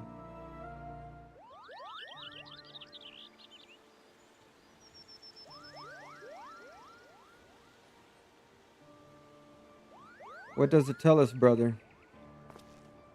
The elementals are in trepidation of the flesh. It is infused with befouled ether. Of this there can be no doubt. And with the Great One's warnings growing ever more fervent, it seems plain that this Alaqua continues to sow the taint. Whatever it is she seeks to do, we must put a stop to it. Arun and I shall take a closer look at the flesh. In the meantime, you must resume your journey of purification. What? With all due respect. Oh, to hell's with respect. Can't believe what I'm hearing. You would send us back into the midst of danger and with nary a word of counsel. I know full well that we ask much of you, but there is none other upon whom we can depend. Depend, you say? Instead of depending upon others, why don't you do something for a change? We all know that you have both the power to do so. Oh, nice. And do you realize how much Jack has been through in your names? Ah, but of course you don't, because while he bled for you, you were hiding here with your heads in the treetops. If Master Otoa were to see this, he would be turning in his grave. She's mad. Heads in the treetops? What's the matter with her? You guys are kind of aloof, and she thinks that you should be doing more. To think that our own people see us in such a light. It cannot be helped, brother. We are bound to remain in the forest. Things are not as they were during Master Otoa's time. Be that as it may, were the people to lose faith in us, for whom shall we convey the will of the elementals? Forgive me, Jack, but I would be alone. Rest assured I will take a closer look at the tainted flesh. Times change. Arun has the right of it. It is our duty to facilitate harmony between man and elemental. All the laws of the forest count for naught if we fail in this. At any rate, we must needs stop Alok's dark designs. And fear not, Jack. Henceforth, we will not leave you to bear the burden alone. Pray allow us the time to consider our next step. I mean, even your sister, the elder Sutsu, she left. She left the 12's Wood. She did her own thing. Alright, so now this would be the final one. Alright, Jack, we have conceived a plan to deal with the taint. We would share the particulars with everyone. Might I trouble you to fetch Shiva? She will have returned to Fallgorge Float, I believe. Pray return here after you've notified her. Arun and I shall be waiting. Right, so you want me to go back and forth? Gotcha. Yes, ma'am, I do stream date.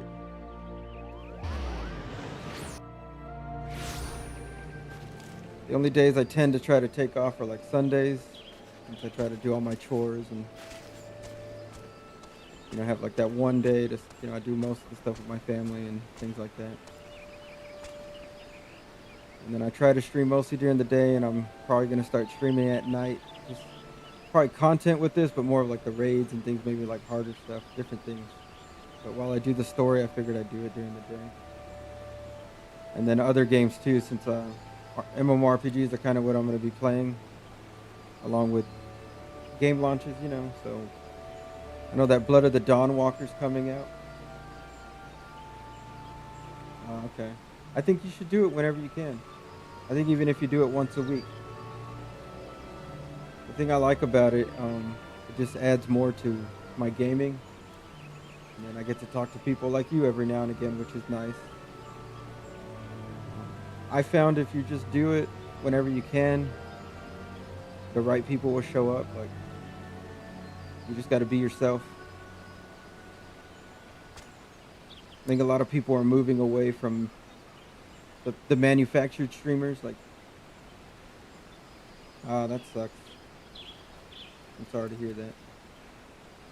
Oh, it's you, Jack. I must apologize for my earlier display. The Seedseers wish to see me despite the disrespect I showed them.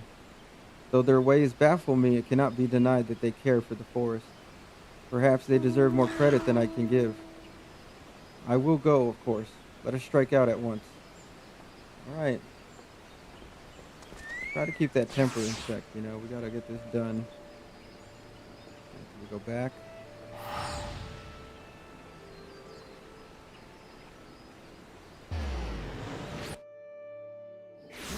We should start again.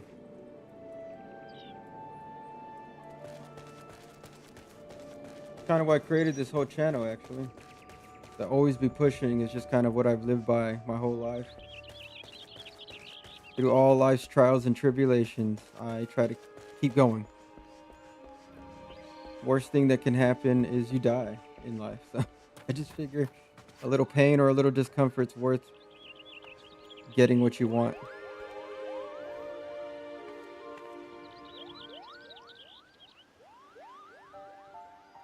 Our thanks for coming. Without further ado, let us begin. After our last meeting, I went to the Guardian Tree and presented the tainted flesh to the Great One. Thanks. His reaction was telling. The befouled ether it bears is identical to the taint which now threatens the 12's Wood. Unless we stop Alakwa, the forest will be reduced to a wasteland of death. Yeah, I thought it was like necromancy. Jack gave me to understand that you have conceived a plan to deal with the taint. What is this plan? Simply put, Arun and I shall accompany you to the Gervanian Forelands. Alright. I hope so too. I hope you get to be a part of it. You can be one of the OGs. And as you are doubtless aware, we Pajals are chosen by the elementals to convey their will. I do. Like Mass Effect and things, that's one of the big ones. I'm actually gonna probably go through all the Final Fantasy, because I haven't played 1 through 6. And I picked up 7, right? And then they got that remake trilogy coming out, so I was thinking about doing the original Final Fantasy 7. We can go through that, and then we can compare it by going through the trilogy and hope and get it to line up when it releases next March, I think, next spring. I was thinking about doing that, because it'd be nice, good content during the daytime, so that we can do all the hard stuff at night, like Dark Souls and all that. As you are doubtless aware, we Pajals are chosen by the elementals to convey their will. Should that will go unheard or be misinterpreted, harmony will be lost and tragedy inevitably befall.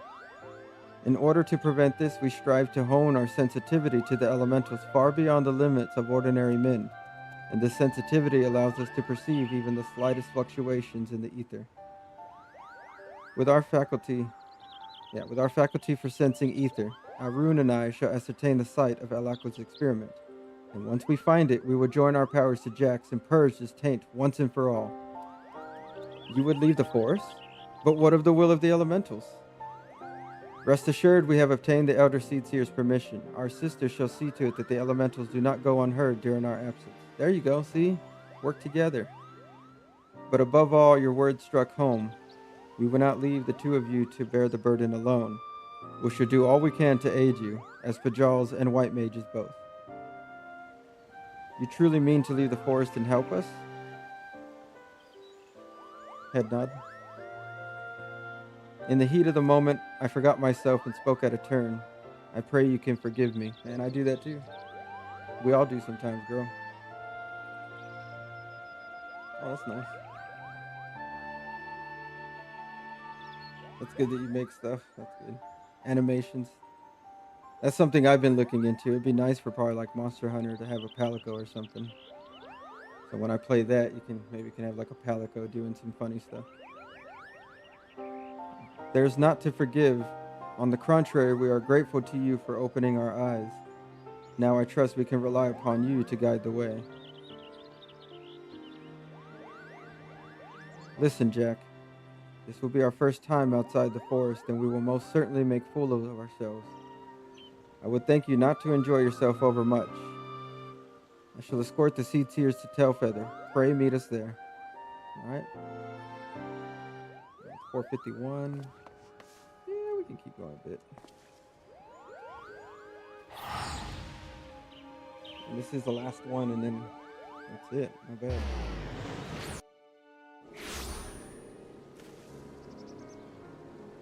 Me? Nothing. Luckily, I get to do this, which is nice. I feel blessed.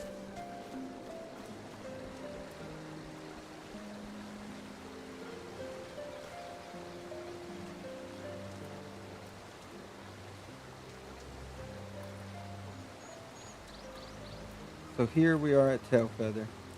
Why, the journey here wasn't nearly as daunting as I expected. I dare say we could have made it without a Shiva.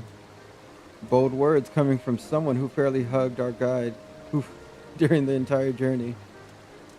Seeing as we are here, we ought to get to work. Do you sense anything, brother? I do. An anomaly in the ether that wrenches the stomach. It emanates from the north and west. A cavern lies in that direction. Morn, 'tis called. And if memory serves, so too does a water vein. It seems to me that is where we must go. I must warn you all, though. That area is thick with dragons. We must proceed with caution. Dragons, you say? Well, I, for one, would welcome the excitement. The journey thus far has been rather dull for my taste.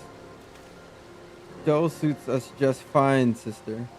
Remember, our priority is to purge the taint. As if I would forget. The fate of the 12's is at stake. Let us make haste to mourn and confront Alakwa.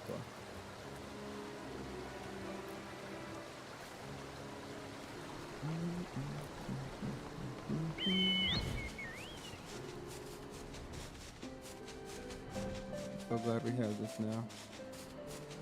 We gotta go all the way that way.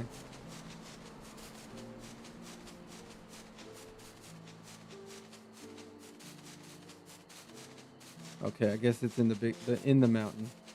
That's where we're headed.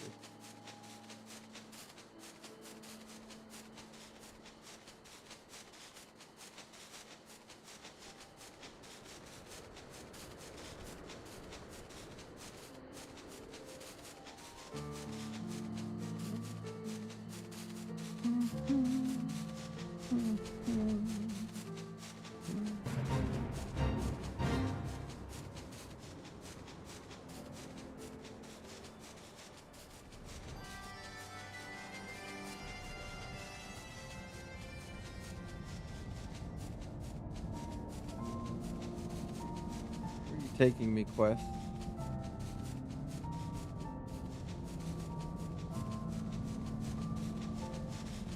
Yeah, sure. I have a Discord. You can just add me on there, and that's usually where I look at everybody's things. And then I'll take a look at it after like stream and stuff like that.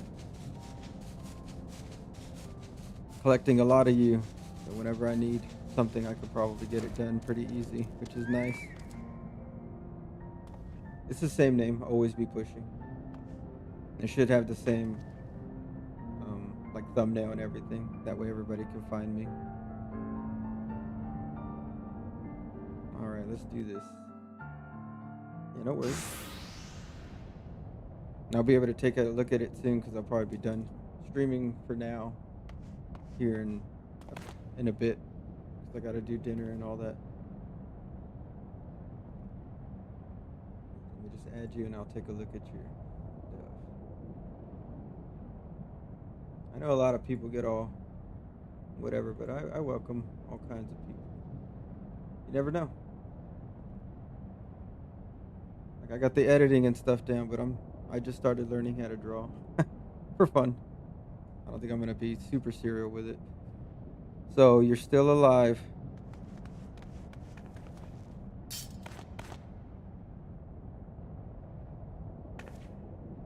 Most intriguing. Horns such as I have, yet you are not Ara. Well, whatever you are no different from the others. You have come to interfere with my experiment, but know this, it is your ignorance that has led us down this path.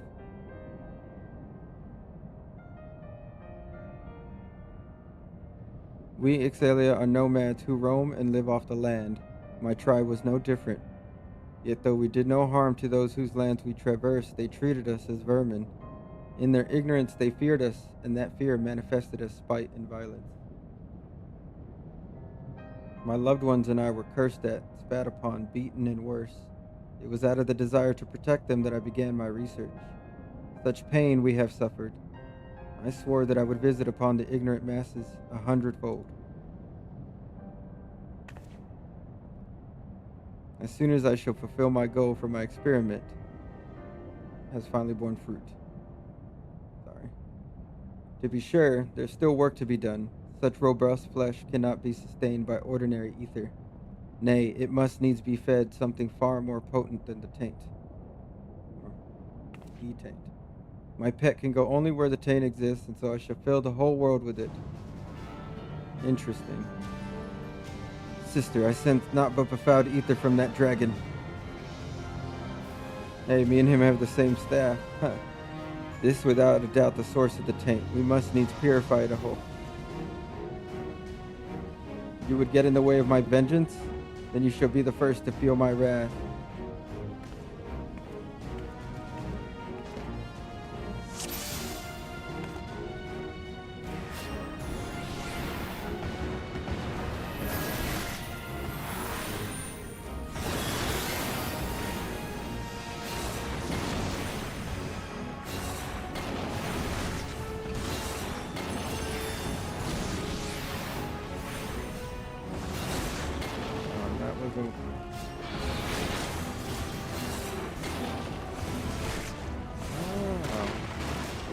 Have that one. Okay, so it is an instant exit.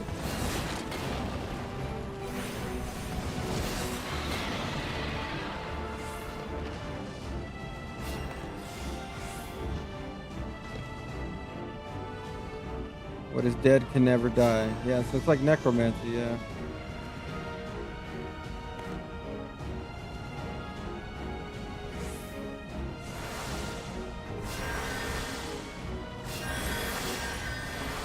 Souls of the damned, render your essence unto my creation.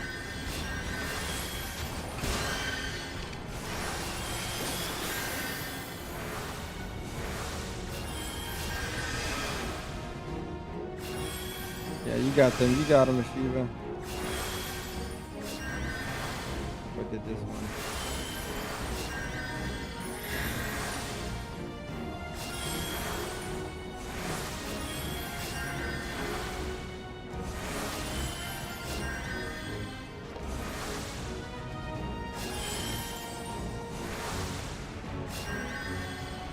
good, right?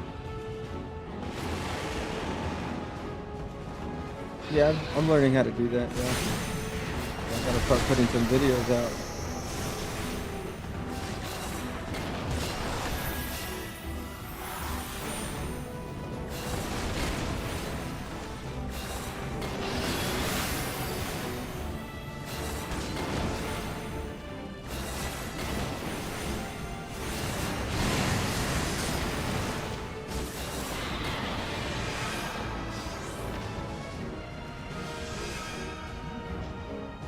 Take a look at this stuff after I get off stream. We'll see about that, huh? Struggle in vain. Guess we gotta purify this again.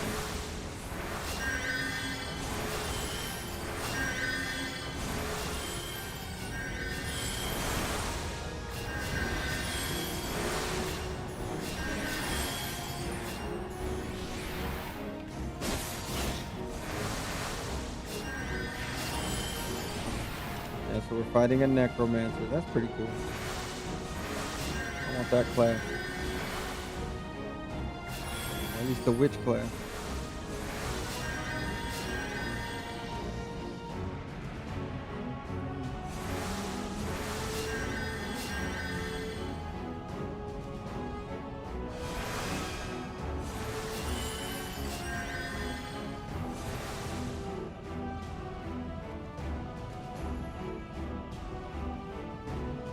No, you will not get in the way of my vengeance.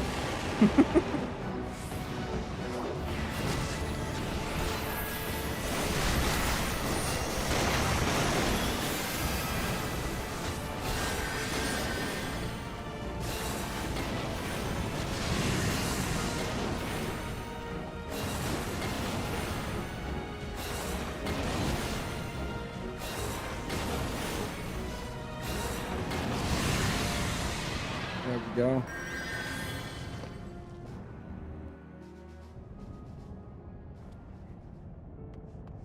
Thought I heard a Poochie.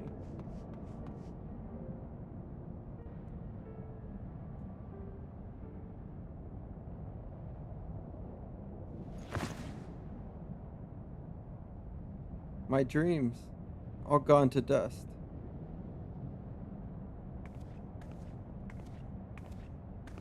I am powerless. Powerless to protect my people. Powerless to change anything. We are cowards, all of us. That which we do not understand instills fear within us, and so we lash out. In return, you sought to strike back at those who hurt you. You have done terrible things and must be held to account for your crimes.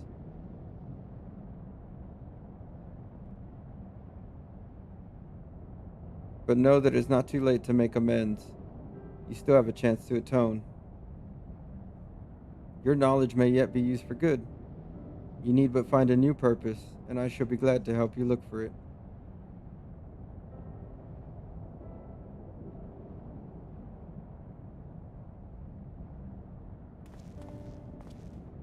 With Alakwa apprehended, it seems safe to say that danger to the Twelveswood is past, and we owe it all to the two of you. This experience has taught me much and more, not least of all how powerless I was in the face of an external threat. If I am to protect the forest, I must needs spend less time with my head in the treetops and more with my feet on the ground. To that end, I shall strive to be a Pajal, as Master Atoa was, standing ready to journey to the ends of the world if need be. Were it not for your shining example, I never would have found the courage to come to this decision. I cannot thank you enough. Master Arun, when the time comes for you to embark upon your journey, pray allow me to accompany you. It isn't safe to travel alone, you know this to be true. Besides, you need someone to keep a record of all your deeds, that they might be passed on to future generations. For my bold words, I am still but a green sapling. Nevertheless, I would serve you faithfully as my grandfather once served Master Atoa. I should be heartened to have your company, Hashiva. I shall endeavor to be a Pajal worthy of your respect. There we go. Thank you, Master Arun. I swear you'll not be disappointed in me.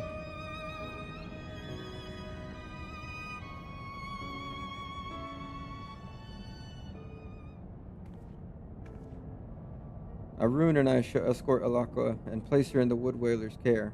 Pray come and see us afterwards at Camp Tranquil. We would thank you properly.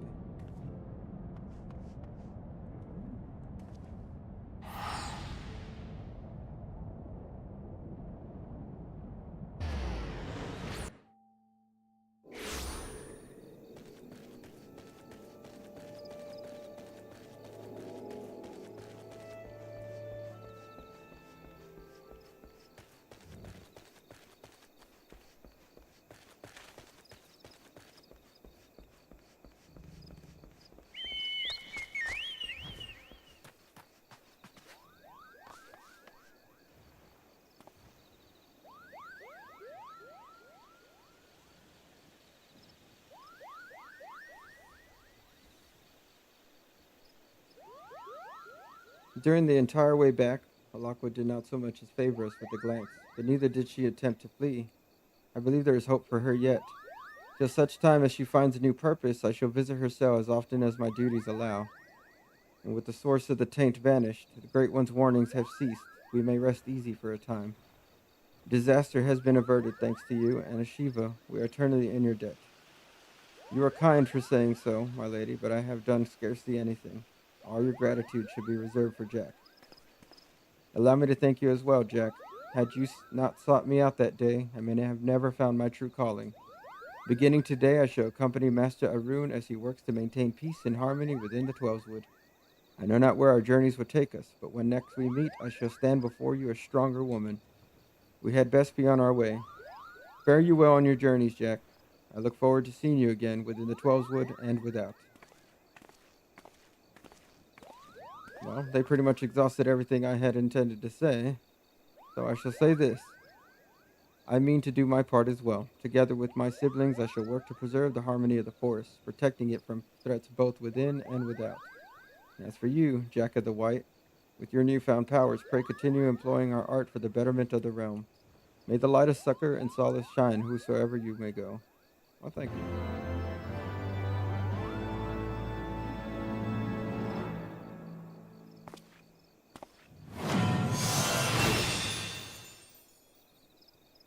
Conclude that.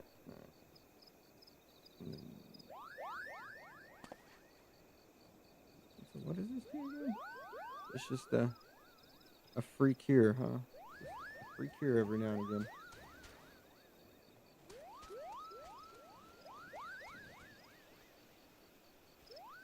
Hold on a minute. So Aquaville.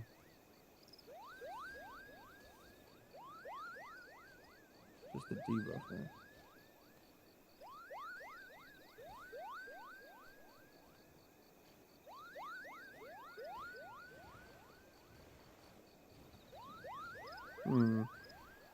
So this is the upgraded version.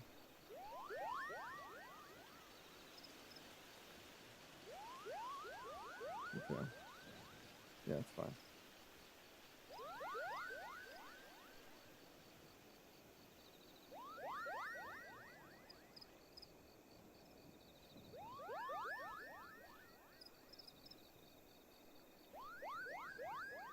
Grants confession. Party members under the confession will receive additional healing upon receiving HP recovery via Medica 2 and Cure 3. You can pop that and then you heal them after. That's not bad. That's not bad. I mean, I should probably put this one here. And those two because they're barriers.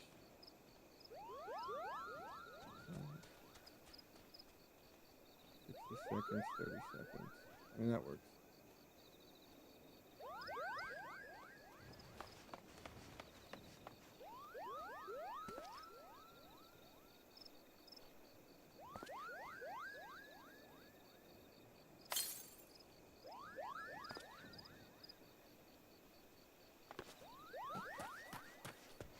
All right, well.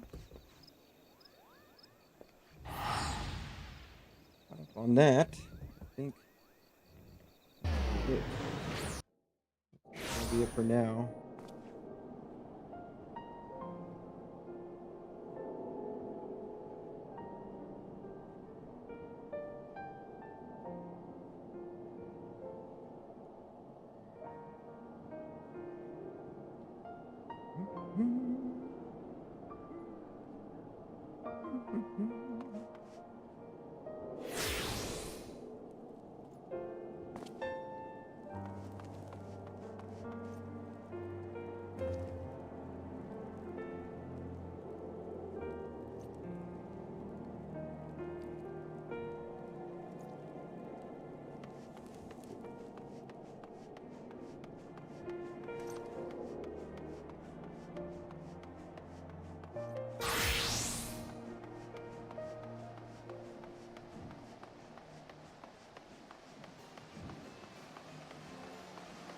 All right, had a good run today for the story. Not bad.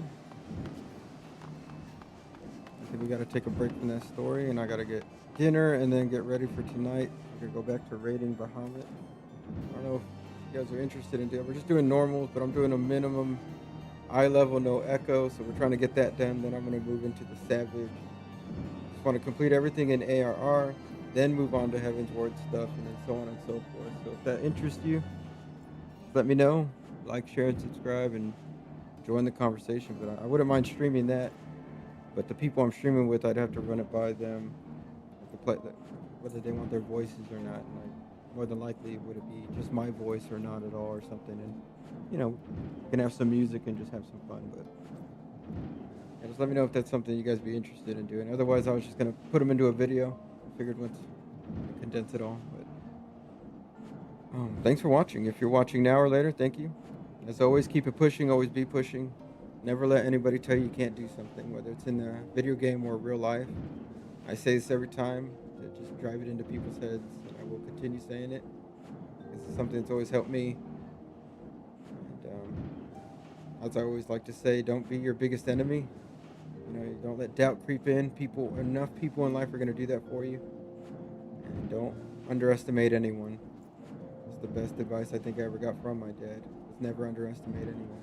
That includes your parents, includes your friends, your family, everybody. So, as always, take it easy. And again, thank you for watching.